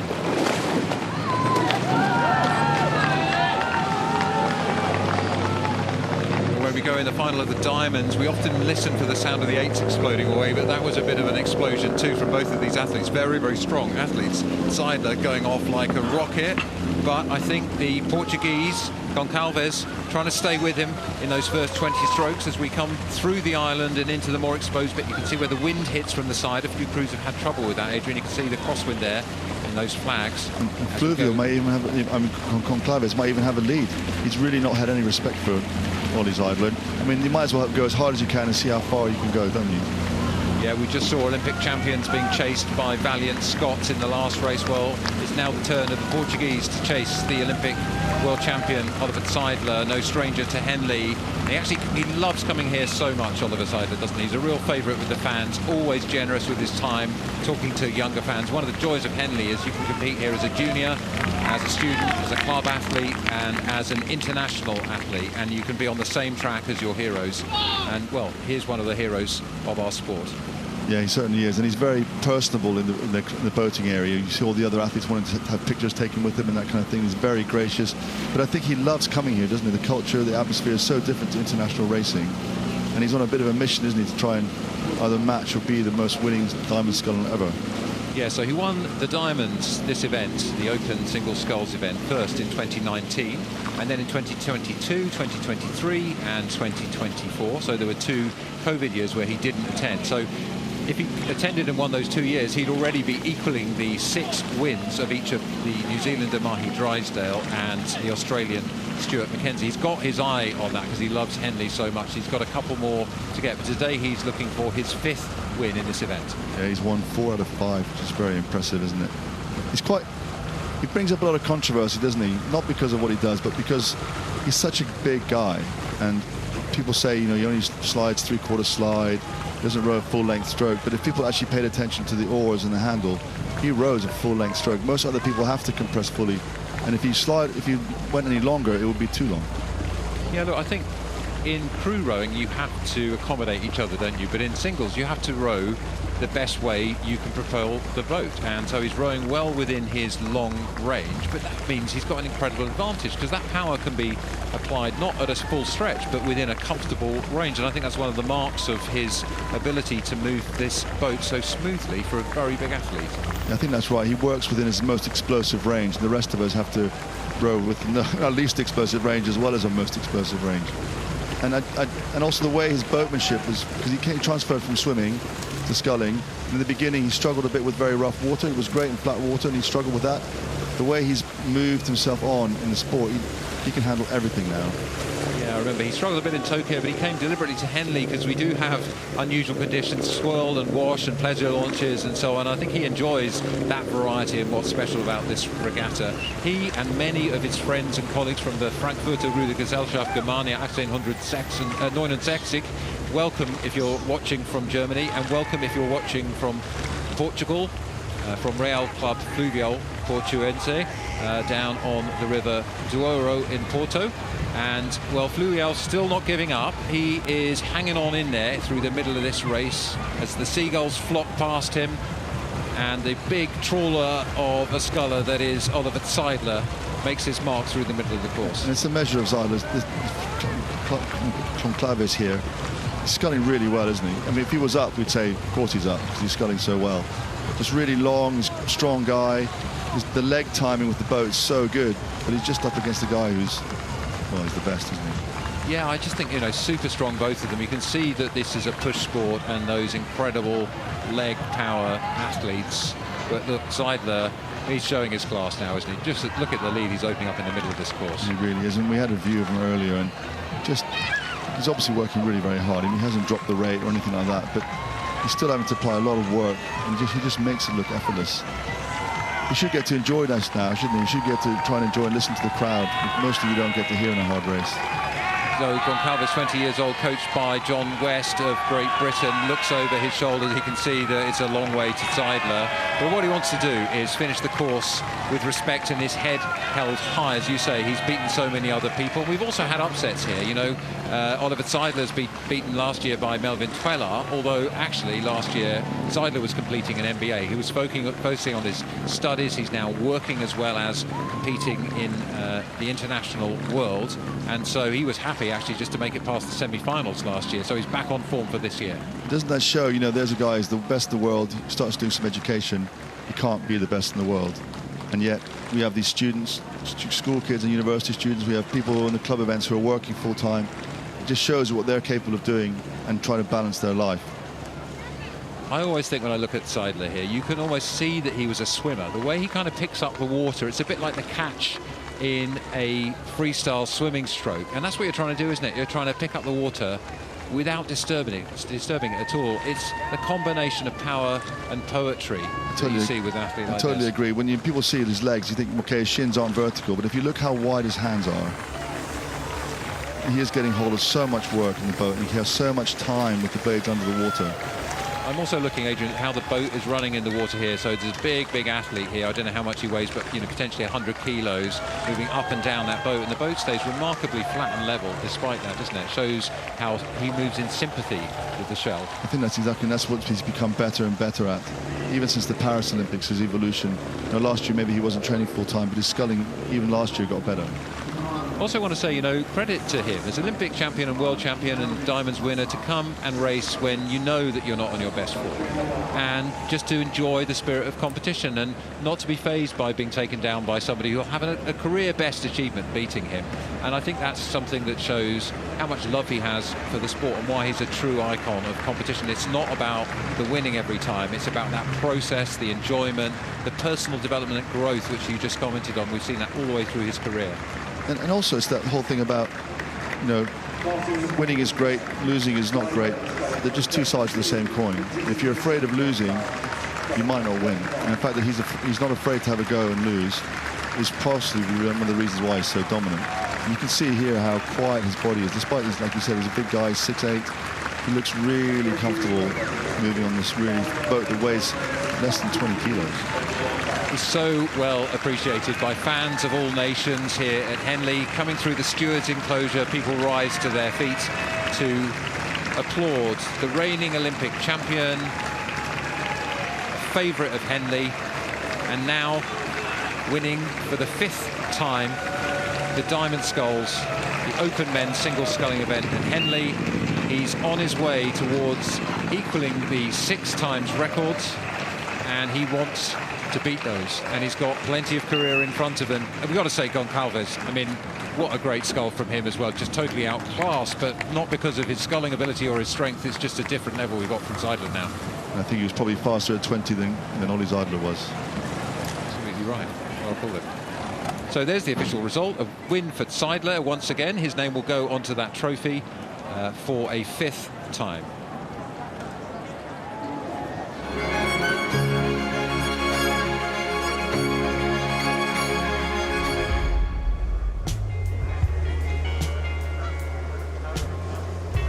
So the daddy of the races at Henley is the Grand, the Open men's event, but this is the Open women's 8s events. It's the Italians and the Brits.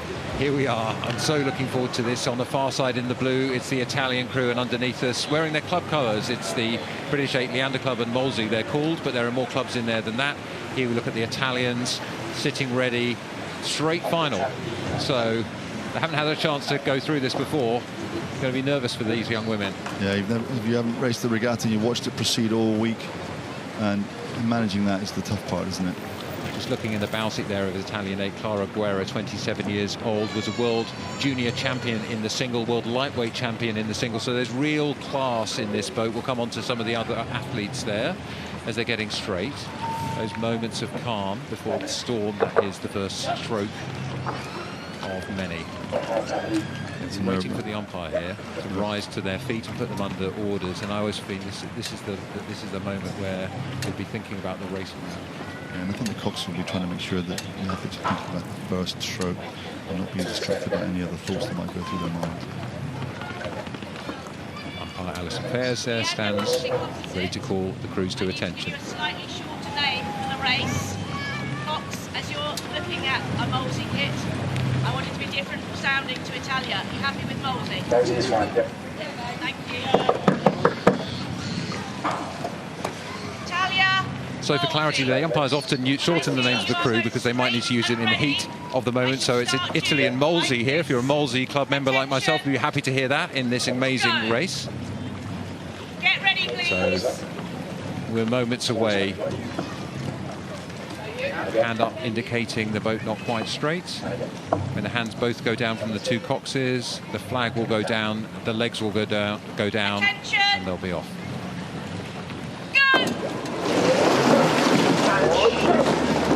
So the final of the M.E.C Challenge Cup is underway. It's the Italians and the Brits. The Italians have got a flyer. They really have. They've taken no prisoners. They went straight onto that second stroke and they've driven this boat up. Both courses very straight down the buoys. See how this unfolds now. Very impressed the way the Italians took off there. They've always got a turn of speed. The Ferrari engines inside their crews are quite something, aren't they? Huge number of strokes per minute. They love to rate high. And we'll see how the Brits, often rowing a slightly different style, respond as we pick them up from alongside. It's stroke for stroke, seat for seat in this straight final of the M.E.C Challenge Cup. And the Italians got something for that, didn't they? Maybe one or two seats up from that extra effort. The key thing now is into that minute, trying to find that transition into your race pace. See if they can sustain or lose as little speed as possible and stay ahead of the Brits. We'll see how this unfolds coming through the barrier. Yeah, we see Megan Slabbert in that Molesey strip in the stroke seat of the British crew closest to the camera. In front of her, Jack Totham, 24 years old, full-time athlete and cox to this women's 8. And looks like the Brits are maybe easing back a little bit on the Italians. Hard to judge. I totally agree. I think until the minute, the Italians maybe were slightly in the ascendance, but now the Brits are just finishing the strokes off a bit better and rowing slightly longer, and actually the boat's doing a bit of work for them now, and it seems to be paying off. Always appreciate Adrian's brilliant technical eye there. So rowing slightly longer, just pushing the water a touch further away with each stroke, and also pushing the Italian crew further away with each stroke. It's a lovely feeling in an 8 when you can start to feel in your peripheral vision that you're moving. Quite often somebody in the bows will get that sense first and shout something like "moving, let's go, moving," and that lifts everyone. And that's what's happening right now in the British crew. The Italians will need to respond. They go through 637 metres in. Don't know why that distance. It's the barrier marker. And we'll see lane 2 go up for the British crew. And we'll see how far behind the Italians are when the lane 1 marker indicates the separation between these two 8s. Yeah, and the British crew really have settled into a really strong rhythm here. It's just inch by inch, stroke by stroke. They're just sort of starting to slide away from the Italians. And in that transition, the Italians can't do anything about that. And now that both crews are in their rhythm, the Italians might have to change their race plan to get back on terms.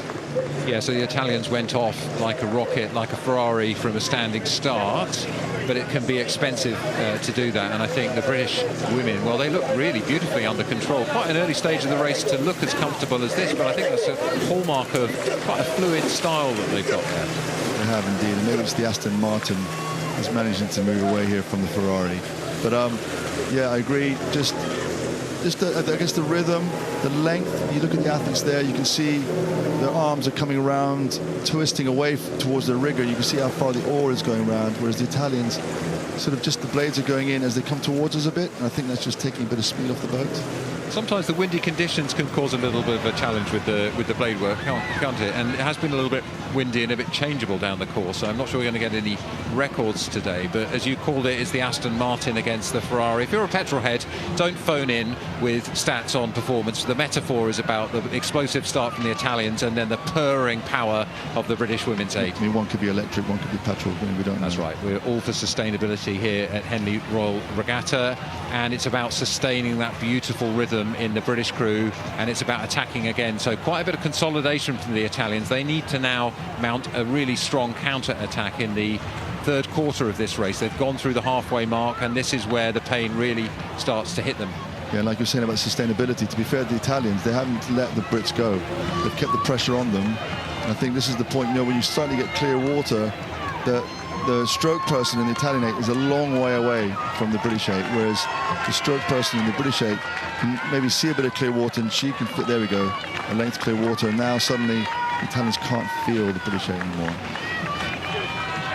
beautiful conditions here at Henley, as you see these two excellent international crews, the quality of both crews, and you can see, you know, you don't often get that kind of a lead over an international rival, so I think the British women will be very, very happy to be sitting in this position. You get a sense of what it's like to be sitting in the bows of this eight as we look at this shot. That's the kind of view you've got if you're sitting in the bow seat, as Elizabeth Witt, 25 years old, is in front of her. Eve Stewart, 28, Amelia Standing, Catherine George, Lauren Irwin, Annie Campbell-Ord, Heidi Long, Megan Slabbert, Cox by Jack Totham, moving as one.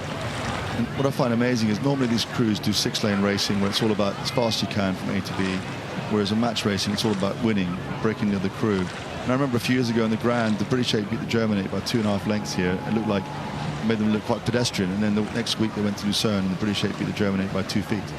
So the quality, this doesn't show necessarily the difference, it's just match racing gets under your skin. Absolutely, it's very different tactics, quite a lot of psychology here as well, but right now the British 8 will be very happy with this, a really strong performance. And actually, if you've been watching throughout finals day here with us, you'll have seen earlier the Headington school crew at the other end of the age range. These are the elite women, the international women, but we saw a brilliant performance from some junior women, and that's what I love about this event. You know, early in your career, late in your career, we saw women's double, the Kiwi women's double, Olympic champions from Paris as well. Everyone is here wanting to rate. It's the best rowing you can get at every class here at Henley Regatta, and here's why. This is why people want to come and row here. Look at that. And also, like you said, all those different crews, they're all having a cup of coffee in the tent there. They're all dropping their bags off in the same bag drop. They're all rubbing shoulders. It's such a great environment. And that's where you'll find our colleague Martin Cross always buying coffees for the competitors to get the best stories and insights about how the crews are moving. We'll be handing to Martin later, but for now, let's enjoy this display of eights rowing from the young women of the British team. They've really poled along through the middle of this. I love the style that they've got, long and relaxed, but you can feel the power, can't you, as those shoulders come through, those blades moving together, the boat smoothly gliding across the golden waters of Henley. They are not letting off, are they? They're using this as a race and a training piece, and the physicality they're showing is pretty impressive.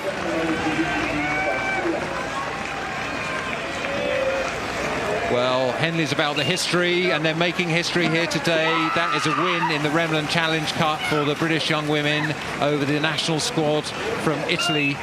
For 187 years we've been here at Henley. These women are making their own history. They're the top of their game, the top of their national team, cheering their rivals. A clean race, and that's the result. It's a win for the composite crew. And now from the present of international rowing to the future, potentially. Ali's down with the Headington crew we mentioned earlier. Well, it is absolutely pandemonium on the by the boat tents. Headington have won their third Prince Philip Challenge Cup. Congratulations, and this is your third as well. Yeah, this is my third. So I was a J16 in the first year, now I'm leaving Headington, which is so sad. And it was such a comfortable victory as well. Oh yeah, comfortable but hard. Come on in and have a chat. What's your name? Hannah Palin. How did it go? It was amazing. Like, I can't stop smiling. It's actually crazy. Is this your first Henley victory? This is my first Henley Royal. What about you guys? Oh, I'm Elena. Yeah, it's my second Henley Royal victory. Yeah. Just put it into words, the effort and the work that you guys do all year round for this sort of one moment. It just means so much to us. Like, we literally grew up with everyone here. Like, we've known each other since year 7, and like, yeah, I just can't believe we just did that. It's crazy. Well done, guys. Give a big cheer.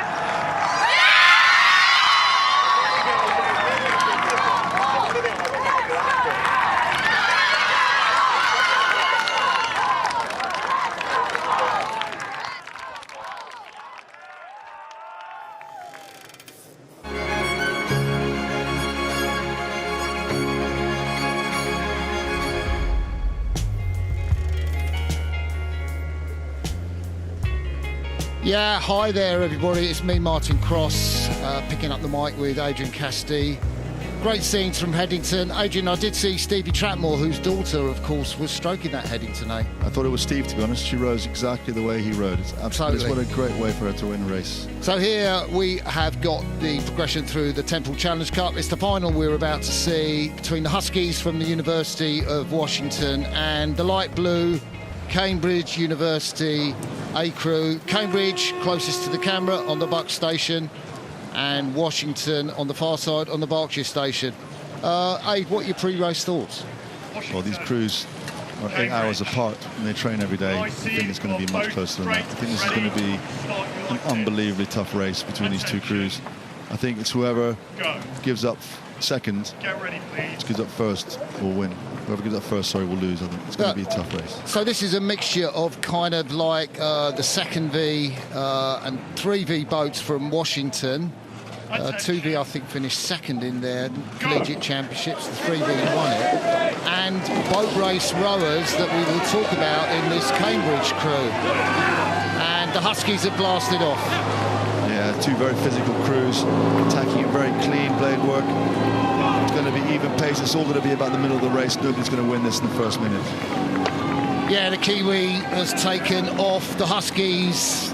20-year-old in the stroke seat, Zach Brownlee, really going for it. I would have thought that Bill Lucas, the Cambridge coach, will have known all about the Washington tactics, though, eh? Yeah, they'll have watched stuff during the summer and watched the races during the season here. And actually, Cambridge very quickly out to two-man lead. I mean, that's a great way to get that, and you'd obviously love to be in front if you can. This transition is going to decide everything, I think. But I'm amazed. Look at Cambridge, how well they're moving away from this Husky crew. Yeah. Well, Matt Edge doing a beautiful job. I spoke to his dad earlier, actually, and this is Matt Edge's last ever row for Cambridge. It's Noam Muel, who's the president of Cambridge this year, owning the boat race at 2. Matt stroke Goldie, and he comes hot foot from his show at the Cambridge Footlights. His dad will show me the pictures. It was called Chasing Pigeons. Matt was the secretary of the Cambridge Footlights. It was a 1-hour stand-up. He did an entrance through the trapdoor, apparently. Okay, and here we go. Cambridge crew stroke by Patrick Wild. He's a freshman, junior world champion. Rode in the blue boat this year, and he seems very controlled and mature in the stroke seat of this boat. I think this kid is an absolute star. To get in as a freshman in the Cambridge 8, that was probably the strongest Cambridge 8 ever, to get in that boat, rowing the 4-seat. They had him in the stroke seat for quite a while. He did that pair without Karadogan, but he is sensational. Former St. Paul's schoolboy. Look at that blade work there, really flat. Beautifully picks up the water, very patient at the front end. I agree, and also love the way when at the finish he just gives the crew a lot of time. He enables them to do the work and just channels all their energy. And this is a really great first two minutes of the crew. Half a length, 3/4 of a length. The Huskies are going to have to do something to stay in touch. Yeah, I thought it was interesting that Finn Guskauskas, the 23-year-old from Chesterfield, Missouri, in the bows of the Washington 8, just had a look around. This wouldn't have been in their race plan, Aid. No, I don't think so. I guess the Cambridge crew, there's more experience on this course. There's 24 of them appeared here before, 24 in the Washington crew. Sometimes I think that helps, particularly when it comes to the Sunday racing, the pressure of Sunday, the waiting, and the Cambridge crew just focused on their own process and just seemed to deliver a great performance. It's got a bit about a boys in the boat field. You could see that Ethan Walsh, the 22-year-old American from Philly, had a look there. It's got a bit of a boys in the boat field, that incredible novel made into a film by George Clooney, in that I think 6 of these guys are from the States. 2 are actually homebred from Seattle, Washington, like that crew in 1936 that won the Olympic title. That's one of the fabulous things, isn't it, about the Huskies program, is that there's still a lot of local homebred talent that comes through the university, walk-ons. There's a good junior program throughout the Seattle region. So we talk about all the foreign implants, but actually the local guys are a big part of this. So the Cambridge 8, they look sweet, don't they? Love what they're doing at the front end. Patience to not drive straight away, but to feel the water, let the water suck up the blade, and then they just get locked on with those big muscles in the core. I mean, yeah, like you said, Bill Lucas coaching this crew, just that loose, languid rhythm that they're creating, and it's just almost like an easier speed. They're obviously both working very hard. It just feels like the Cambridge crew just gets maybe an inch or 2 more stroke out of every bit of effort. And that seems to be the difference. So if you're watching this Temple Cup final, we have got Cambridge University on the right of your picture, leading the Huskies from University of Washington, USA, on the left. The Cambridge crew, Cox, Freya, Jenkinson, She cocks the second boat in the boat race. What a great crew that was. Pat Ward, we talked about. Bill Clipston, Noah Muel, Simon Hatcher, Raf Burtz, Max Deering, Matt Edge, of course, the Cambridge Footlights, and Joe Travis. Rode in Goldie in the bow, the lad from Hinksey Sculling School. But the Huskies are not letting them go, are they? They really are doing everything they can to try and get themselves back on terms and put Cambridge under pressure. I mean, you look at this crew, they're in second place. Look how well they're rowing.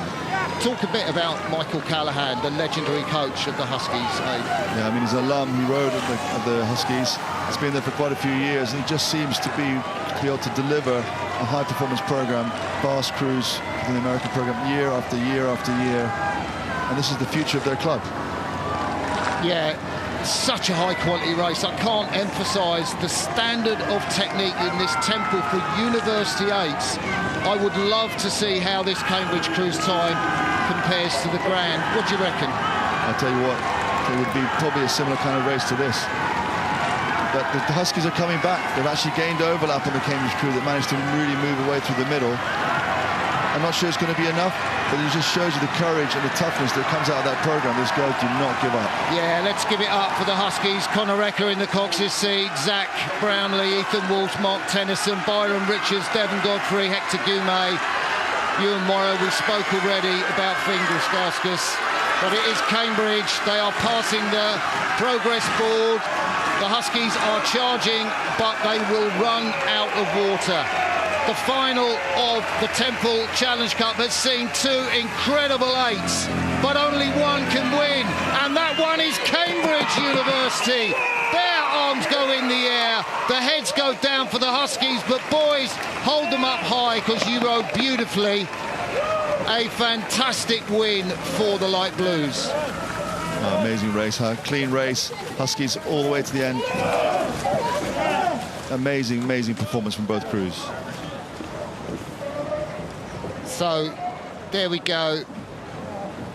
What a great job. Matt Edge down in the 2-seat there. What a fantastic crew. Noam Muele, last race in the Light Blues, turns round to his 5-man, Simon Hatcher. They're a great crew, these Huskies. What an incredible race. They were technically fantastic, I thought. A credit to their coach. Just done by a better crew. The likes of Pat Wild and Will Clipstone, Noam Muele, Simon Hatcher, all those boat race guys in that Cambridge crew. And from one great crew to one great individual, probably the outstanding star of this regatta. That's a big call. Let's go to Ali with Ollie Zeidler. Well, an amazing 5th victory in the Diamond Challenge Sculls. Congratulations, Oliver. How did it feel out there? Yeah, it was tough. There was a lot of headwind today. I really tried to be quick on the first until to the barrier, so the first marker. And I'm not sure if I managed to break the course record, but that was the plan today, and then just defending the lead. What was the atmosphere like? You've been here for so many years. Do you really feel that the crowd are very appreciative of you turning up? Yes, it feels like a home crowd here. Even when I go up the course, not even racing, there are people dancing on their boats and cheering for me. It's really cool. And I enjoy it a lot, so I have a smile on my face when I line up. Frustrating year last year, missing out on the title, so nice to be back receiving that winner's medal. Well, I think it is always special to race here, and Henley is not a normal regatta, so something can happen like last year, but I will definitely be back next year. Brilliant, we look forward to seeing you. Thanks for chatting to us. Thank you.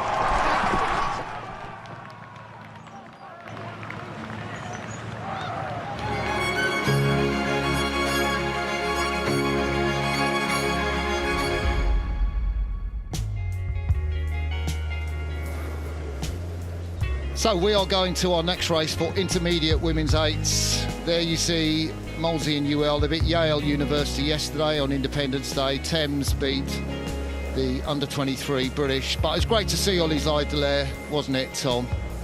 Great to see him back in one form. Obviously last year wasn't a full season for him, so I think he's made up for it this year. Yeah, and the lad was doing photographs with Isaac, who's the little lad from Josh Butler and his wife Anna, and just before he went out, he had a photograph with the little lad. I thought that was beautiful. Absolute sportsman, always. Well, this is going to be a tight race, and these are two incredible crews. How do you read this race, Tom? Yeah, down the bank, it's really a hotly contested. People really been waiting for this one. Obviously, these two crews did meet at Henley Women's Regatta 2 weeks ago. The verdict was only half a length, and that's a shorter course, so this is going to be really exciting. So let's look at the two crews. On the far side, it is this composite between University of London and Molesey Boat Club. And closest to us, we have got the top crew from Thames Rowing Club, coached by their lead coach, Anders Mulder. Intense competition for these women to get in both of these boats. Let's just listen to the way they go off the start. Attention. Go!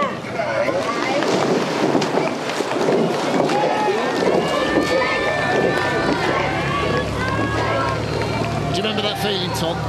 It's a nervous one, but to be honest, the waiting's over now. Now you're back into your rhythm. This guy's almost nerves out the window a little bit and just onto your plan. Really nice, calm and collected off those first few strokes, just to grab the weight of the boat and then power into these next ones all the way down the island. So looking at the Thames crew, coached by Anders Mulder, his old club, the Hope, won the Britannia today. He first won at Henley back in 2017. He's got a lot of Henley wins under his belt. You can see the name of the Thames 8 there, Miriam and Gwyn, the Batten sisters. Whether that will bring them a good omen. Zander calls this crew his divas, he said. Coaching divas is a lot more fun, and fun is what gives you fast crews. Absolutely, you've got to keep the fun in there. This is really serious sport, and we spend so much time training that out here when we get to race, this is the fun bit, and it's difficult, but it is the bit that we all look forward to as racers. And yeah, so much experience in both these boats, and seeing now just look at the Molesey and University of London boat just getting out a little bit there, and I wonder if that's going to be really, really important here. Watching 8 races throughout the week, the distance that seems to be taken before the barrier quite often holds all the way down. Well, you heard Tom Clark's prediction there. We were looking at the Irish woman, M.E.C from Skibbereen in the west of Ireland. Took that incredible bronze medal after going through Olympic qualification for Ireland back in Tokyo. Rowing for the University of London here. And she's got Tash Morris behind her in the 7-seat. Saskia Del Rey, whose dad I won the Olympic gold with back in 1984, anchoring the boat in the 6th seat. These women were so focused. I went through the boat tents, but they wouldn't look anywhere. They were totally in the zone, just like they look now, Tom. Such a busy regatta, and if you've been around this regatta for a while, you know loads of people, you can bump into people, but when it comes to race day and finals day, you have to lock in, and that's something that sounds like they've done as a crew. I didn't do the maths of the Thames crew, but as you go down the boat, you know, Julie Hunt-Davis, Ben and Bella's daughter from Cal, Brenna Randall has won the Island twice with Brooks. Hope Cessford in the 6th seat, rode at Harvard. She's won Henley twice. I mean, this is an incredible crew that Zander Smulders has put together. I think both of them, when you look down that list, I think you'd find it hard to find an intermediate event here with such class on both sides. We've got Olympians on both sides. We just see this now.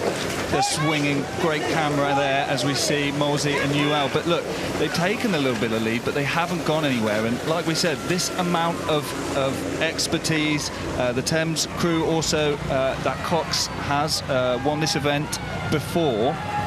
They're not going to be too phased by it, and I think they might have a plan later on in this race here. Yeah, totally. So it might be plan A, it could be plan B. Sometimes you need to tear up the plans and go for plan B. Not sure quite the Thames are in that territory at the moment. I loved what the Kiwi in the bows, the 31-year-old Christine Davis, said. She has retired twice already, and because the stewards put on the women's event, she came back after the introduction of the Wargrave, and then she retired again. But she came back when the stewards introduced this event, the bridge for intermediate women's aids. She is riding up in the bow seat. She's closest to us. on the crew on the left, and that is a fantastic advert for what the stewards have done for the regatta, Tom. Absolutely, it's great to see that. And interestingly as well, that bow Amber Harwood actually rowing with the stroke seat of the Thames crew, Julia Hunt-Davis. They did under 23 World Championships, won gold in 2024. So once friends, now enemies, as it were. But again, looking back on this racing now, I think Thames are moving. Thames are moving. We have a race on our hands. You could see it. It was 3/4 of a length going to 2/3 of a length. Now, do you think the Molesey UL crew will panic? Look at the move. What do you think the Thames supporters are thinking now, Tom? They're going to be on their feet. Obviously, Thames have just gone past the Remington. They will have got a big shout from there. Quite often, crews that are involved in the Remington will plan pushes to go with that extra little bit of noise to help G them on. Like you said, both these crews so experienced, it's going to be hard to knock them off, as it were. But they'll both have plans to go. Like you said, these coxes will have the A.B.C plan. I think if I was in that Thames boat with that cox right now, I'd still be trying to keep things calm. I'd be saying, look, we're moving. We're getting there, one stroke at a time. There's still a long way to go, but things are going in the right direction. Zahir Allah, the 24-year-old, 7 times Henley. The Thames bow is creeping. There is enough water for Thames to win this race, but there is also enough water for Molesey University of London to turn the tables. They've got fantastic, talented athletes like Jess Martin in the 2 seat from UL. She rode so long. She's got a great technique. I'm sure she's going to be in British teams in the future. But Thames are coming. Look at them, Tom. So you can't write Thames off at Henley. They produce results again and again and again. Like you said, Alex Smolder's incredible programme up there, and they're still moving. Now, right now is the time when Thames do need to turn it up a little bit more and just start to keep that momentum going. Tom, let us know what's going on in the heads of the Molesey UL oarswoman and the Thames oarswoman at this stage. Yeah, so Molesey UL, they're going to just want to be sticking on plan, but like you said, what happens when a Moose crew starts moving back at you, it can just kind of take the wind out of your sails. So that Cox's job now is really just keep heads in and focus on their plan and executing their finish. In the Thames boat, they're going to be starting to get G'd up. I know that Cox is going to be giving them, he's going to be calling, I've got the stroke seat, I've got the 7 seat, he's going to be trying to G them up and just get them really moving for this finish. There's the 31-year-old Kiwi giving it her all, but Molesey and UL have found something extra. Emily Hegarty in the stroke seat with that Olympic bronze medal experience. In the 3 seats, Holly Dunford also won the Olympic medal, this time for Great Britain from Paris. Experience like that, you can't buy it. They soaked up the pressure from Thames Rowing Club. That was a fantastic serve by the Putney Club, but it wasn't good enough to beat Molesey UL.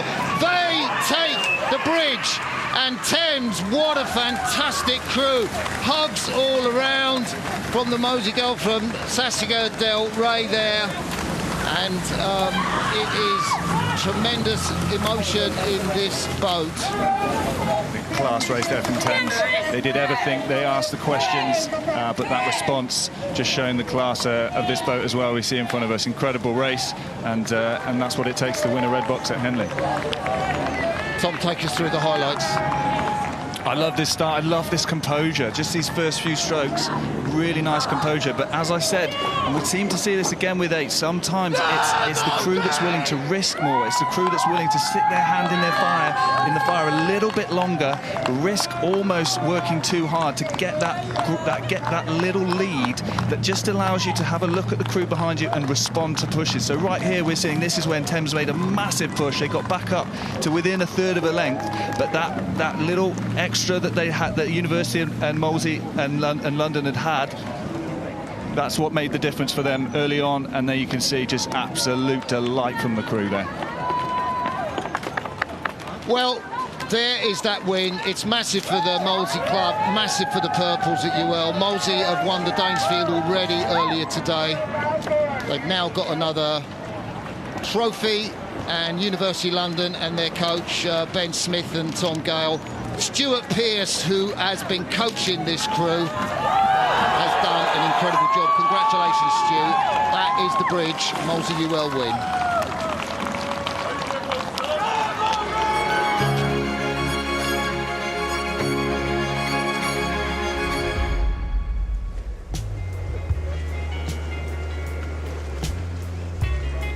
So the Queen Mother Challenge Cup, an event I know well. First did it, well, back in 1982 actually, but this is a whole different standard. Leander Club and Twickenham, the British quad designate, had a really tough battle against Portugal and Ireland, Skibbereen, yesterday.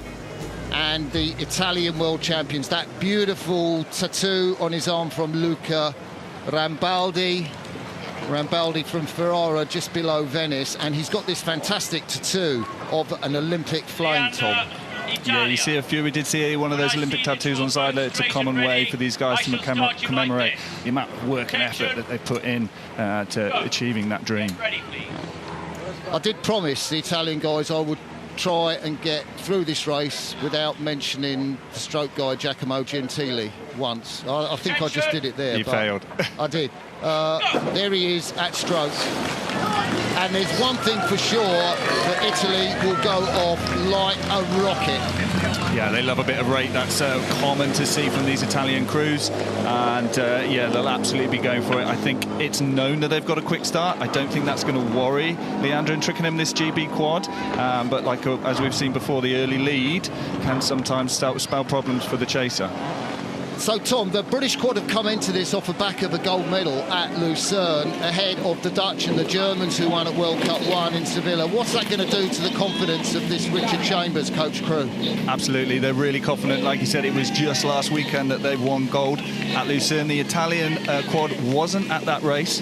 So from the last result, they've won gold in the World Cup, but Italians, the last couple of times these guys have met, have beaten them. So we are expecting this to be really close. World Championships last year, it was the Italians that took gold and the Brits that took silver. So this is really, really going to be a neck-and-neck race, I think. Yeah, the Brits will come through in the middle, make no doubt about that. Looking at the Italian quad closest to us, the lad in the 3-seat, Andrei Panizza, the 27-year-old from Lecco, which is one of the towns on that sort of little fork of Lake Como. He holds the official 1,000-metre Concept 2 world record, time of 2:38.0. He beat Logan Ulrich just by a tenth of a second. What do you need to do to pull 2:38, Tom? You have to be inhuman, I think. That is just an unbelievable score, and we see the standard going up and up and up, and just incredible work. That's phenomenal. Luca Chiamento up there in the bows, came back to the quad after a little bit of injury, the 28-year-old. I love to look at this quad. I mean, this is poetry in motion. To me, with the British men's 4 at Shanghai, they were the crew of the championships. I think it was a toss-up between the two of them. Coached here by Vittorio Altobelli. In the Olympics, I think it was the great Agostino Avignali himself, the Olympic champion, that was looking after the Italian quad. But new setup with Antonio Colomanici taking overall control of the Italians, and Altobelli has come in.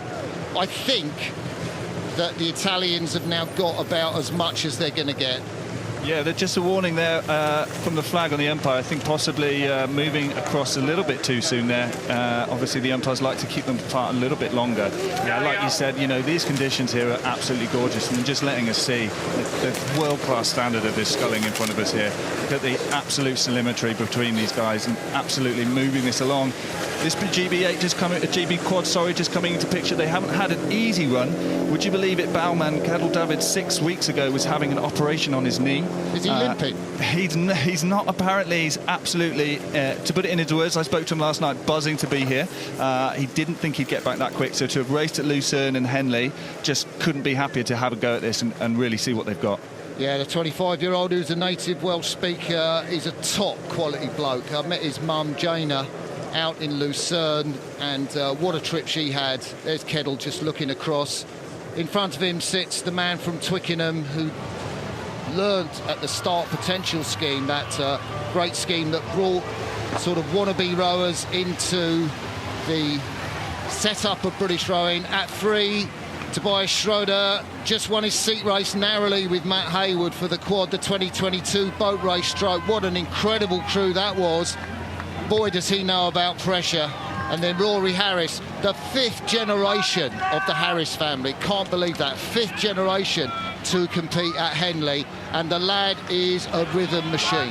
Yeah, we talk about rowing being in your blood sometimes, but I think in that family thing, it really is. And the only one not mentioned there, Callum Dixon, who was in the GB quad in Paris, who will have raced this exact Italian lineup. It's the same 4 guys that raced in Paris, and this is now we can see the British 4 just coming out into the middle a little bit. I don't know whether, sorry, quad, I don't know whether that's steering, but still in contact here. Yeah, just a canvas. They're more than contact. I think they're moving ever so slightly. I think the British will come back into this. For my money, the Italians, it's their race to lose, but Britain do have a fantastic second half. Richard Chambers will have talked them through all the moves, and boy, are we going to be in for a finish. Yeah, look, I think they had to come from behind yesterday in order to win. I don't think they'll have a problem with being down. And you're right, Martin, we're looking at this stroke now. Fantastic images from the drone. They're still moving, and this is exactly where you want it to be, really. They've just gone past Remnham, Humpback Bridge. They're looking at about 600 metres to go. That's enough time if they keep moving like this. Totally enough time. The thing is, well, was that a look round by Rory Harris? They are up against the world champions. It meant so much, the Italian team, when they took that gold medal off the back of a silver medal behind the incomparable Netherlands quad in the Paris Olympics. That was incredible for these guys. Giacomo Gentili, such a leader of his crew, and he's flexible at both ends of the races. I mean, see the rate go through the roof. What a servant to the sport that man has been from Corona, which is just near Milan. Britain not moving enough, Tom. Yeah, we have to keep, I mean, we want to keep that momentum going in order to make you believe that it's possible. It looks like, as we've said before, Italy with that lead have just managed to shut down that push. I know Italy hoping to race at Europeans in a couple of weeks. The GB quad won't be there. They'll be on altitude camp, so this might be the last chance before the World Championships to take over here, and they've got to start moving again now. Oh, some heads just moving there now. Oh, look, the heads are going round, and the boats are coming up, but it is Team Italia. They took the women's pairs this morning with the incomparable A.A.S. Codato. They lost the men's eights, they lost the women's eights, but the Italian quad will deliver. The world champions, he's looking round for the line, but yes, they have won the Queen Mother Cup ahead of the Great Britain quad. What a great race from Italy. Amazing. And we often say, you know, with crews of that calibre, it's theirs to lose. Like you said, they didn't do anything wrong. It's easy to make mistakes, but they've just nailed that race plan. And look, that's a Henley win for them in a premier event. It's worth talking through that race again, Tom. That was brilliant. It's, again, just looking at the start, so fast, so powerful from the Italians. They really wanted to stamp their mark on this. Like I said, this crew came up just one place behind them at the World Championships last year, and they've gone out early and they put a marker on this race. You can see here there was a bit of steering, maybe just moving over to the middle a little bit early. This was the move back from the British quad. Really gutsy at 600 metres out to be working that hard. They really did everything they could, but look at this class through the line. Nothing you could do about that.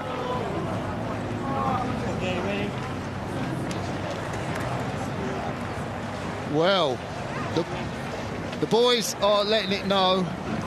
Giacomo Gentili, our coach from Plovdiv, the World Cup 2 broke down, and Giacomo Gentili was straight off in a garage with the motorist saying, give me a lift back to Sofia Airport because I'm going to miss my plane. And he was the first guy that got a lift, him and his mate, and all the other Italians followed suit. He's a real character of the sport, and delighted to see that Italy held up in that race to take the Queen Mother Cup from Great Britain.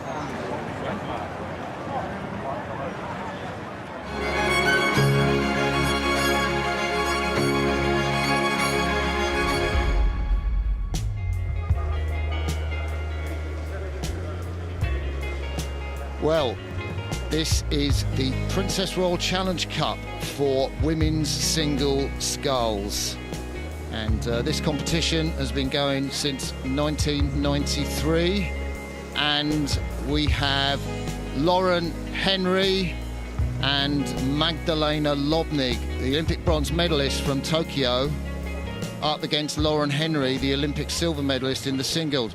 So let's have a look at the umpires' launch, and we see a special guest on the launch, It is none other, there she is, than Maria Brandin.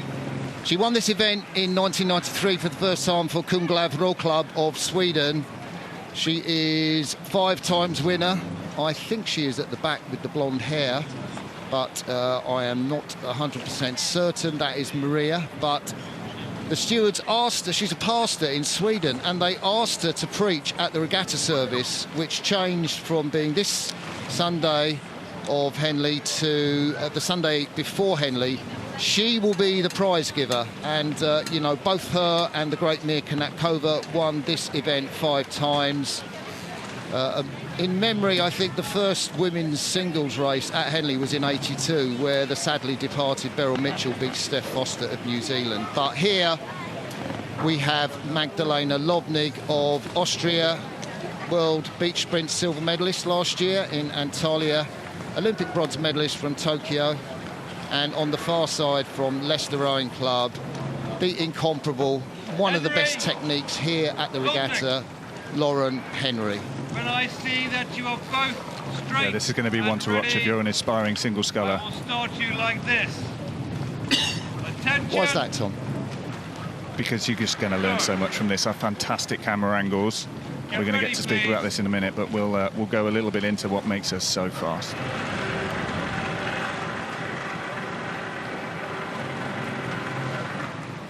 Attention.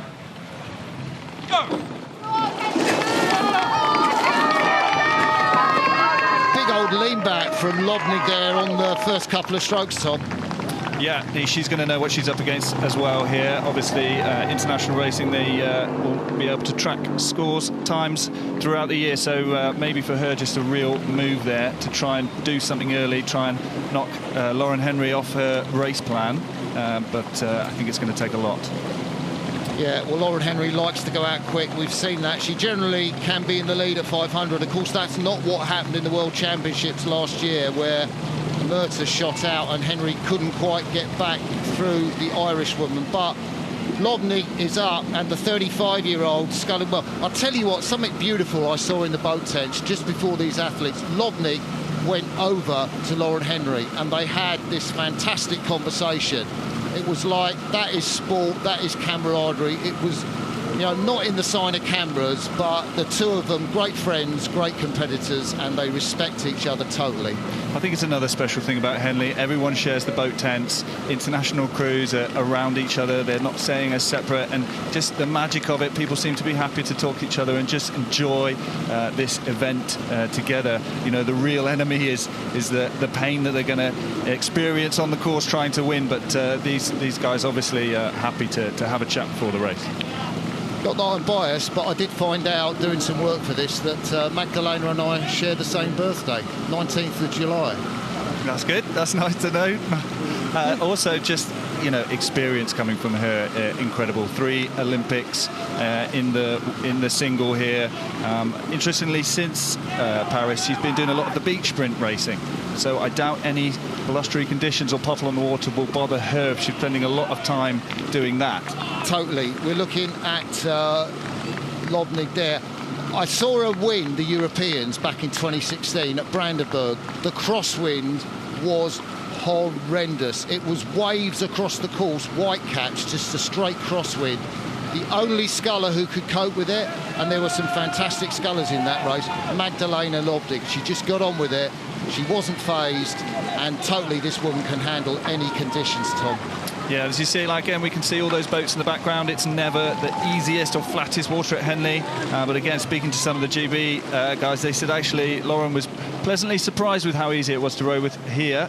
Conditions at Caversham sometimes being a bit blustery where they train, and that's really paid off for her as well. Tom, let's talk about Lauren Henry. She's not representing Leander here. She's representing her club, Leicester. Why is that? Why is she so loyal to Leicester? Because most of the GB rowers, they kind of go to Leander or something like that, but she's stuck with her club, Leicester.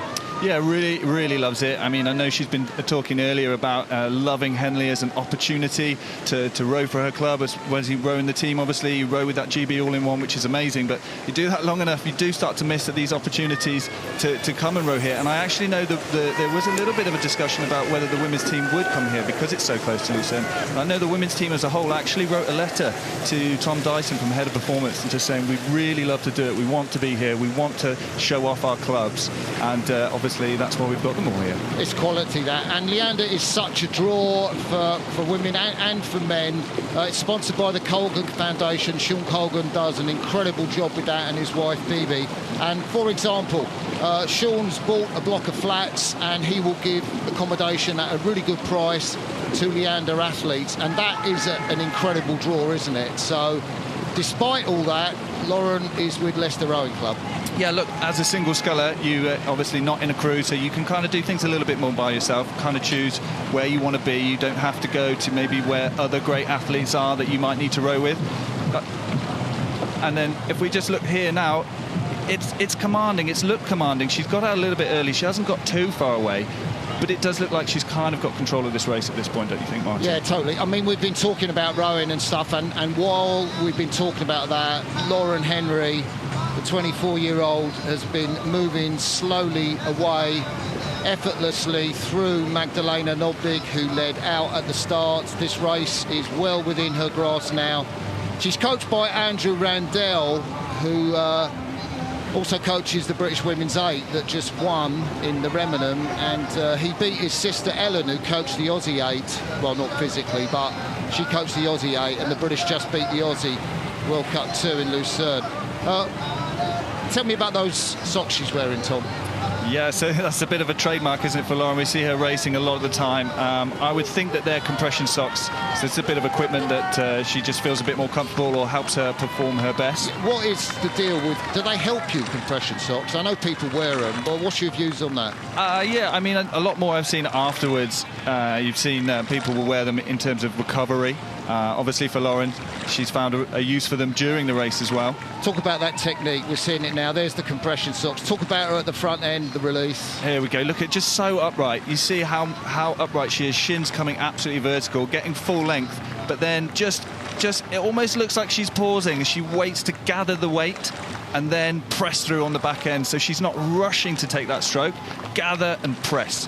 I think you hit the nail on the head there. It is patience at the front end. She does it better, I think, than anyone else in the world. I think there are a few good crews like the British Men's 4 that do that, the Italian quad, but if you said who's the best athlete at that, it would be Lauren Henry. There's Magdalena, 35-year-old. What a great job against Paige Badenhorst yesterday. What a sensational race that was, Tom. I mean, and again, just incredible. We're talking about a triple Olympian now, 35 years of age, you know, competing against Lauren at 24, still wanting to come here, still wanting to compete at Henley. This is an incredible career for her, and just coming here and just showing what she's got and coming to help us enjoy this event. Well, the drone shot takes us up to the leader, currently in the Princess Royal Sculls. Lauren Henry, Olympic champion. She rode at bow in that quad in Paris. We'll see more of those women later on this afternoon. Her crewmates, Lola Anderson and Hannah Scott, going to be on duty. But Lauren, well, she didn't miss any training, pretty much.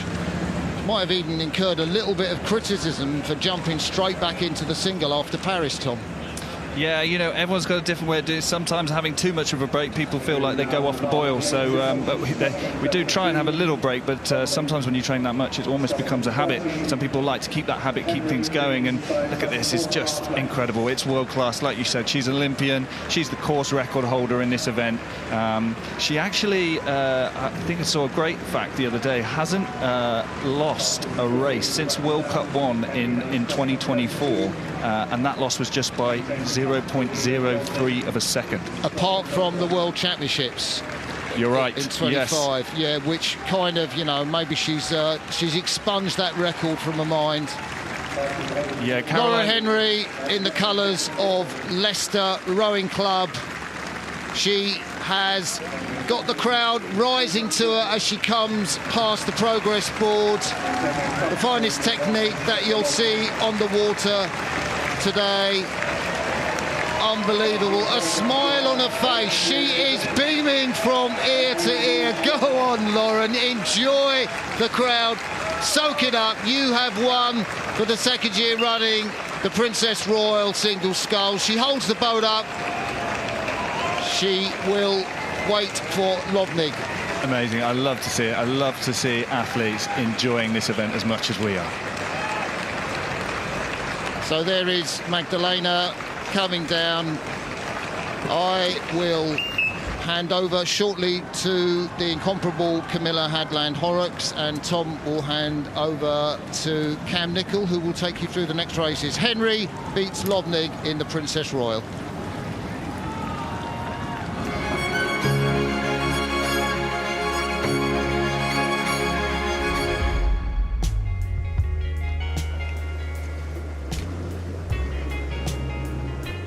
Thank you very much, Martin. Thank you, Tom. It's myself and Cam Nicol joining you now for the Princess Elizabeth Challenge Cup. What a wonderful race we have in store for you. St Edward's School versus St Paul's School. This is always a big one, Cam. Been really, really looking forward to this big race. Can't wait to see what these crews put down on the course.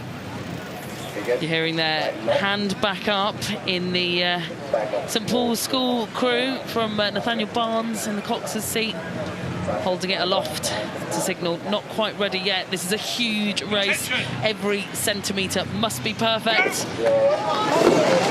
Ahead of this, attention, go, the final of the 2026 Princess Elizabeth Challenge Cup. It's a rematch of the 2023 final, St Edward's versus St Paul's. On that occasion, it was St Edward's that won out for the first time since 1999. Well, what's going to happen here in 26, Cam?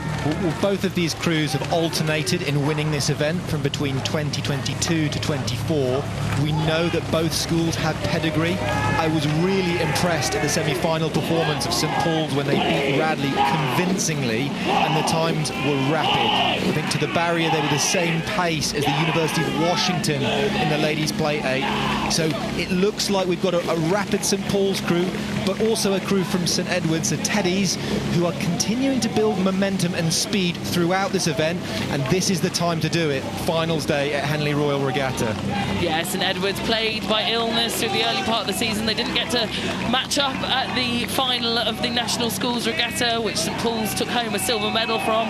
Illness prevented them from reaching the start line, but they've absolutely exceeded the expectation of them here this week at Henley Royal Regatta. They dispatched King's College Wimbledon yesterday in dramatic fashion. Huge amounts of water clear. But talking of dramatic victories, I mean, look at the distance here that St Paul's School is putting into them on the Buckinghamshire station. And coaches Bobby Thatcher, I know Robin Williams has also been doing some work with St Paul's. This is what you want to see in an open 8s race. You want to get out the start to a high pace, and you want to try and get out and lead that race. Take the race to your opposition, and a length in an 8 is a massive margin to try and overturn.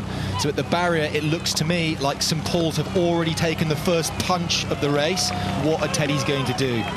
Well, St Paul's, famously the holders of the course record here in the Princess Elizabeth Challenge Cup 2018, the year where we had a lot of quick conditions. There's a headwind here on the course today, which means that the wind is pressing against their backs, blowing them back up towards the start line. So it would be pretty outstanding if they were able to get anywhere close to that 6:06 that we saw, 8 years ago now. But St Paul's, they've been building towards Henley Royal Regatta. We always see a fantastic performance from them. They've won it 8 times in the history of the Princess Elizabeth Challenge Cup, and half of those have been since 2015. And like Cam said, lots of finishing coaching going on in this crew. They row on the stretch of the Thames that the boat race starts on, through the centre part of the course underneath Hammersmith Bridge. That's where you'll find St Paul's School. But look, St Edward's here, keeping touch through the middle part of this race, Cam. And Alex Brown in the cox's seat, I think I've seen his shoulders sort of gesticulated upwards. I think he's called it. He said, right, this is it. We are a length down. We've got to do something. We've got to keep our pace nice and high. He's made a technical call or a power call. I don't know which one, but he's definitely said something to his crew.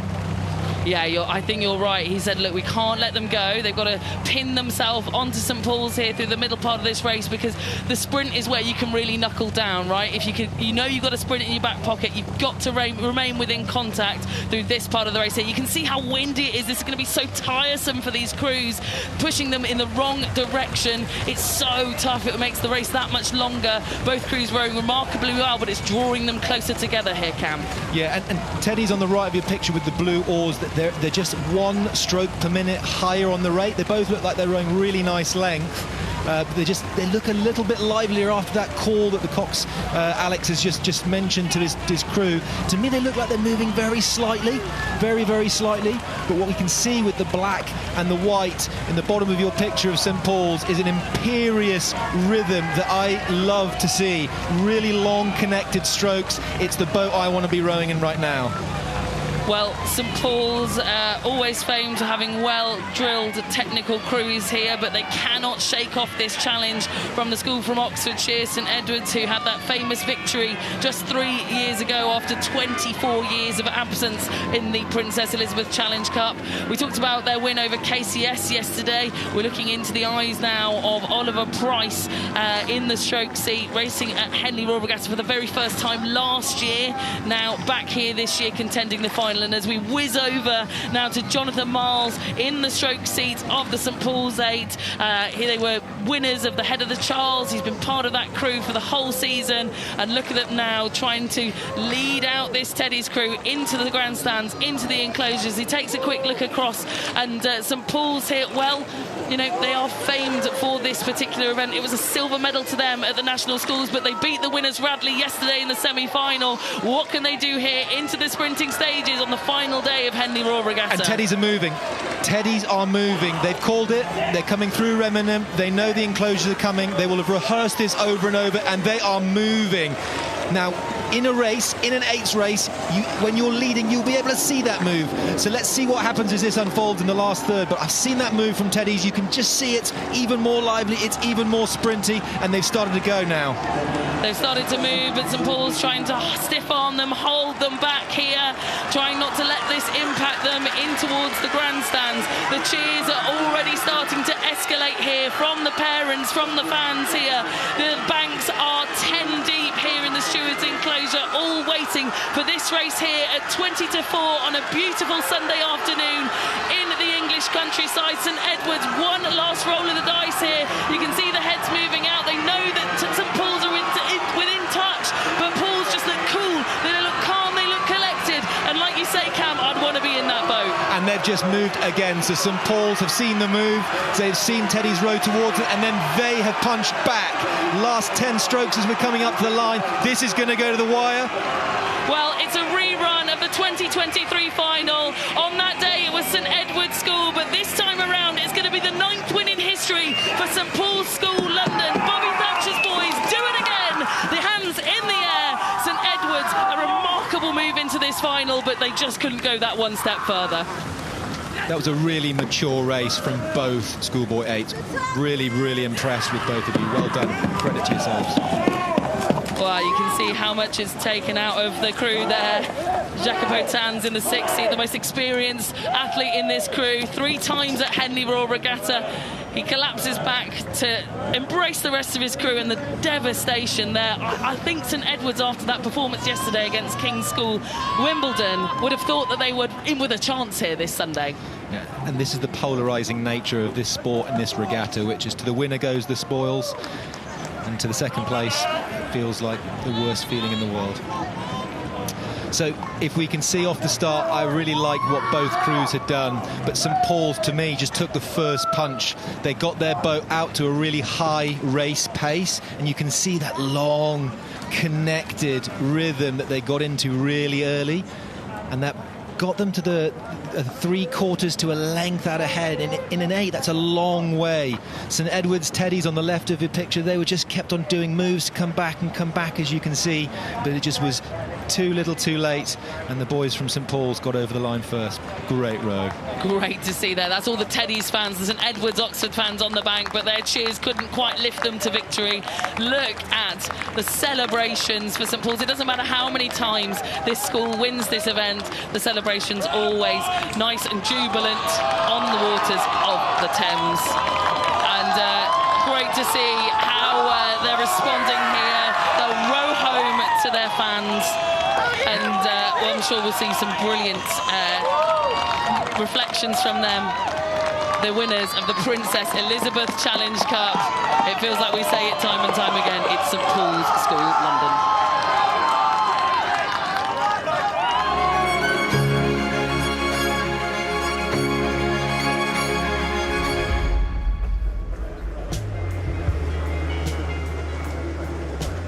A straight final now. This is the Princess Grace Challenge Cup, the first time we've seen this event, and we've got Leander Club and Reading University, the British quad, going up against Hollandia Roy Club. And an interesting story with this Dutch quad. They've already been down the track once this morning. Indeed. In a pretty dramatic fashion, but we'll talk to you a little bit more about that in a moment. But here are the British women's quad, fresh off a gold medal at the Lucerne World Cup. Well, just 7 days ago, a week ago today, they were on the waters of the Rothsee, up against the rest of the world, coming out victorious. So we're expecting them and anticipating them to be performing well here in this final. But like we've seen in these coxless boats, anything can happen, especially in these first 10 strokes. And let's be honest, it'd be really easy for the British team not to turn up to this event so close after loose turn. So I'm just really grateful that they've made that choice, all of those boats, to come here to represent their clubs and to go down this course. Well, I know that the Brits had not been out on the course until, I think it was yesterday, maybe Friday. They had their first row down the track very recently. As I say, the Dutch, they already raced in the Town Challenge Cup this morning. They were part of that breathtaking, dramatic start where Nautilus got disqualified. So they've already got a red box in pocket here from the Town Challenge Cup. What can they do here with two blades in the Princess Grace? And it looks like they're veering across a little bit into the middle of the stream, middle of the river, sorry. And they're on the opposite station to their town race earlier. And it looks to me like the British quad have just got off to a really nice start. Symmetrical, smooth rowing.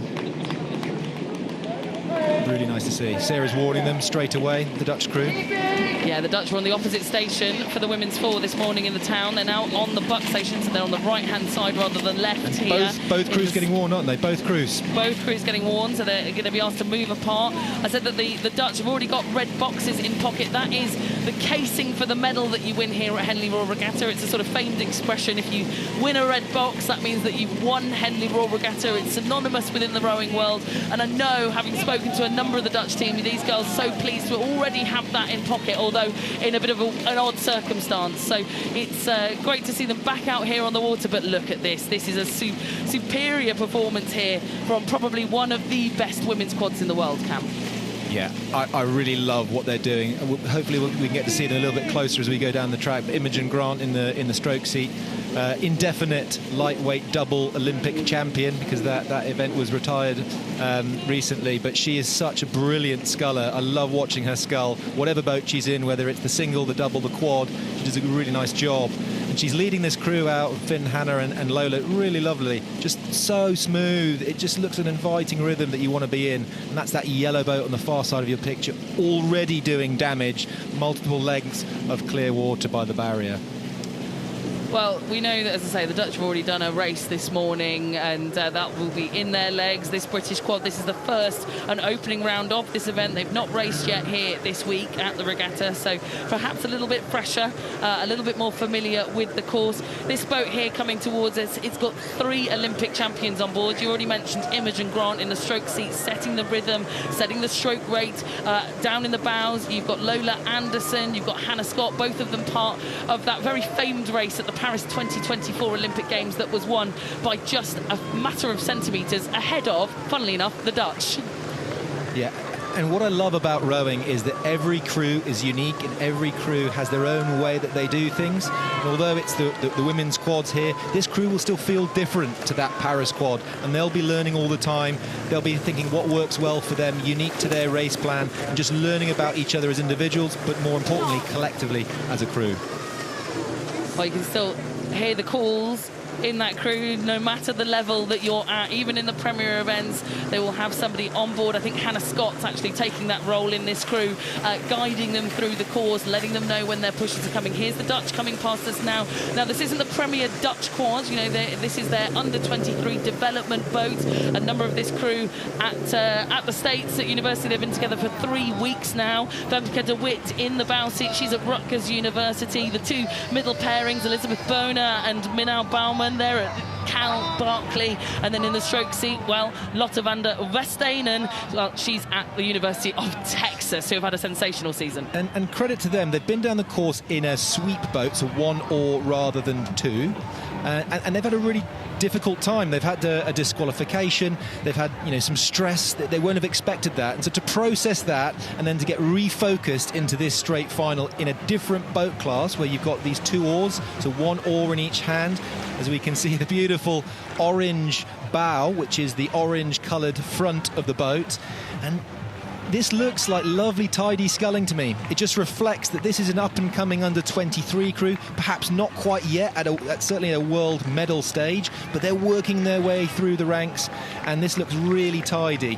Nice and symmetrical, nice and smooth, doing a really nice job. Yeah, one thing, you know, the group I was talking to about this performance, I was speaking to Marloes Oldenburg, the gold medalist from Paris 24 in the women's 4. She was saying to me that this crew particularly are very mature. You know, they're under 23 athletes, but they behave like seniors. The way that they responded to that difficulty this morning in the Town Challenge Cup event has just been exemplary. And so wanted to get that point across that despite them coming out here and facing up against the best that the world has to offer in the British outfit, this crew have the maturity, they have the experience, and like I say, due to that disqualification earlier, they will be going home with a trophy here this weekend. But here are the British quad and Cam. I mean, if you want to watch the best of British sculling, I think this is the boat that you want to be on the banks for, right?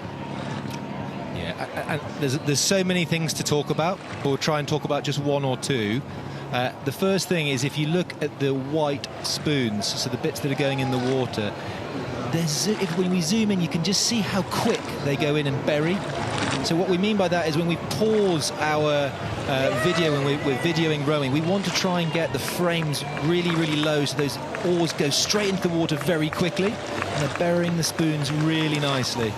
Yeah, beautiful technique. We're now looking at Imogen Grant, as you say, indefinite winner of the lightweight double sculls at the Olympic Games from Paris. She's actually suffered a rib injury just a few weeks ago. She's only just gotten back into this boat, I mean, a matter of a month ago, having had that stress fracture.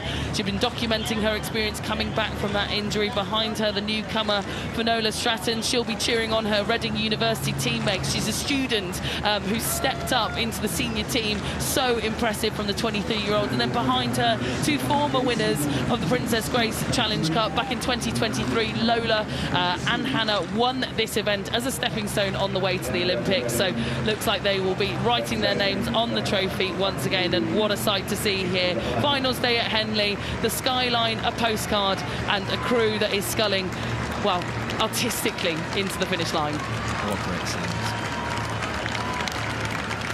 Well, this crew, as I say, 3 Olympic champions on board, the leaders. This will likely be the British quad for the World Championships in Amsterdam, taking place the last week of August. And here comes the sprint. What a jaw-dropping margin of victory here for this Princess Grace Challenge Cup, and you'd expect it from an outfit like Grant, Stratton, Scott and Anderson. The calibre just through the roof here, and I'm sure the crowd's drawn to watch such a quartet in action as they win out the Princess Grace Challenge Cup.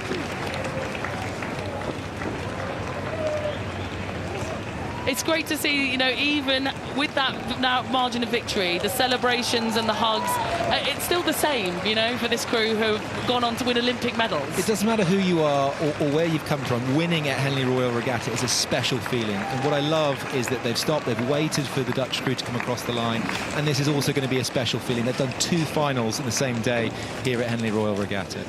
There is only a handful of people that ever do that, Cam, because it's not allowed in a lot of the events. So great that the hip hoorays will come from the British squad. They waited for them there to cross the line. I'm sure they will know that they've competed here twice today. Very unique, very rare that takes place here at the regatta. And yeah, we will still see them, like I say, at prize giving later on today. But as will we with these guys, and there are our winners. That is the crew from Leander Club and Reading University.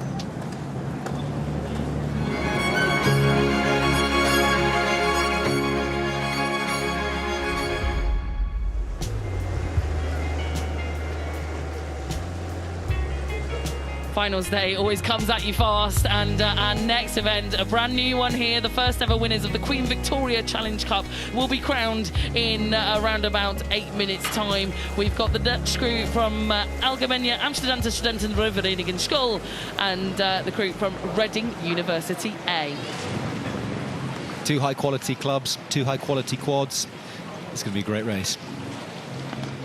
I think this is probably the race that I'm most excited for here, Cam, during the session of racing. I love that it's a new event for student women's quads introduced this year. I love that we've got international competition versus the best of British. And I just love women's sculling, and I'm very excited. And I don't want to be biased towards the British crew, but having followed Reading's story through the last few years, through this Henley campaign, this could be one of the most special moments of the regatta if they execute in the way that they have been all season. But this Scull crew is so good and will give them a very good race. Well, irrespective of the winner, it's brilliant to see that we have 3 new women's quad events at Henley Royal Regatta. It gives fantastic progression for young athletes working their way from junior or student level or club level to the premier event that we've just seen. And I can't wait to see who's going to be victorious in this one. Well, I see that you are both straight and ready. I will start you like this. Attention, go. Get ready, please. So the final instructions there from the umpire before the attention go that will follow to start off the first ever final of the Queen Victoria Challenge Cup. Go. Underway here, it's the Dutch from Scull versus Reading University A. Clinical on both stations here. Love the quads getting off the start. Reading here are absolutely firing on all pistons, but the steering, as is with all these contest boats, Cam, a little bit of jeopardy thrown at us in the early stages. Yeah, giving the umpire a little bit of work. I think that's John Hedger, the umpire, just warning Reading across to hit the other side. Ready. So I think that there's on the Dutch crew, the Scull side, they're also on the booms. There's a little bit of steering going on. Well, I was up at the start earlier on the back of boats, and that wind is moving around. There's a big crosswind, and that means that the wind is moving from the right side of your picture to the left. So it's very challenging for these crews without a cox to get a straight line off the start. Yeah, you're so right, Cam. That swirling wind, that crosswind that comes across from the buck station can be really challenging for the crew on the right-hand side. Now, as they try and correct here from having been all the way across to the bark station on the left, Scull also suffering a similar fate with their steering. I can't hear any warnings from the umpire as yet, as they both try and stick on their station. Great start for Reading here in this inaugural event. And we've talked about steering. Really, that just is a bit of a distraction for what they want to achieve, which is brilliant sculling. Getting out of the blocks, getting to a high pace, and then into a great rhythm. So here's a replay of that start. We see Reading come across out of their station. It's so tempting when that big Temple Island is in the left-hand corner of your eye. It pushes them across, and actually Scull getting very close to the boys and the booms as well. But they both managed to stay out of trouble. Reading moved back to their line. Scull managed to move out towards their station. But let's jump to the live pictures now and see how these two crews getting on in this final. Not much change in terms of margin. Reading, the crew on the right, still out in front. Zara Povey setting that rhythm in the stroke seat. Such an accomplished sculler at 21 years of age. And they are drawing, I think, away, but centimetre by centimetre, Cam, instead of one huge move. Yeah, and the first recorded timed marker called the barrier. There's a little barrier on the bank-hand side, and that's why it's called the barrier. So we'll see when the times come through from that. But the Scull crew on the left-hand side of your picture now, right, they are in the middle of the channel. And so what we mean by that is that if you drew a line down the middle of the course, there can be no part of the boat or the oar that's going across that central line. So we want to keep them to both of their stations, and that in theory should be the straightest line down the course.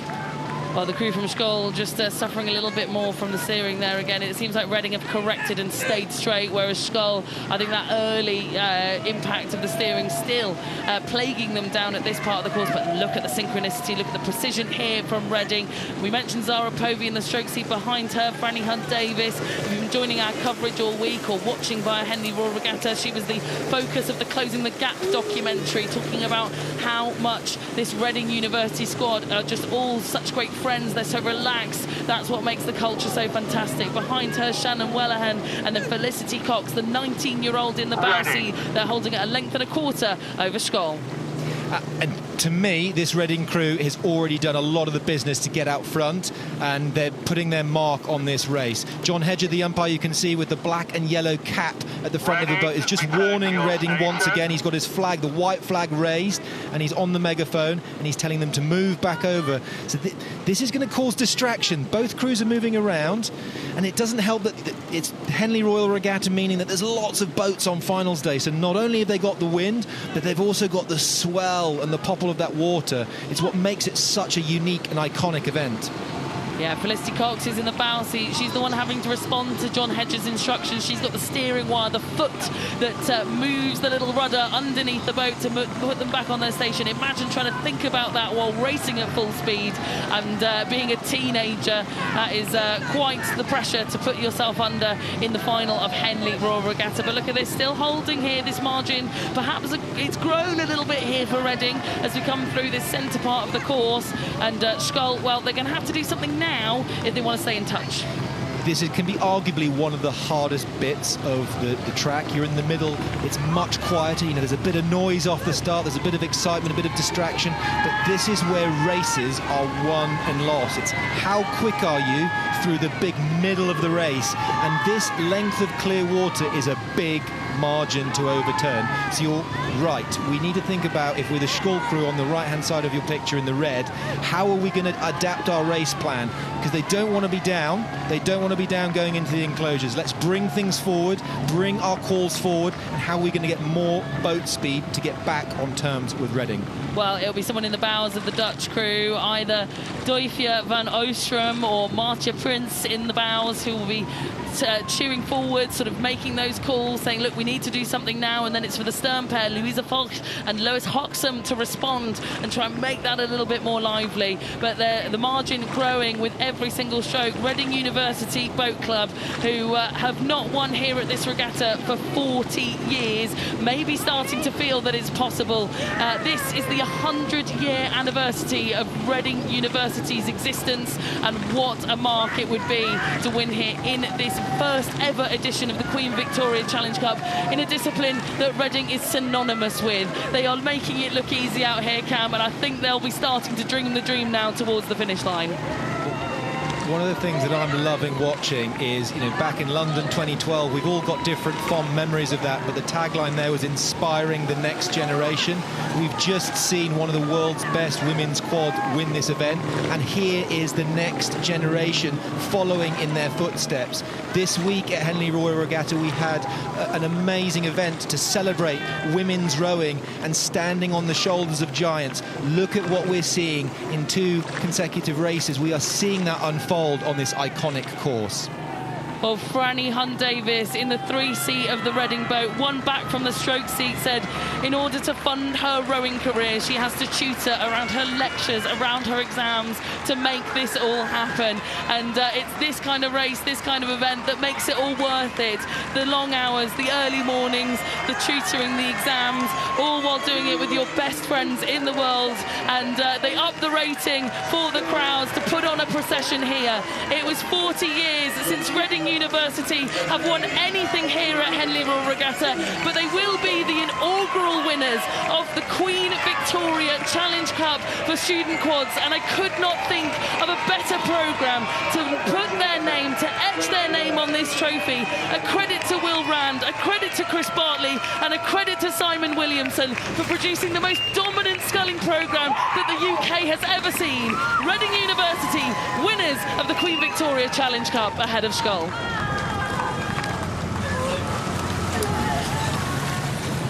And look at the emotion. It's just what you love to see with these athletes. It means so much. on. Red flag. Okay. Let's see what's going on here. So, well, a red flag just means it's not an official result yet. So let's see what the John Hedger, the umpire, has to say. So let's have a little listen to what John Hedger's got to say. We did see that steering and that warning off the start. Reading were warned multiple times. So let's listen in to what the umpire has to say here.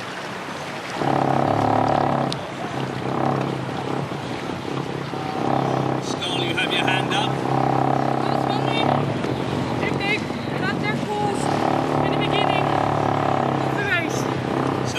They came across in front of you, you also went across behind and under them.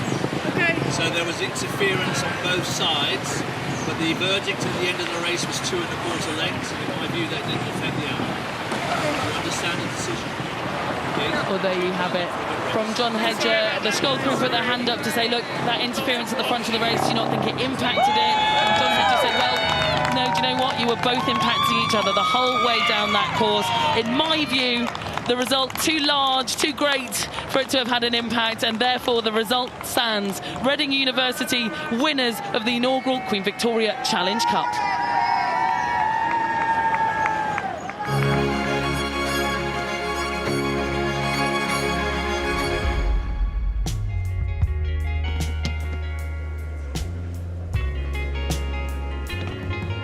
Prince Albert Challenge Cup now, and a big thank you to Cam Nicol for joining us here. I'm now joined from now until the end of the day, the remaining 3 races, by Chris McCarthy. Welcome, Chris. What a great race we got to look forward to here. Imperial, Newcastle, when I see that you are both straight and ready, start you like this. Attention.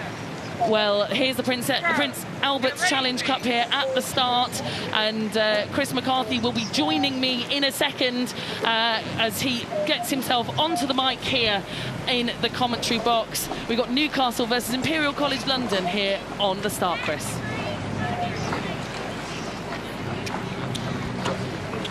So evenly matched, these two crews between each other all the way through the competition. And, you know, what do you think of when you think this event? Associations, don't you?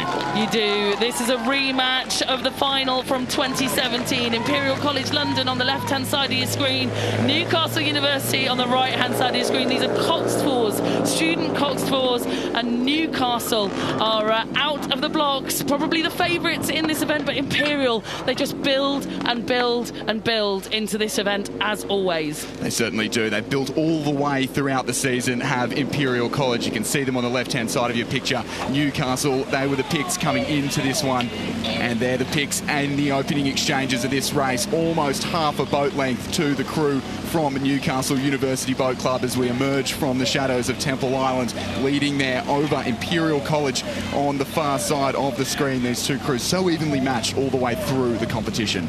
Yeah, they've been producing similar times to all of our timing markers, to the barrier, to Fawley. It's been Newcastle through the semi-finals day that's been slightly quicker, but Imperial, like I say, they were winners of the very first edition of the Prince Albert Challenge Cup all the way back in 2004, 22 years ago. Yeah, here holding Newcastle to half a length. Often we see Newcastle sprinting through in the later stages here, Chris. They'll have this advantage now to look back on them. Imperial starting to move in this racing rhythm. Yeah, certainly. You can see as they transition to that mid-race rhythm, it is Imperial who maybe have just checked that momentum that Newcastle established early on in the race. You can see Newcastle right into that mid-race rhythm now on the screen. Nicholas Summerfield in the bow seat. We're seeing there in the stroke seat, cool, calm and collected, Edward Ridley, who's the incoming men's, or is the current men's captain, as the Imperial College crew start to move up now in the second phase of this race, and will be a threat to draw level sometime soon with that momentum here. Newcastle, the early leaders, but Imperial College not giving up. Yeah, huge settle there from Imperial College London. Danny Shaw, the 22-year-old in the Strokesy, who came from a very small rowing programme at Mossbourne Victoria Park Academy. His very first Henley was back in 2021, which was the last time that Newcastle actually made the final. But I see now that rhythm that Danny Shaw is setting there is working really well for them, and it's drawing them up alongside Newcastle. This is going to be such a stunning race. They are bow ball to bow ball, which means you could draw a line across the front of these boats and they would be dead level. As they come past our camera, we'll get a little bit of a check on how this race is faring. And I think, if anything, Chris, Imperial's starting to emerge in the lead here. Yeah, certainly it is Imperial as they come past us by a canvas. In fact, more than a canvas there. So that's reversing the margin that we had the first time we got a side-on look at them early on in the race. Imperial College, as you mentioned, won it the very first time this event was contested at Henley. It wasn't known as the Prince Albert Challenge Cup then, but they commissioned the trophy. So it's literally the event that they will feel like they're entitled to here at Henley Royal Regatta. Yeah, and on top of that, Chris, Imperial College London, they have won this event 4 times in its history since 2004. And if they were to win this race here today, they would become the outright overall most wins in the Prince Albert Challenge Cup. They're tied with their arch nemesis from University of London, who row on that same stretch of water, both with 4 wins apiece, but 5 would put them outright. They're currently a length up on the Blue Star, and you can see the Blue Stars there sort of peeled across the blades. But Newcastle with work to do here as Imperial stretch out through their racing rhythm. Here are those Blue Stars, look, very, very famous up there in the northeast of England. And you'll hear about the Blue Star Club, the programme underneath Angelo Savarino. They've won this event 3 times in its history. So like you say, Chris, both of these 4s hugely prevalent in this Prince Albert Challenge Cup for student 4s, but Imperial impressing me to no end, always peaking at the right time for Henley. Exactly, they tend to build throughout the season. We see a lot of engineering students, a lot of people really well occupied with their degrees, and so they don't get the full benefit of training. They don't really peak during the racing season, and they tend to turn up to Henley and improve throughout the week, and that's exactly what we've seen. They were well off the pace at Met Regatta. They've improved when they got to Marlow Regatta, and then they've improved again here at Henley Royal Regatta. A warning there from Gwynbat and the umpire, and it will be Kelvin Wong, the 21-year-old Cox, who's wedged there in the bows of the Imperial College London crew, who has to have razor-sharp hearing to hear and respond. They're still not quite clear. You can see from our drone shots the stern of the Imperial boat, which is the bit of the boat that all of the crew are looking at, and the bows of the Newcastle University boat still interlocked, still overlapped. And I don't know about you, Chris, but Newcastle, they're always so fearsome in the sprint. I would not want them to be anywhere within a length as we come in towards the grandstands. They certainly are. We saw yesterday that ever so close battle with Oxford University. They were ahead coming into this point yesterday. That's the key difference, but they responded and held them off. I do just wonder if that extra sprint, they had a really tough race very late yesterday afternoon, and whether that's just taken slightly too much out of the legs of the Newcastle University Boat Club crew that we're seeing on the right-hand side of your picture there, still maintaining overlap, but not quite making any inroads as they approach the enclosures. Newcastle have gone, they've started to wind up the rating. You can see them trying to make an impact here. Ed Ridley in the stroke seat, the men's captain for this year, trying to chase down, hunt down Danny Shaw, who is keeping it cool, is keeping the rating capped. He's making sure that they're holding themselves well. And look at the packed crowds for this student event, one of the last finals of the day here at Henley Royal Regatta 2026. Imperial, who have come from nowhere effectively in this event, not really any results to date. They're beating out the firm favourites in this Prince Albert Challenge Cup. The screams from Kelvin Wong come loud, come clear as they enter the enclosures. And Kelvin Wong, we saw him on the screen there. He's going to Airbus next year, and he's got his crew flying now here in front of the enclosures. They've responded and they've started to break away from Newcastle University. Well, they'll want that record, the most outright wins at the Prince Albert Challenge Cup, and through the field, through a season where we've barely seen them at all, Imperial College London show why they are so synonymous with this event. They've won it 4 times already. They will win it now here in 2026, 5 times overall, a length over Newcastle University Boat Club, and there will be big celebrations tonight for the Putney-based gang from Imperial.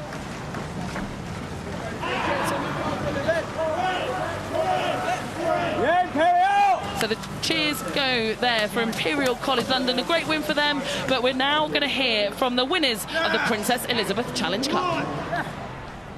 Well, congratulations to St Paul's School winning the Princess Elizabeth Challenge Cup. Nathaniel, I'll start with you. How did that feel? I mean, that was amazing. I mean, so much has gone into the season. Day in, day out, the lads have showed up with an insane mentality. I think we've built through the regatta really well. So finished off, Teddy's fought really hard. I mean, they were so fast. It was back and forth all the way, getting a little bit shaky through the middle there, but I mean, they should be really happy with that. That was a really good race. Yeah, Johnny, Teddy's did start to come back towards the end. You could probably see them as well. Yeah, I mean, seeing the strokes here is kind of hard because you think they're a lot further off than they are. So I was a few nervous glances across, but I think I had confidence in the people behind me that come the final sprint through the enclosures, with the support we had, that we'd just be able to hold on and perhaps break away even more.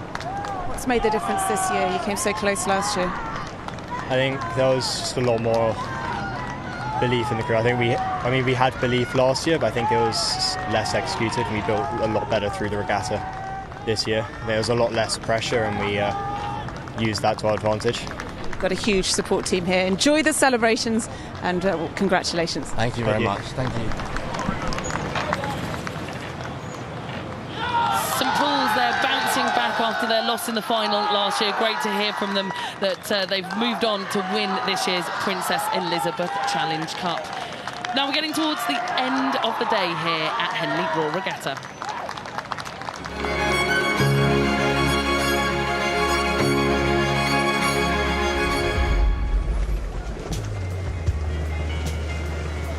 Princess of Wales Challenge Cup, our third and final of the new women's quadruple sculls event, now debuting its final. Leander Club and Hartpury University, who came through various Dutch crews on their path to the final, face now Reading University, already with a win in hand this afternoon in the student quads. What can they do here in this intermediate stepping stone event up to the elite quadruple sculls? Now, I don't know about you, Chris, but the new quad events, they've been absolutely phenomenal to watch. This last race down the track, do you think Reading can do it again? I wonder if they know that their schoolmates, their clubmates, have just recorded that historic win for their club. It has felt such a long time coming for Reading University, and these events, they feel almost made for this club, and I think they'll think that they can do it. Go! Well, can they do it, Chris? That's the question here. Leander Club and Hartpury on the Berkshire Station, the left-hand side of your screen. They had to come through the qualifying even to get here to Henley Royal Regatta, and now they'll be, blinking because they're here on finals day on the start line against Reading University, who have dominated the championship quads events through the summer on the lead up here to this new event. And I think we've got a really great matchup here. I think we do as well. You mentioned they came through the qualifiers. They're the only big boat here on finals day to have come through the qualifiers. But they're going up against one of the form crews in British sculling, in World University sculling. They have always been sculling focused, and they've dominated the quad sculls all over the domestic circuit for years now, and now stealing an early march on this composite crew on the Berkshire side of the course.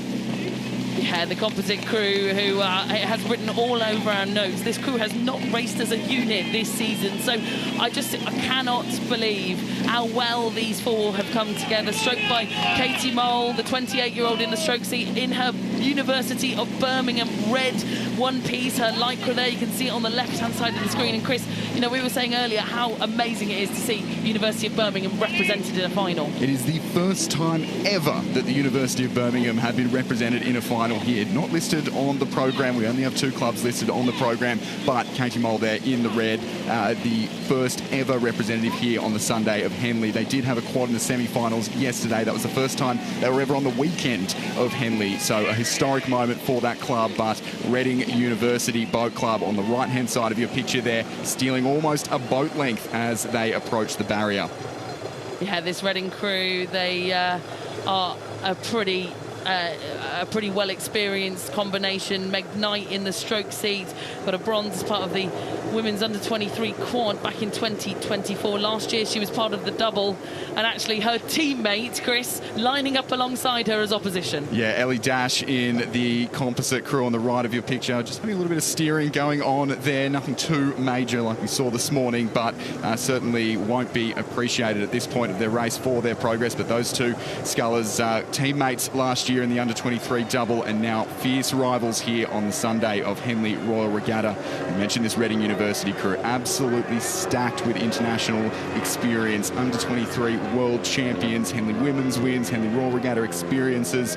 It is the form crew here in this event. Yeah, here, look, Reading University, despite that experience on board, still being warned for their steering. It's such a tricky run down the course on this Buckinghamshire bank, which is closest to the river traffic, closest to the wind that's coming across the course. So the steersperson in this crew, or in the Princess of Wales, well, it's Ellie Cook in the bow seat, closest to us here on the left-hand side of your picture, and just no let-up here for the umpire. I think it's Greg Searle. I'm trying to squint my eyes to see who's conducting this race down the course. Yes, I think it is. And Greg Searle keeping busy here, trying to get Reading back onto their station as the wind pushes them off. Yeah, certainly. I've had a few crews this morning already say that there's a little bit of a crosswind that's just not helping if you're on that Buckinghamshire side of the course. Greg Searle still with the arm out, Reading responding, albeit gently, slowly, as they move back over to their station, even getting a repeat warning there from Greg Searle, and the composite crew starting to move over towards them as well. If they feel like they've been impeded, if they get close,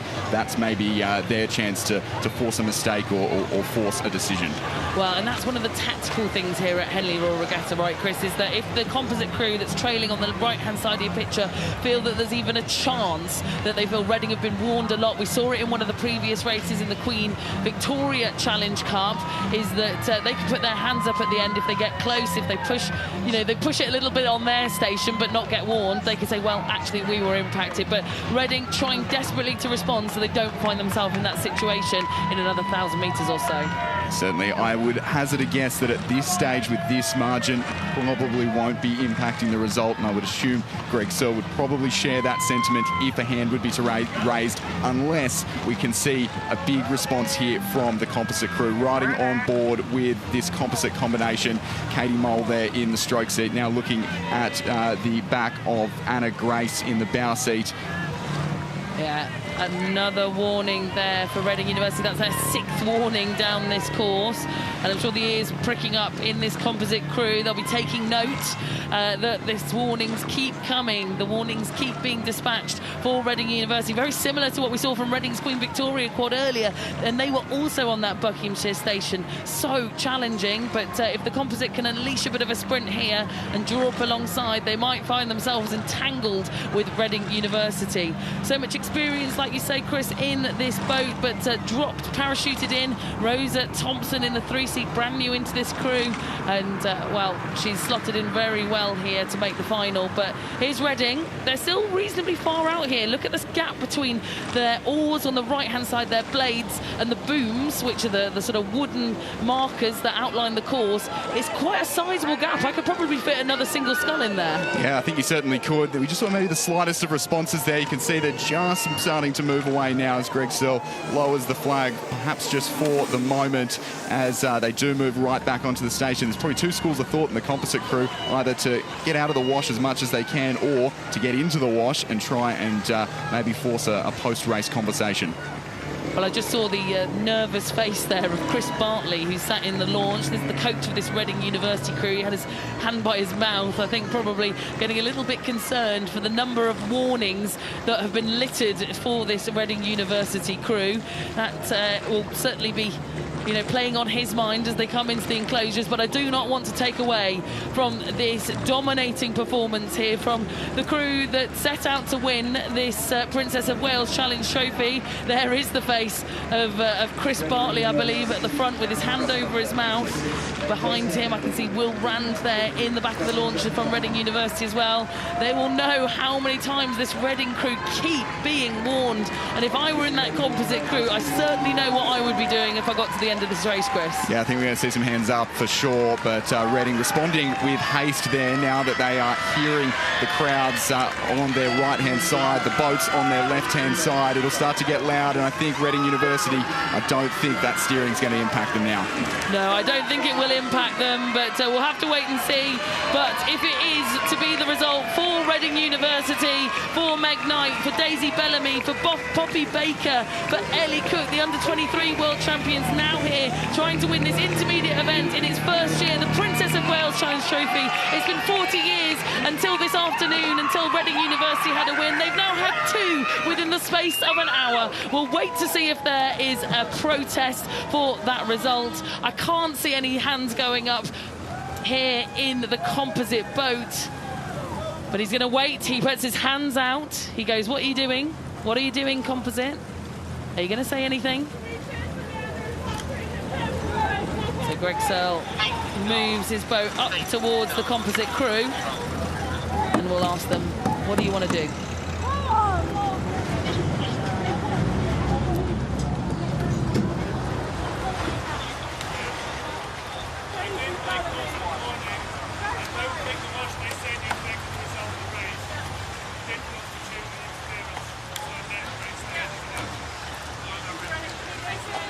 So it's the umpire's job to keep the race on the straight and narrow. He can't ignore the steering. There's the white flag. Confirmed. Reading University will be victors in the Princess of Wales Challenge Trophy. And yeah, you've got to give credit to Greg Searle there as well. He's got to do his job, even if the crews are that far apart. Yeah, certainly didn't think it impacted the outcome of the race, but have a look at what it means to Reading University. Tears all throughout this boat.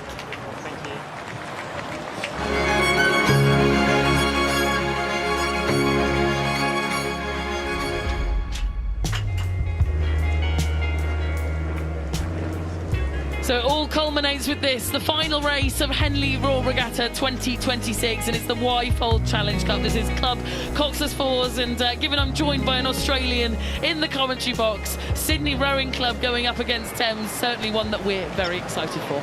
Yeah, certainly. Sydney's second year in a row here in the final, but up against one of the powerhouses of British rowing, one of the powerhouses of club rowing all around the world, Thames Rowing Club, that we are flying in on right now as they nervously await a start in this final race of Henley Royal Regatta in well, less than a minute's time. It's all come up down to this. Well, it's all gone very quickly. This 6 days of competition, hundreds of races, and it all comes down to 8 athletes in the Y-Fold Challenge Cup, who this event, one of the oldest here at this regatta, debuted in 1855. And this event, Thames Rowing Club, very familiar with. We'll come on to talk about them. Sydney, Chris has just given you their history. Always good contenders in this Cox's Fours event. And I do wonder, Chris, given the steering we've seen in the quads, where they've got blades on both sides, I'm sort of a little bit nervous for how the fours will go, where they've not got quite as much distribution here. Go!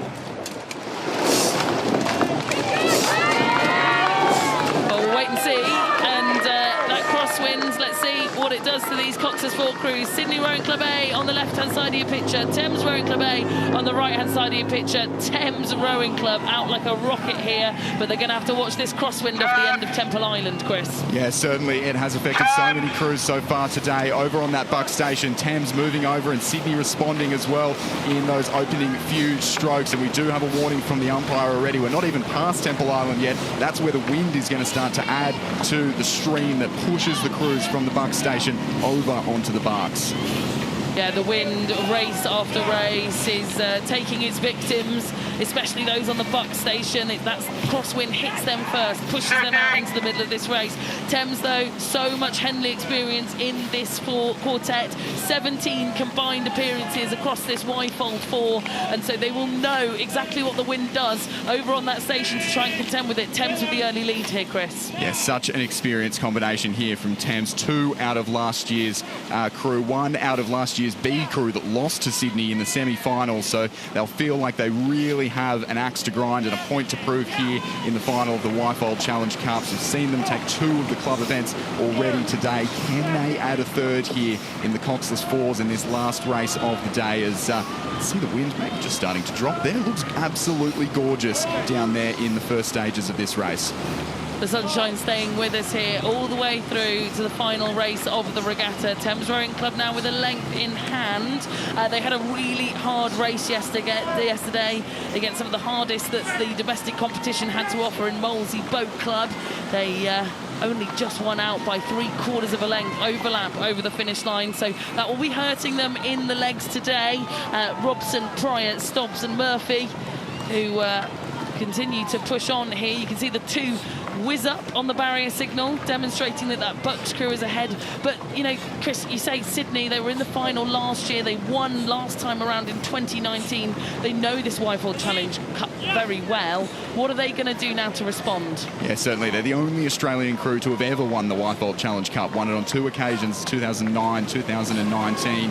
And they'll be just trying to stay confident, stay internal in what they can do and try and execute their race plan as best as possible. I think, so teams yesterday were actually down in the early stages of the race and will probably feel like that didn't quite help them out. See them, the Sydney boys on the course there, MacArthur Bucknell, the King School boy in the bow seat, Angus Aitken from Scots in the 2, Hugh Harold moved over from the Nepean Rowing Club, Jason and Daniel will be watching on back home, and Will Clubb from the Shaw School, whose dad rowed for Australia 50 years ago at the Olympics there in the stroke seat. Well, good pedigree there in this crew, the 21-year-old Will Clubb, like you say, rowing beautifully. He had such a stable style there, rock solid, those shoulders pivoting round the pin, round the oar, getting that nice long stroke. And this calmness, this relaxation will be needed if they're going to stay in touch with Thames, but also to stick to their race plan if they've got anything left in the second half of this course. Yeah, I think certainly with the side-by-side racing, it probably needs to start to happen soon for Sydney, otherwise they're not going to be able to close that gap, even if they think that they are rowing within themselves. Thames will be buoyed by that position that they're in now, with plenty of clear water between their stern and a slightly wandering bow of the Sydney crew, who've done a little bit of steering through this last couple of 100 metres of the race. But Thames rock solid, straight as an arrow, and with a good margin in hand at this stage of the Y-Fold Challenge Cup. Yes, looking pretty good here for Thames Rowing Club, who the Y-Fold Challenge Cup has evaded them. Despite winning it 21 times in the club history, it's not been since 2022, where they had won it 2 years on the bounce since 2021, but that was the first time in 15 years that they'd lifted the trophy. So it's not been one of their dominant events here for Thames Rowing Club, despite them being so prevalent across the club's men's events here at Henley Royal. And the black, red and white of Thames Rowing Club have been here in force on the banks, and we're about to hit Remenham Club, where I'm pretty sure they will get probably one of the loudest cheers of the day here in the final race of this regatta. Yeah, they certainly will. It's always hard to imagine a time when Thames weren't dominant in these club events, but the last few years have been absolutely superb across all of these club boat classes. Their coach, Natalie Kernan, coxed the Wargrave for Thames that set records and was the first of their 3 wins on the trot, and then taking that back earlier on today, and the assistant coach for the Thames 8 a couple of years ago that won, so has been a part of this legacy and this dominance of Thames Rowing Club, and now passing that on to the Y-Fold Challenge Cup crew, who we're seeing on the course here as we fly overhead. Cameron Murphy up in the bow seat, the Irishman from University College Dublin, Joe Stobbs in the 2 seat, who was in this crew last year and will be determined to lift a red box high later on this afternoon. George Pryor, who was also in that combination in the 3 seat, and Ferdinand Robson in the stroke seat, who has come into the crew this year after graduating from UL and was in the semi-final of the PA a few years ago, and now stroking this Y-Fold Challenge Cup contender for Thames Rowing Club, seemingly to victory. Yeah, it's going to be a tough old mountain to climb here for Sydney Rowing Club, and it's going to hurt having been in the same position in last year's final. 2 defeats on the bounce on the Sunday of Henley Royal Regatta is only going to spur them on to keep on returning to this magical place, this magical town, this magical regatta. But the Australians have travelled halfway across the world. What have they got here in these final few strokes? The gap closing, but have they left it too late, Chris? think they certainly have closed that gap, but that is a long way as they come in front of the grandstands, in front of stewards. They've won here at Henley a dozen times, Sydney Rowing Club, but I don't think, although they are really starting to reel in Thames Rowing Club now, but I think they're going to just run out of water, Camilla. The last race, the last strokes of Henley Royal Regatta, and our Thames Rowing Club going to make it 3 wins overall today here on the 2026 edition. It's certainly looking like it as the wind comes from Ferdinand Robson in the stroke seats. It's going to be 22 wins in total in the Y-Fold Challenge Cup for Thames Rowing Club, but only just. The Aussies gave it their best chance there. They threw everything at it, but our final winners of the 2026 regatta will be Thames Rowing Club here in the Y-Fold Challenge Cup.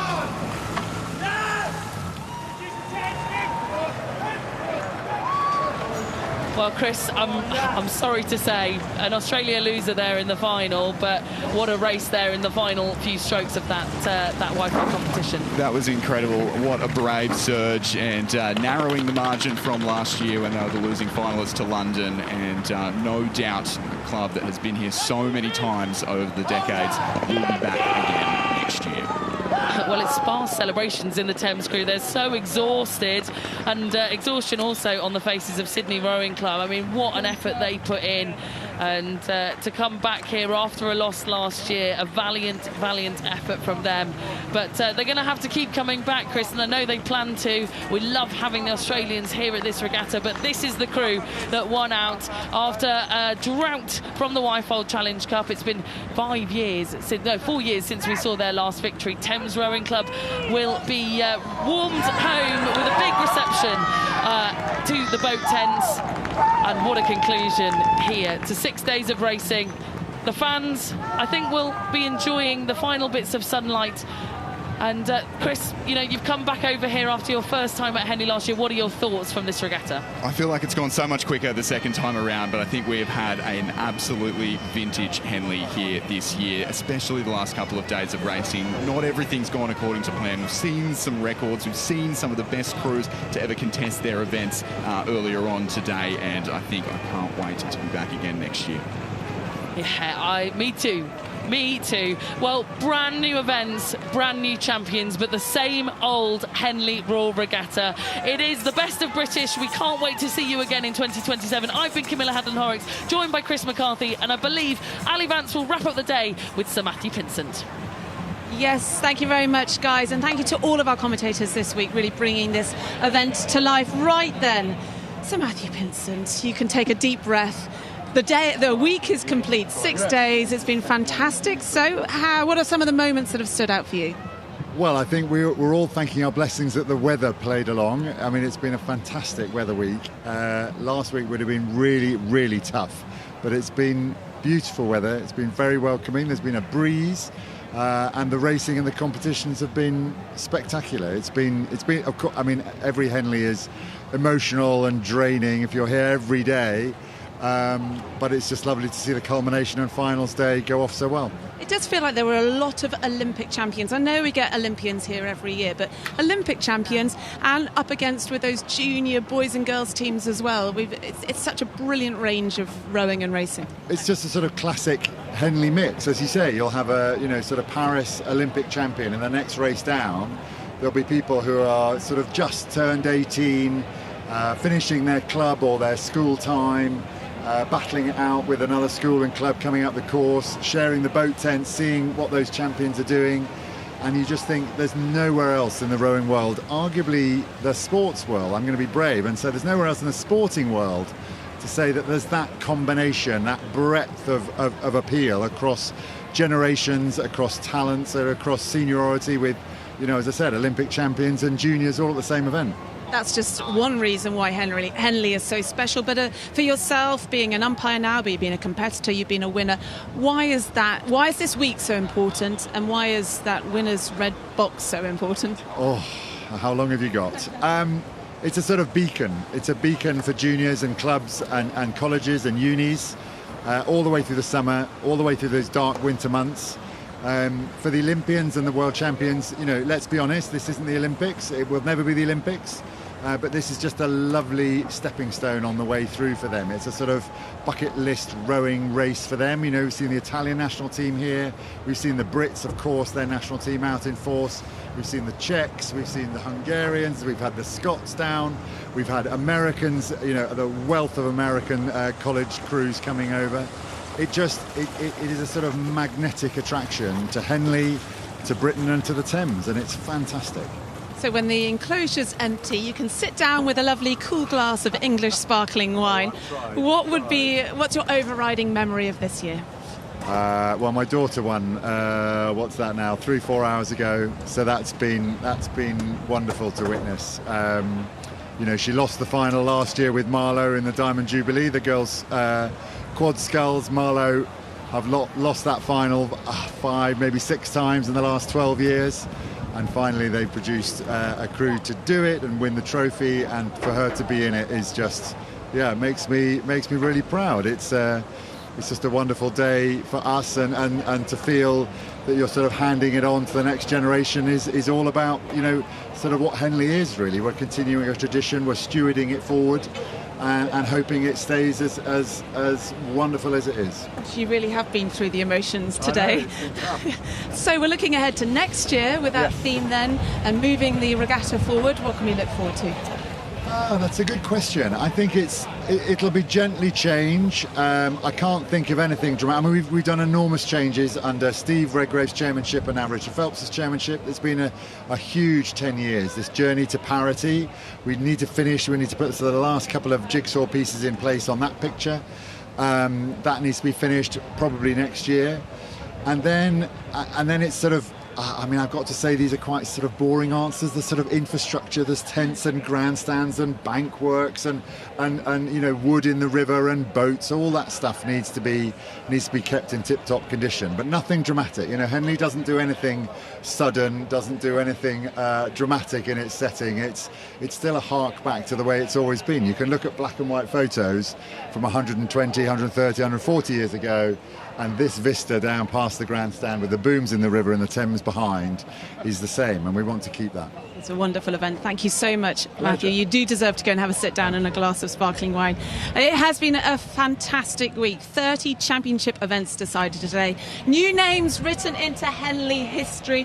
Wherever you're watching this around the world, I hope you've enjoyed our coverage, and I hope you've enjoyed the week as much as I have. We look forward to 2027 now. We'll see you then.